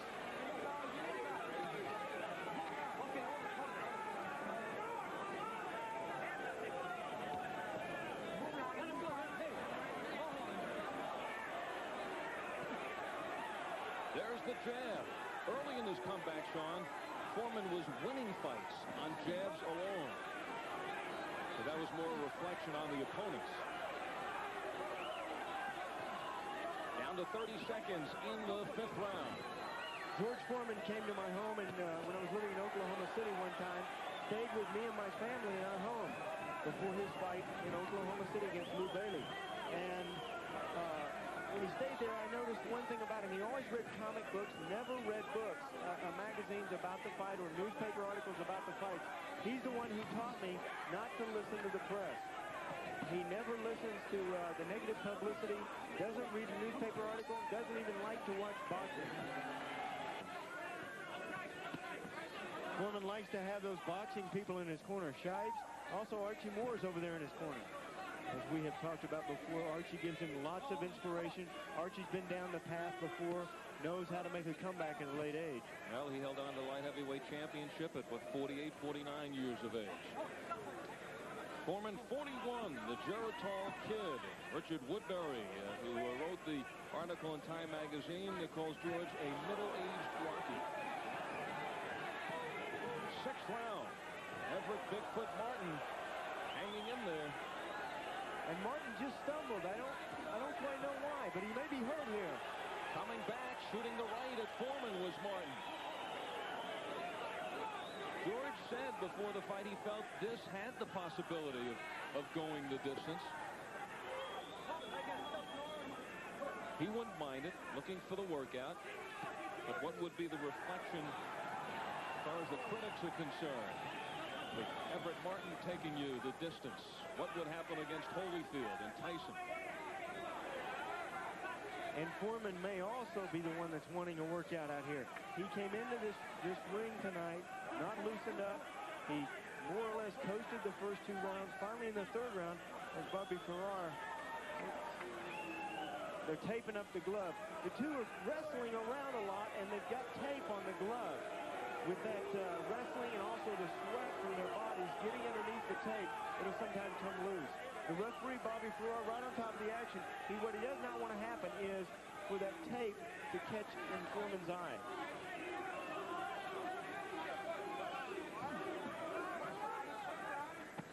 All right, come on, get out. I got it. Go. Get that hand off the back of the neck.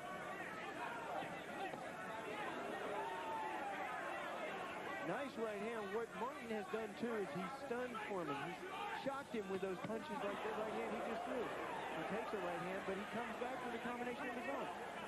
He perhaps realizes that every time Foreman commits, he leaves himself open.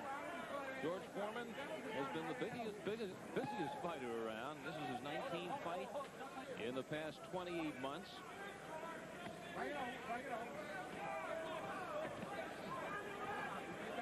He says he is now talking about elevating and stepping in against the likes of Holyfield. I even heard rumors about Michael Dokes.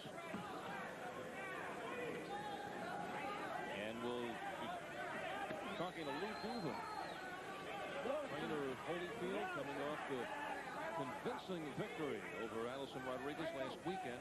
Into this fight. Keeps trying to allow Martin to run into that uppercut. He'll throw a couple of jabs, allow for Martin to come in. When he does, he brings the left uppercut just off his rib. Watch, right on the inside. Let's see if he does it. Next round. A good round by Everett Martin. Some right hand work. He's found a home for that right hand. And also Foreman carrying that left hand low. He saw it and went after that opening that Foreman showing him. Only Dwight Cowie, who Everett Martin lost a 10-rounder to in May, has gone into a 7th round in the comeback of George Foreman. And here's Everett Martin, who spent at last minute in between rounds sitting on his stool and screaming into the air, psyching himself up. He was screaming, "It's my time, Lord, it's my time." What he means, it's his turn to turn this, it's his time to turn this fight around. Now this is where he wants to get the aggressiveness in his attack. Foreman has not been hurt. He has certainly been annoyed by Martin so far in the first 6 rounds. He's been annoyed because Martin has popped him with center shots that Foreman should not be getting hit with. And over the comeback, you said, as far as Foreman's concerned, the one thing, the glaring error as far as he is concerned, is he has the tendency to get hit too much, especially with a faster opponent. He gets hit way too much, and when he gets hit, he gets hit solid. It's not a rolling punch, a glancing blow. It's right on the chin like that shot right there. See, Foreman was moving in when he got hit with that punch. That adds a little bit more force to a punch, like two locomotives running straight on together. instead of a locomotive running into the back of another one going away from it. You learn to roll with those punches. Something Foreman hasn't had to do, being that he's had 41 KOs out of his 60 in the first 3 rounds. Or inside the first 3 rounds. Look at the awesome view of George Foreman with the 19-inch biceps bulging. Under a minute left in the 7th. And we may be seeing a rare distance fight in the career of George Foreman. 65 fights. He's heard that final bell only 4 times.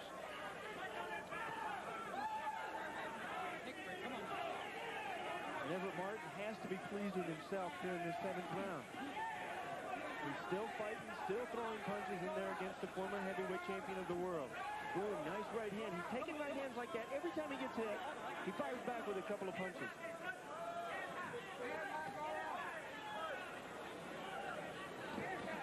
Look at all the pushing and shoving in there. Oh, and a big right hand by Foreman. But again, Martin comes back. Every time he gets hit, it's time to throw punches.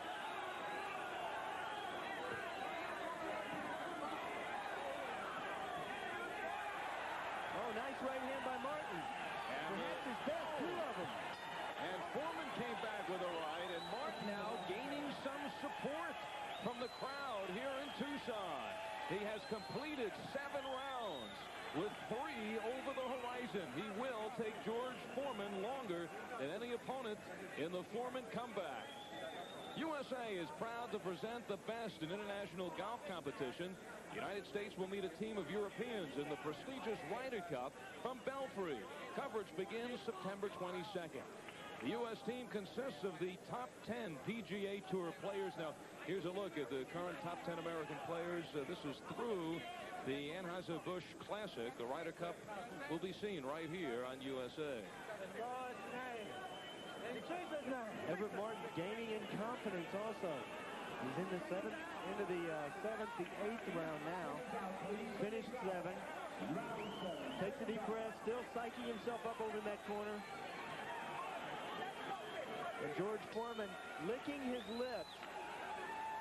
Oh, a big left to start off the 8th round. Now we'll see how George Foreman reacts, having been taken this far into a fight. At this point, I don't think we've got to consider George being behind in this fight. Certainly has the upper hand. Upper fist. Yep. He's gone the distance 4 times, we've mentioned. The first time was his 8th fight against Roberto Davila back in 1969. That was an 8-rounder. In his 12th fight, Levi Forte took 10 rounds of Foreman. That was in 69. Then in his 16th fight, he went 10 rounds and beat Greg Peralta. That in 1970. And then his final fight. And there goes Martin. The second time in his career that he has hit the canvas. Down he goes. He's shaking his head no. Looking over at Foreman. Foreman telling the referee Bobby Ferrara to stop the fight. And Martin taking objection to that. And Martin saying no way. He's got that middle game down. Foreman opening up. Martin holding on. Martin does not want to lose the concentration of this fight. And he does not want to get knocked out. Halfway through the 8th. What could it mean for his career if he could make the distance? Well, perhaps a lot of fights on the road fighting people who would like to fight Foreman. Maybe even fighters like Holyfield. Maybe anybody in that top 10. If they could knock him out, automatically people would be primed for a Foreman fight. Oh, another right hand. Everett Martin will not go away. Lazy with that left hand. Foreman pays for it. Martin trying to survive the knockdown here in the 8th. 50 seconds.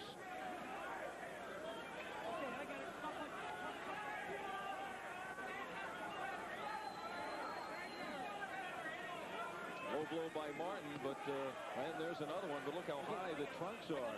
George Foreman. It is a low blow. The trunks are high, and underneath the trunks of Foreman, he's got on a foul-proof protector. It's padding underneath there. Martin still throwing punches. They're not hurting Foreman, but they are landing and they are scoring. You got to give him credit.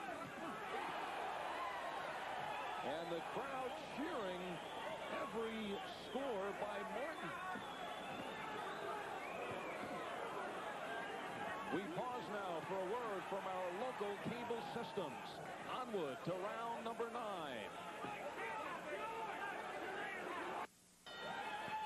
Everett Martin hit the canvas in that 8th round from that uppercut. Trying to get on the inside of the power of Foreman. Foreman caught him with that uppercut.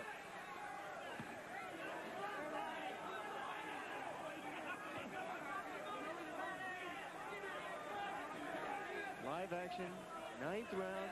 If you're told that in the corner, the old-time trainers tell you if you're going to take a break, take it this round and come on strong that final round. Well, recently, Hector Camacho, a 10-round victory over his former sparring partner, Tommy Hanks. And after the fight, Camacho explaining it was just a workout. It was better than not fighting at all. I wanted to go 10.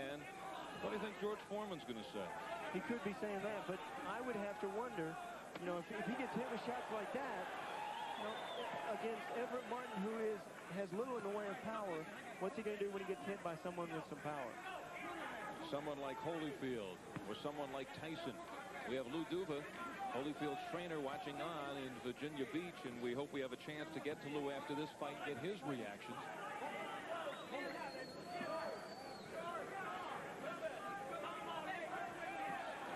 The crowd cheering wildly for Foreman in the beginning of the fight, and now have shifted their support to Everett Martin.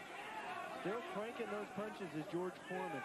Every shot is a home run shot. Well, he's got the weight behind every punch, but he doesn't vary the intensity on those shots. If you get hit with one of them, you know you're hit. Foreman was ending some of his earlier comeback fights with one of those shots. And Martin has sustained a handful and then some.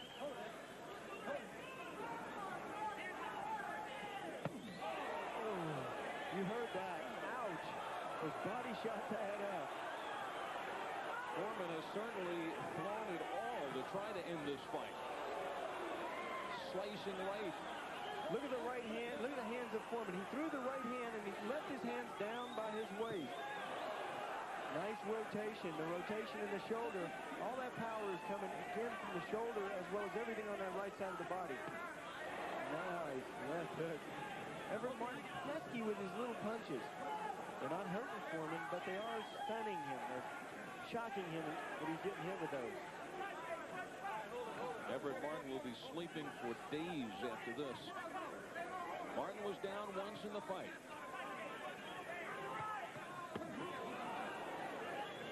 Inside 20 in round number 9. And for the first time in 12 years, George Foreman may be taken to the distance. We will be going into the 10th and final round.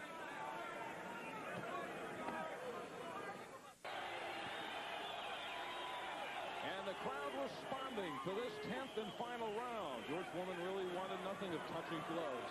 And when they were out there touching gloves, Everett Martin said, no, no, no, you're not going to knock me out. Martin upset in the 8th round when he went down, when he saw George Foreman motioning to the referee that he should stop the fight. So Martin even more determined to go the distance now with Foreman.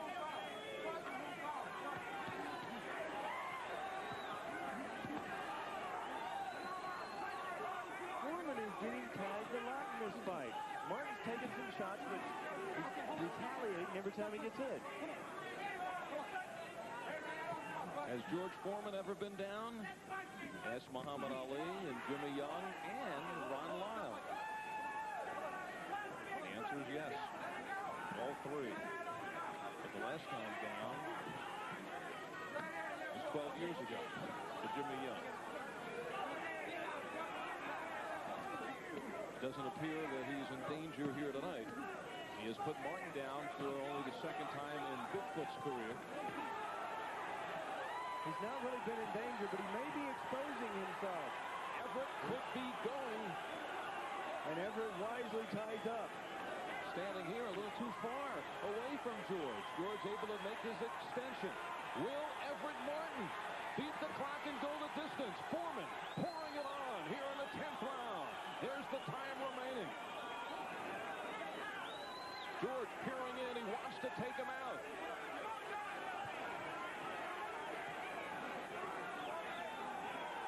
And Martin right now just trying to dance through the 10th round with George, looking to hold on. Creepy crawling is Foreman. Look at him bend there over at the waist. He's trying to put those shoulders into the punches.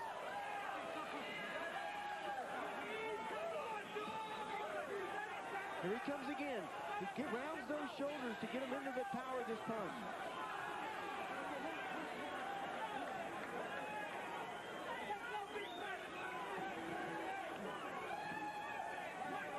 Looks as though he's trying to knock out Martin with that one punch. Not trying to put a conglomerate of punches together.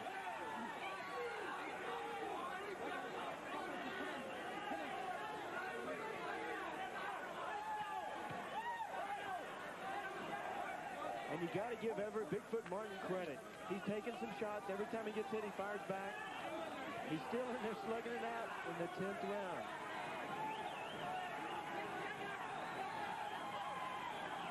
There will be no knockout in this fight. And he has made it through the fight. Only the 5th time in the career of George Foreman that he has been taking the distance in 66 fights. A moral victory for Everett Bigfoot Martin.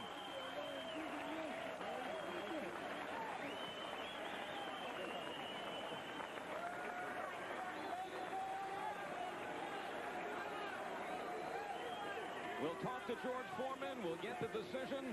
Hopefully we'll get the reaction of Lou Duva watching on in Virginia. And we'll give you our current tabulations on the George Foreman telephone poll. Welcome back to Tucson, where Everett Martin is celebrating. Said, I went the distance with a legend. I could fight anyone else.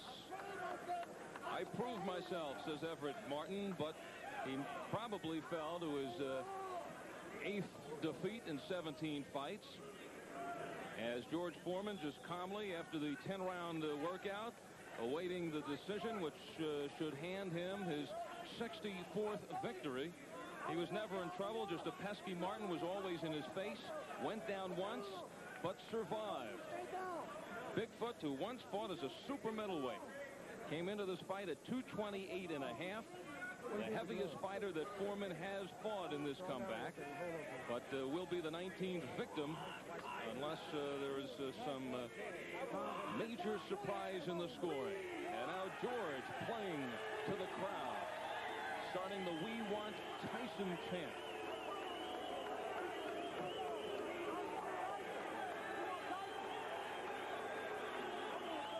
We're ready for the decision now. Let's go to Deck Bull. Ladies and gentlemen, we have a unanimous decision. I will read the scorecards as follows. Judge Greg Hughes scores about 98-91. Judge Joe Garcia scores about 97-92. Judge Jerry Mull scores about 99-91. All for the winner, George Foreman. Power punch.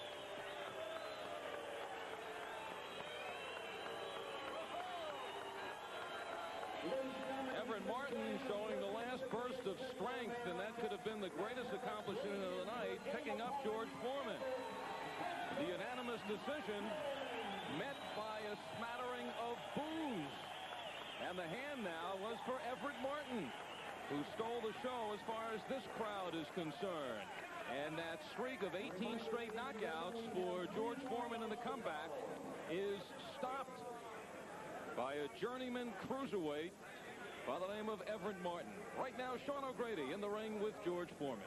George, when you fought Bert Cooper, I noticed how focused you were in that fight. Were you as focused in this fight tonight? It's strange. This kid was taking a lot of unnecessary punishment. That's where you get a guy killed. This guy was hanging on, and just because of his nature, when I knocked him down, I asked the referee to stop it. He's going to get killed, so I just had mercy on the fellow myself. I started hitting him with straight right hands rather than uppercut, trying to ruin his career. He'll make it somewhere. He got a 10-round decision with George Foreman, but it's a shame these 25-year-old guys have to pray to go 10 rounds with me. And I just can't. They're running and hiding and covering up. But basically, I want Tyson. You know, I need 10 rounds. I'll maybe go 10 rounds again, then fight Tyson, Holyfield, and then win the title. George, let me ask you, did he ever hurt you? Because he caught you with some clean shots. Well, I try to make him put some punches in so I could catch him with body punches. I fooled him to throw a right hand, make him think it hurt so I can get inside and hurt him underneath his right hand. I did a couple times, but he has this great ability to recover from a punch. But he was able to run and take care of himself, cover up, which is what Mike Tyson better do, too. And I'm ready for the whole world. 10 rounds, 12 rounds. They can't stop me now. 25, 22. I'm 40 years old. I like to tell the world that I lived in the 40s. I lived in the 50s. I've lived in the 60s, the 70s. And I'm going to be fighting into the 90s. And you'll see guys raising their hand just because they win 10 rounds with me. But all you 50-year-old guys out there, remember, we can do it. God bless. George, well, let's go back down now. I'm not going to go and get this guy. All right, that.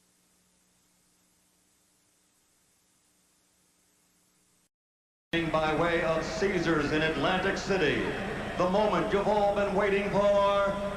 Let's get ready to rumble 10 rounds in the heavyweight division. The referee for this fight is Joe Cortez. Introducing first, fighting out of the red corner, he's wearing the black trunks with white letters and weighs an even 231 pounds. A native of New York now, living and fighting out of Marco Island, Florida. His professional record, an outstanding one of 28 victories, 24 by KO, only 2 defeats. Ladies and gentlemen, Jerry Cooney.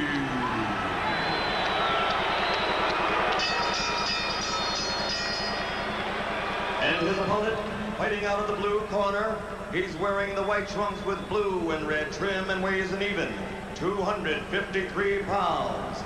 He's from Marshall, Texas. This Olympic gold medal champion has a professional record of 64 victories, 60 by knockout, only 2 defeats in his career. He's the former heavyweight champion of the world, George Foreman.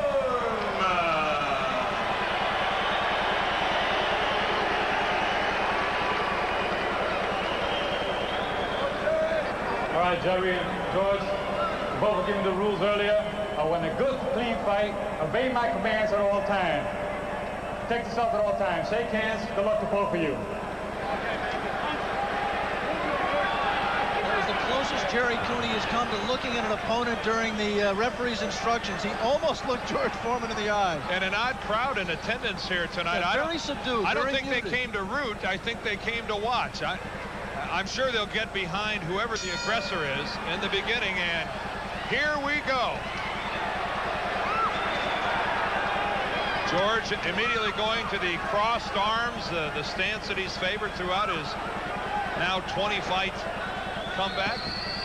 And there's the big left hook by Jerry Cooney. Not landing that time. Obviously, that crossed arm defense is a trademark of George's trainer, 76-year-old Archie Moore, one of the all-time cliche, but really one of the all-time boxing greats. And of course, that crossed arm, George used it effectively, fighting the much shorter opponents that he's faced up to now. Jerry trying to dig for the first time, the left hook to the body. That really is his best punch. Jerry moving to his right, also not something that's very natural to him, but it's movement that's designed by his trainer Gil Clancy to confuse George Foreman, to keep him off balance, and therefore nullify his power. And you touched the key word there, Alex, balance, something that Gil Clancy has said that he really wanted to work on with Jerry Cooney. Oh, there's a left from George Foreman. Foreman jab, he has a very heavy and strong snapping jab. When he wants to throw it and lands it, gets it home. Tremendous punch. Jerry Cooney at times also jabbed well, most notably with Larry Holmes.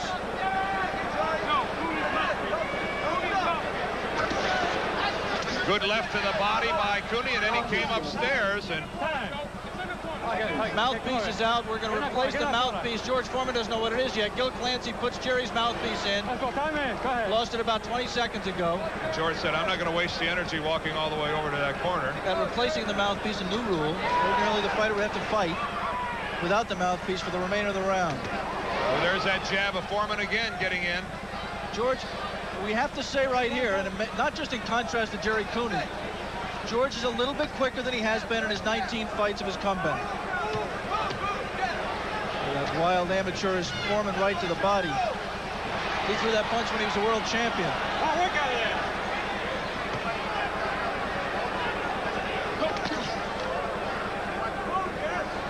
When you look at, and there's a couple left and a right to the body by George Foreman.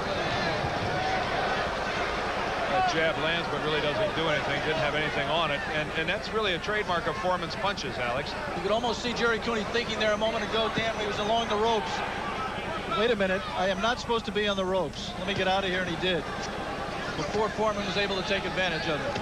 But again, Jerry in a corner. And that time, Jerry got a little left hook in, and he wobbled Big George. First damage to either fighter done by Cooney with an inside left hook to Foreman's head. The final 10 seconds of the first round. There was a big right to the ribs by George.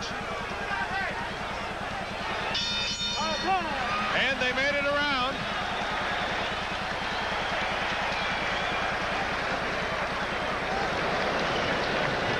Hi, baby.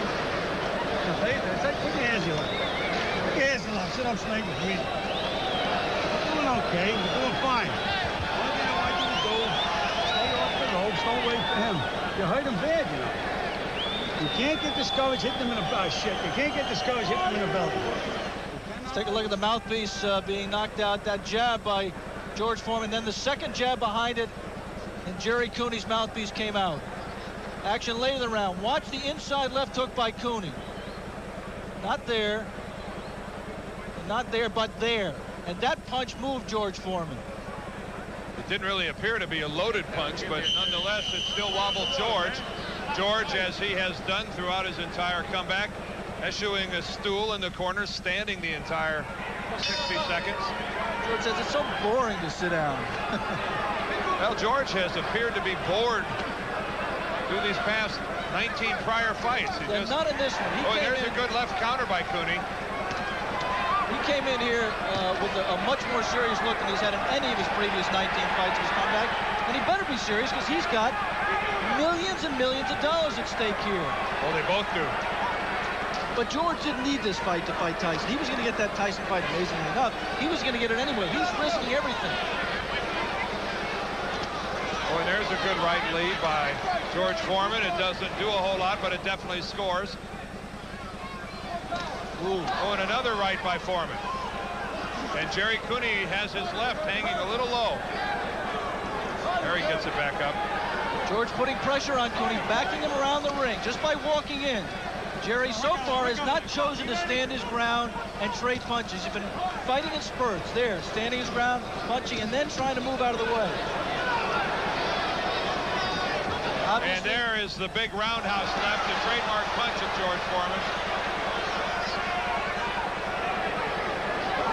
Ooh, and that blow by Cooney went undetected by Joe Cortez. Good inside uppercut by Foreman. Oh, and look at the left, come up and slice the left, and Jerry Cooney's in big trouble. He's ready to go, and there he goes. 2, 3, 4. And he is badly hurt. Same position he was in round 5 against Spinks. A clubbing right hand by Foreman. Now let's see if he's learned anything about how to survive, because he's got 1 minute and 8 seconds left. Oh, and that's it. And I don't think this fight's over.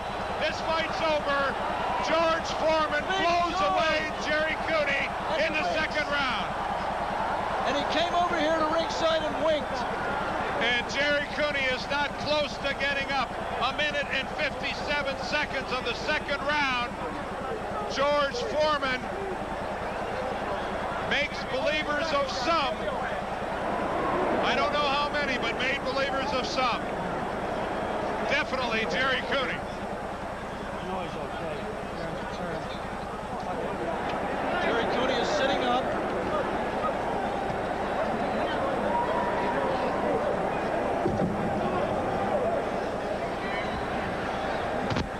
George Foreman, the 20th fight of his comeback, his 19th knockout, only the decision to Everett Martin. And George Foreman attempting to defy time. It is a crowded ring, but we'll get up to Michael Buffer. 157 of the second round, the winner. Now on his great comeback, 20 in a row, 19 by KO, Big George Foreman. Rounds of boxing in the heavyweight division. Introducing, in the blue corner, fighting out of Sao Paulo, Brazil, weighing in at 219 pounds, with a professional record of 36 wins, 3 defeats, with 26 KOs. He is the South American heavyweight champion. Ladies and gentlemen, here is Jose Adelson Rodriguez. And in the blue corner, from Marshall, Texas, weighing an even 263 pounds. His professional record consists of 66 wins, 2 defeats, with 62 KOs. He is a former heavyweight champion of the world, George Foreman.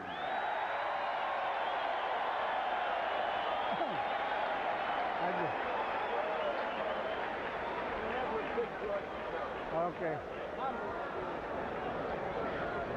That robe looks like it could cover Albania. Okay, Rodriguez. George, you were already given instructions in your respective dressing room. Any question? None. Okay, seconds, come out fighting. George stooped while the referee was giving instructions to fight his height. Rodriguez has to fight this fight like a gambler with loaded dice who refuses to bet. He's got to be very conservative and try to stretch it out. Wonder if that's what Dundee was whispering to him there as they prepared to move to the center of the ring. Of course, the robe has already covered something here that's bigger than Albania, Larry. It brought him into the ring. Rodriguez looked terrific for much of the first round against Holyfield. Then he got rocked with a right hand in the second round and went to sleep. And he initiates most of the action to begin against Foreman. George will take his time. I don't think Rodriguez is going to be too effective being mobile. I think his best bet is pretty much not to move as much and try to land some stiff punches. On the move, he doesn't have as much leverage behind his punches. You know, it's a lot of slapping blows. Well, in the early going, he's been pretty accurate with the jab. He's gone to the body a couple of times. That's not hard to find. George Rodriguez's body isn't all that hard to find either. Well, George Foreman is trying to get that jab off. I tell you, his defense is very, very unique. Reminds me a lot of Ken Norton, although George covers up a lot more body.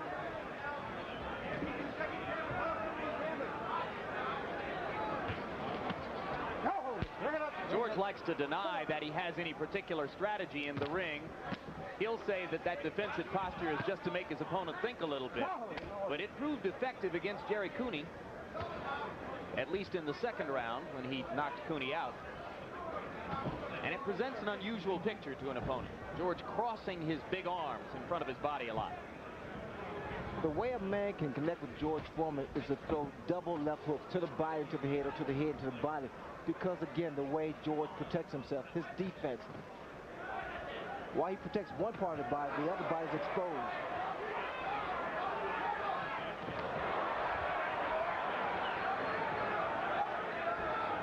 George, for the most part, has been a little short with the jab. Rodriguez has landed several to the left side of George's face. No, step up. Step up. Step up.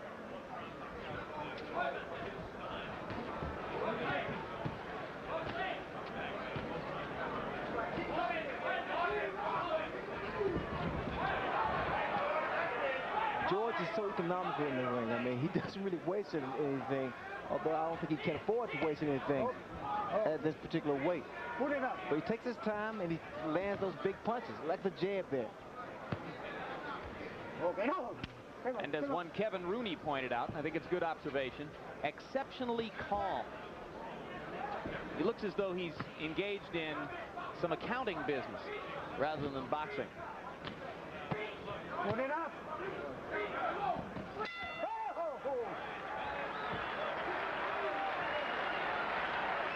That was a good round, I thought, for Rodriguez. Let's see if he can keep it up.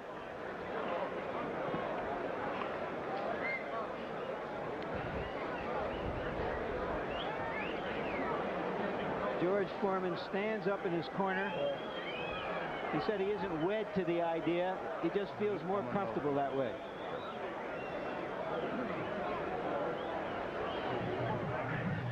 And watching this fight in his locker room, the once and perhaps future champion.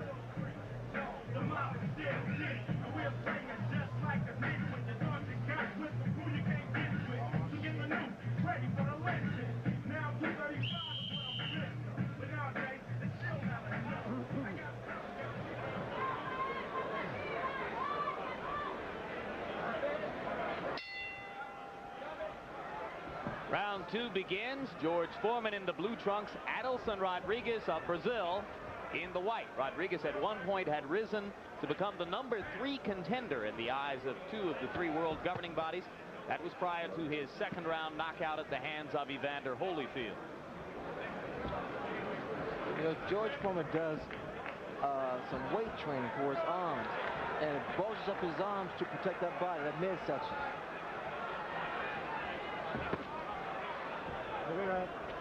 George seems mildly amused at the moment by all of Rodriguez's footwork. He's sort of dancing lightly around after him.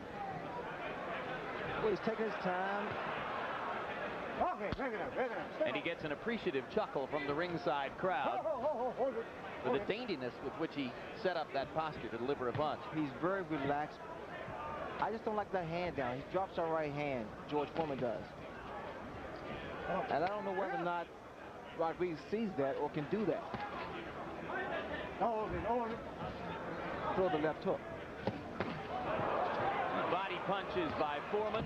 There's already a little bit of soft redness around the right eye of Adilson Rodriguez, and Foreman landed 19 punches in round 1. According to punch stat computations, 17 of them were jabs.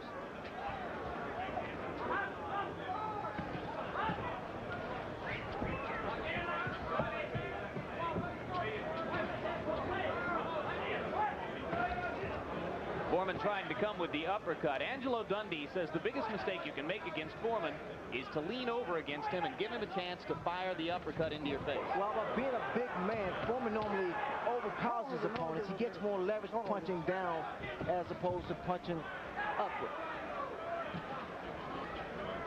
The game plan for Rodriguez and Angelo Dundee, I'm sure, is to make George Foreman work.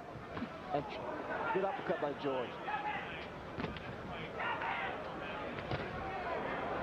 Foreman twice coming up and under with the left hand. And remember, when you're watching George Foreman, you're watching a man who has been known to knock opponents out with glancing blows. His hands are so heavy that what becomes a knockout punch doesn't always look like one, and Rodriguez goes down.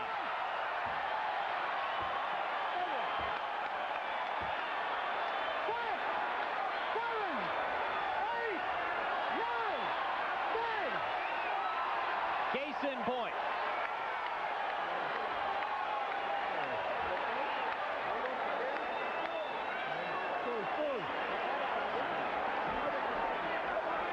Well, that's what Rodriguez is here for.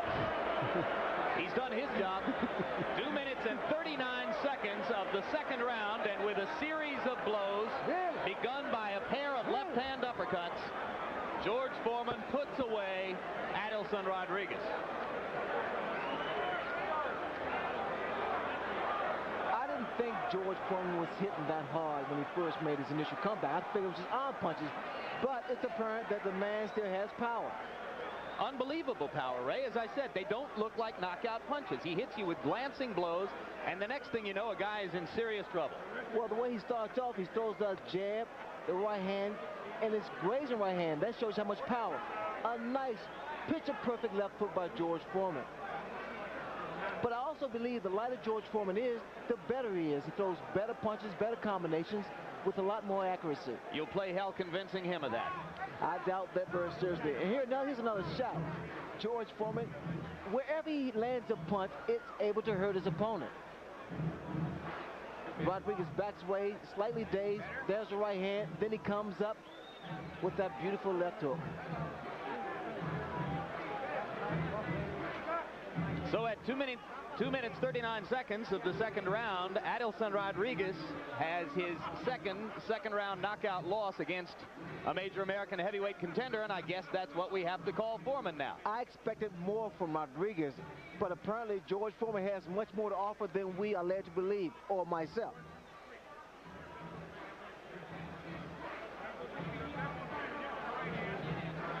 Total punches in the bout.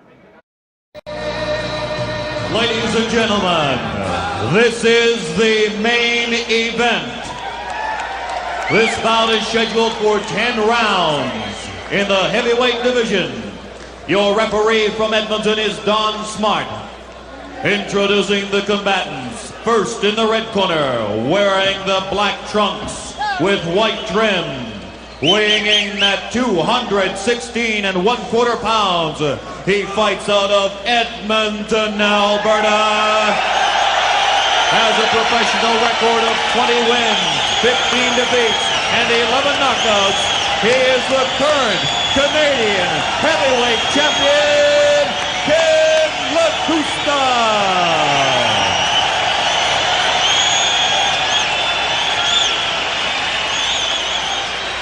His opponent, fighting out of the blue corner, wearing the white trunks. He weighed in at 261 1/2 pounds. From Houston, Texas, with a professional record of 67 wins, 2 defeats, with 63 knockouts. Here is the former heavyweight champion of the world, the Punchin' Preacher, Big George Foreman.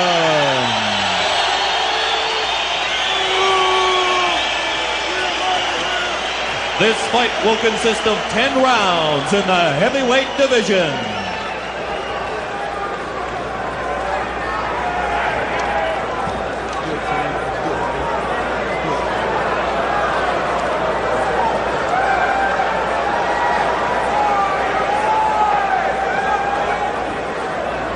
And they will wait gentlemen, for George. I want a good, clean fight. In case of a knockdown, we'll go the furthest neutral corner. When I say break, I want you to step back, and I want you to break clean. Is that clear? Keep your guard up at all times. Shake hands. Thank you. Could be tough for referee Don Smart, the smaller referee, working a heavyweight fight. And with George, it's a super heavyweight fight. After 10 years out of the ring, he came back at the age of 39. Now 42 years old. 3 years in the comeback. He has accomplished what he set out to do. He's had little resistance so far from the opposition he has handpicked, but for the most part, the cynicism, the sarcasm is gone from the critics, and Foreman's name is now part of the heavyweight championship picture. And tonight he is facing an opponent that George, when he was coming back, would, and right off the bat, Lacusta wobbled at 6'1" and 216. This is the typical opponent George Foreman would picture in his comeback, and the kind of opponent he fought essentially earlier in the comeback. Well, this is the kind of opponents that Foreman must face. He must face the Joe Frazier type opponents, the fighters who come at him right now. Lacusta trying to get Foreman in the later rounds, but he needs those fighters that are shorter than he is and the kind that run after him to throw punches. All George wants to do is sit back and throw those big, sweeping, slow, heavy-handed punches. What he does not want to face is the Muhammad Alis of the world. The current Muhammad Alis, the Tim Witherspoons, the Buster Douglases, somebody big heavyweight with a good left jab. George Foreman, as we had talked about before, Sean, at this point, right on the threshold of having a fight with Tyson or Holyfield or Douglas. Most fighters in that position would wait around for the fight, would not even step in the ring, although if George loses this fight, it would be one of the major surprises. Don't hold his head. But he's looking for a workout right now, wants to keep active, and also helps him as far as his weight is concerned. Even though he's at 261.5, one of the highest in his comeback, feels if he wasn't working out and fighting, he could balloon 280, 290, 300 pounds. George now working the jab, and Lacusta is on the run. George, who started his comeback 3 years ago, weighing 325 pounds. This is a guy who, in his prime, weighed 217.5 in the championship victory over Frazier, and 220 pounds against Ali. But he is very happy using weight as his advantage now. He says he is never fast, never will be. May as well go bigger is better. And he comes in at 261.5.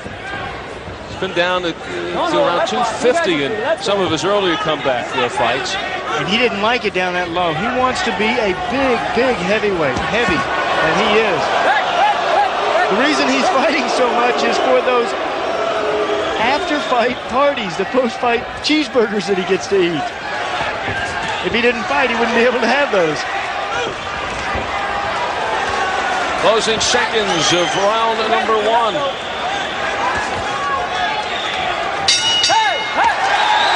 And that was one of the active first rounds for George Foreman against such an opponent. George doesn't sit down in the corner as he listens to some instructions, and let's find out a little more about George. Don't pull on me. Do no better than that.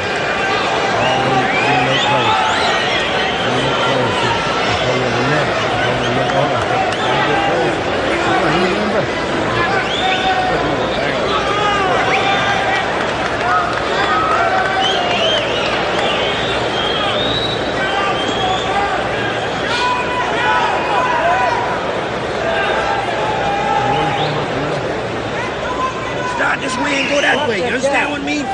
You understand? Don't stand too close to him. Make him work. Make him work. Try to overhand right.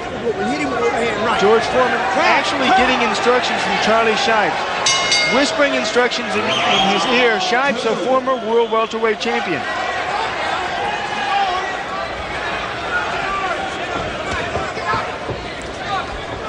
George Foreman, who started this comeback, it's a big joke to many. He's getting about $25,000 a fight, more of exhibitions and sideshows.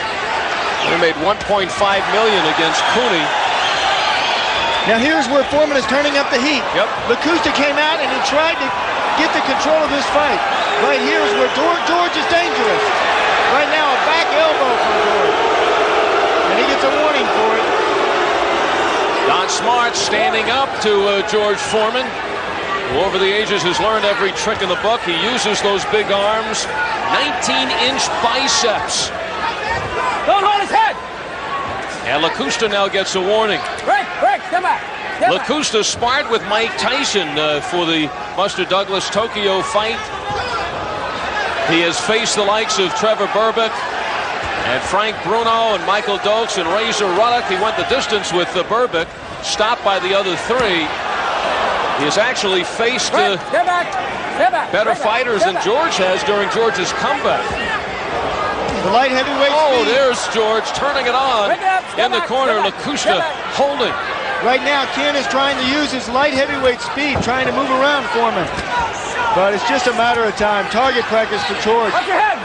Turned up the intensity this round. We have seen a couple of George Foremans in the comeback.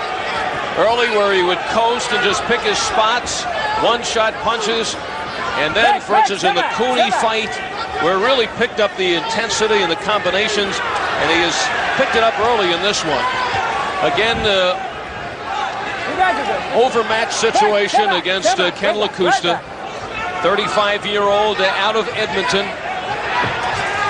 Right now, Al, George is having trouble finding the mark. You guys are free. Let's go. He's a little bit off in this fight. Not able to hit the button. He should have Lacusta out of there. Lacusta right now has his mouth wide open. Easier to knock a fighter out with that mouth wide like that. Foreman comes in figuring for Lacusta, saying if you want to win, you can't run, you have to fight. Most opponents who that size disadvantage against Foreman figure they may be able to move and stay away. But eventually Foreman has found everybody. Everybody is right. Right now he's going to the body of Lacusta. He hurt him with a left shot over there. But Lacusta so far surviving the first 6 minutes.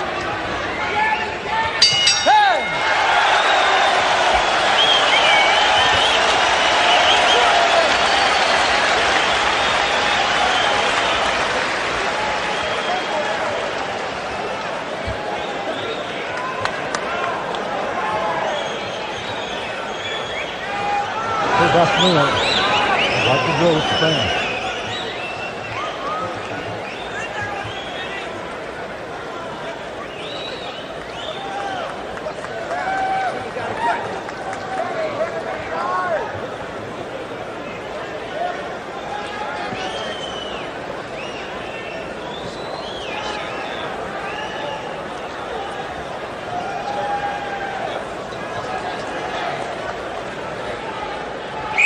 Seconds out. Seconds out.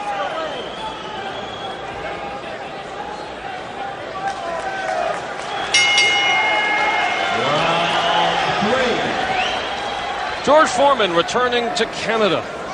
Last time here, April of 1975 in Toronto, when he faced 5 opponents in one night in an exhibition. It's taken 13 years before Canada is ready for George Foreman again. Going to the body of Ken Lacusta. Matter of fact, that exhibition, and there goes Lacusta here in the third.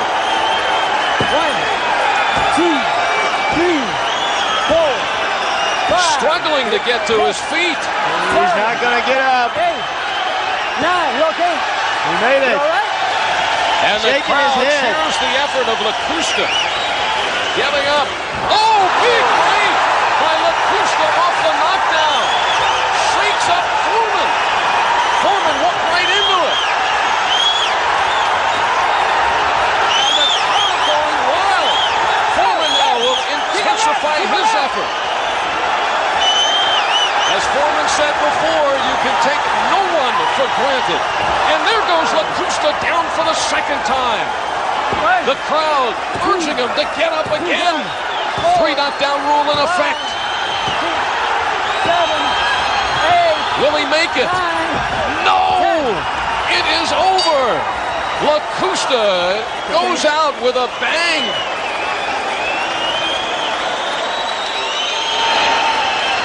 And George Foreman could see all those dollars floating away as he takes a stunning shot from Ken Lacusta, but then comes on to take him out here in the third round.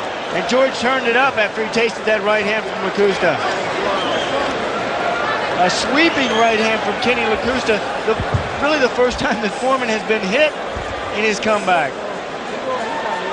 George Foreman in his 70th professional fight goes to 68-2, making it 23-0 with 22 knockouts in his comeback. Presents USA's Tuesday night fights.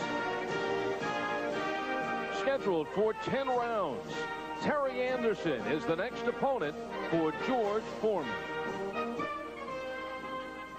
Big Ben, Big George.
people in England have been great, especially the media type. They've come out.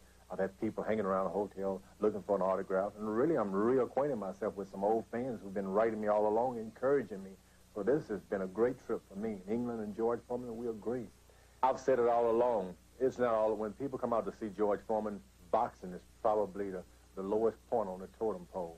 It's not about boxing. It's about seeing a guy going against the odds, showing the whole world that at age 40, 50 is not a death sentence. I'm closer to 50 than I am to 30. And I tell young people that. Young people want to come and see this side show. People my age, middle age, and senior citizens, they want to come out and say, amen, that's right. They also, it's not about boxing. People want to see the old preacher, the evangelist. I've got a lot of buddies out there in all areas.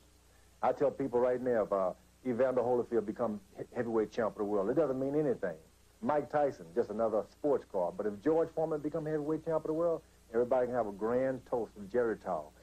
People have decided no matter where I box, they're going to buy a ticket or two, big tickets for anyone else. So that means the money will come in. I represent the prize now because I got so many buddies who will buy tickets. I got 9 children. That's a lot of money right there if they buy a ticket.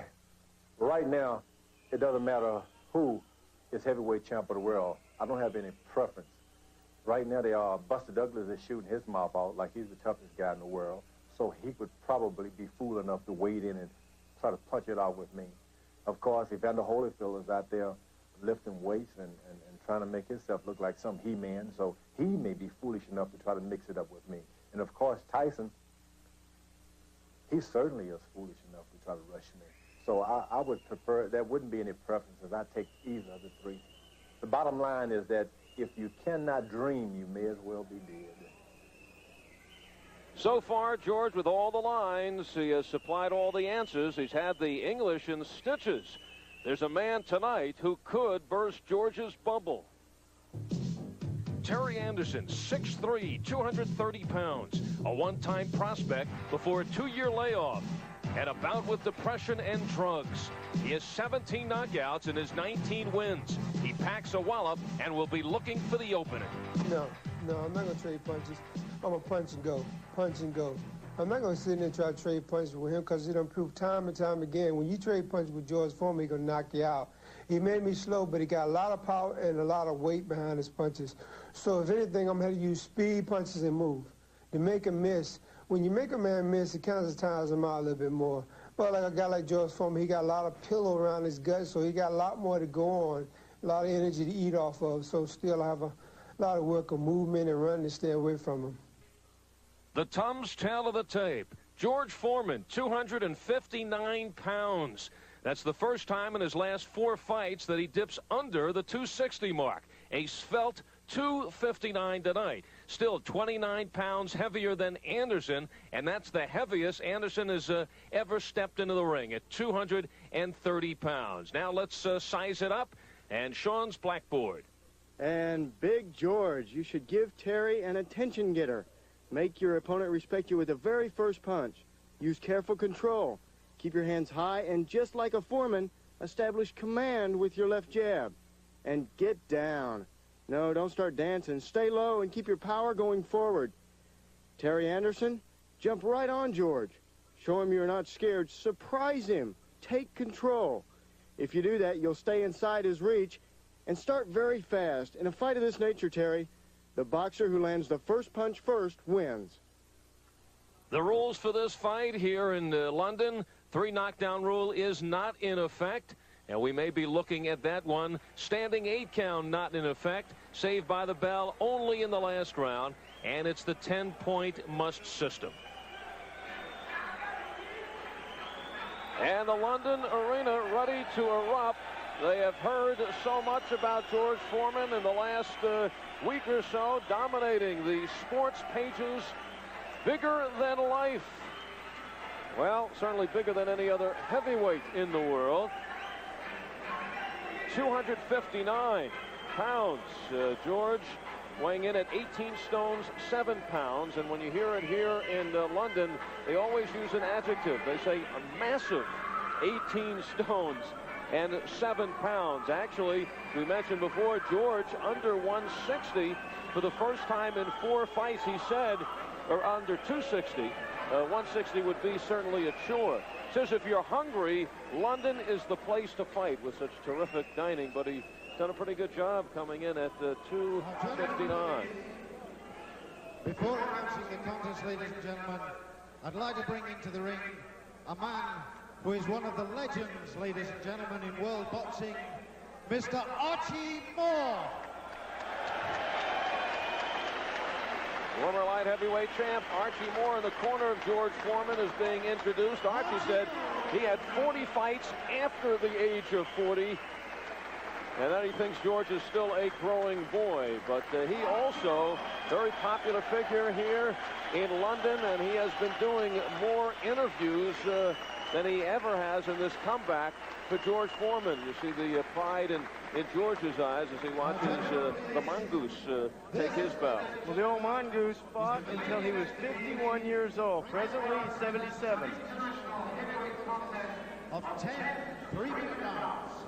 Introducing in this corner, ladies and gentlemen, from Tampa, Florida, with a record of 19 wins, 17 of them by knockout, against 3 defeats in 22 contests.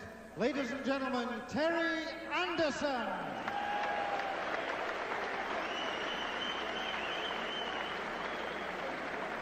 And from Houston, Texas, ladies and gentlemen, with a record of 68 wins, 64 of them by knockout, against 2 defeats in 70 contests, the former heavyweight champion of the world, George Foreman.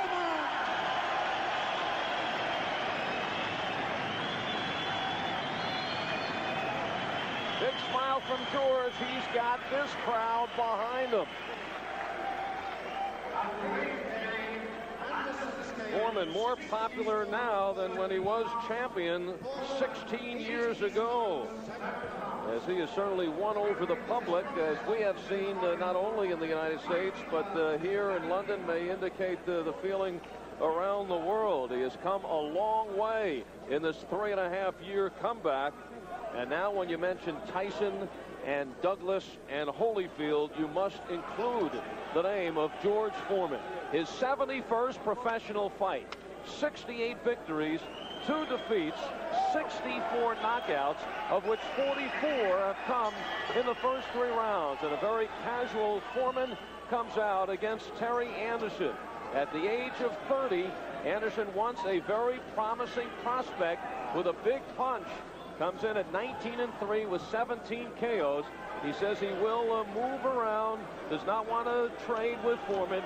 Keep in mind, this is a 17-foot ring, a very small ring, especially for 2 big heavyweights and 2 punchers. And it is also a puncher's ring, Al. There's thick padding underneath this canvas. Something that could be a factor here early. Foreman has not warmed up. It is cold in this arena. Anderson has done a little bit of shaking out. Foreman did not. Although Anderson hasn't even broken a sweat either. Anderson quite heavy for this fight. Generally has been fighting around 220. He weighed in. We had an estimated weight of 230 pounds. That's because Anderson did not show to the weigh-in this morning.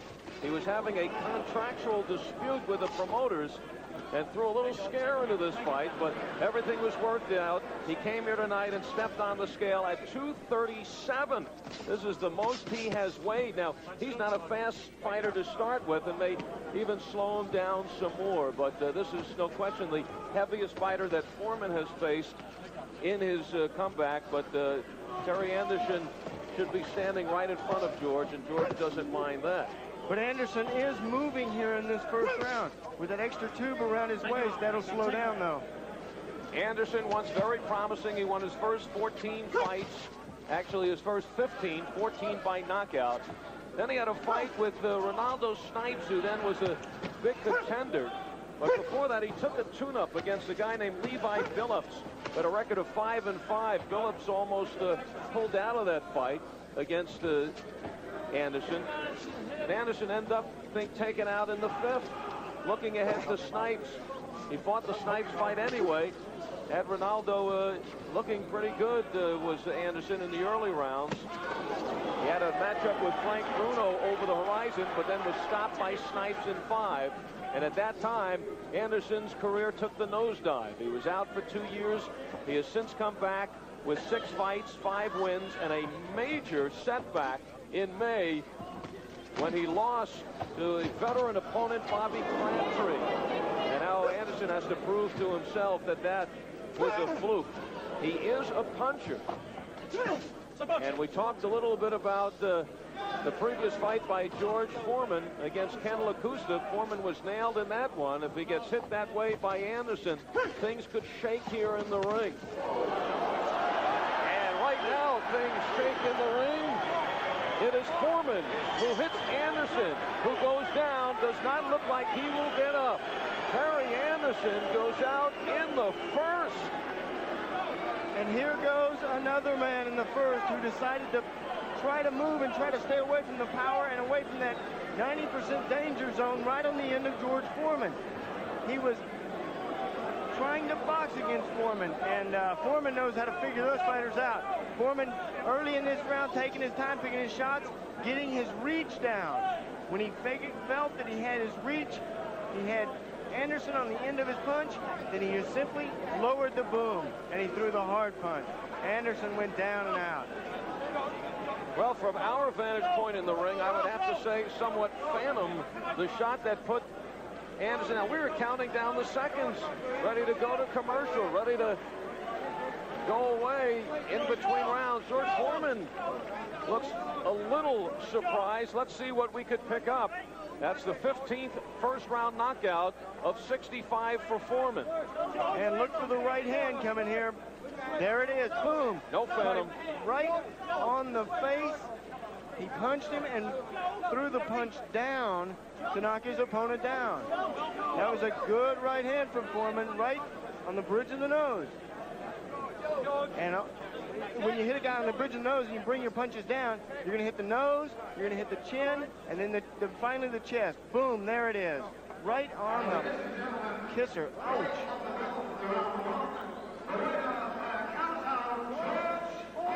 First round knockout for George Foreman over Terry Anderson, who never allowed Anderson to unleash his reputed punch. And it just shows how difficult it is to judge when you're at different sides of the ring. From our vantage point, it was hard to even see the punch, but quite clearly on the replay, it was a shot by Foreman. The first round knockout and also the first punch knockout. I said that he was just measuring him earlier. He was trying to get the exact right distance. He saw that Anderson was going to box him, as so many heavyweights have tried to do. That's why I said in the blackboard, get on the inside and smother the punches of Foreman. When George Foreman returned to the ring, he was old, he was out of the ring for 10 years, he was slow, but he has turned size into a great advantage with his power and his experience, and also this carefree attitude. Every fight is not a do-or-die situation, having to prove himself as he had to years ago. And he talked about fighters making comebacks. Joe Louis, Larry Holmes, Muhammad Ali, a lot of them relying on their experience. George says he doesn't rely just on the experience, but right there, the power which he feels he still has. The same power, maybe even more because of his size than the earlier days. Well, it's the power is also from the weight. I mean, you related to that a little bit. Now he's heavier than he was before he retired, and he's throwing all that weight. Before he even had the snap on it, now he's got the snap and the weight. Ranked number 4 by the WBC, number 5 by the WBA, and number 8 in the IBF. Now continues to wait for Douglas, Holyfield, or Tyson. We'll talk to George when we come back.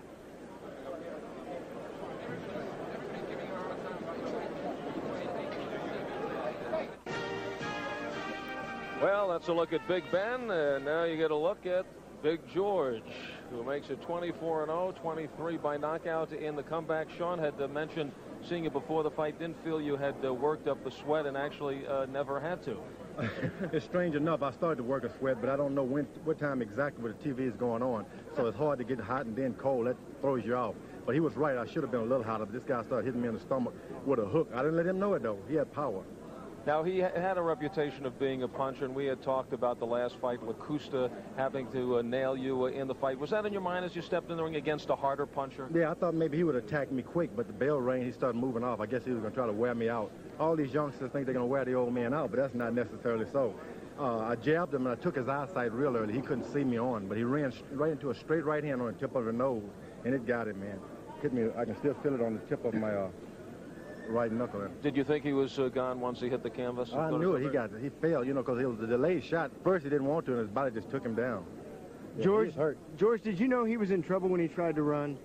No, I just figured these people talk about how hard George Foreman can hit, how hard he can hit, how old he is, and he saw me at the press conference. I think he figured I better move and use some skill against the bigger guy.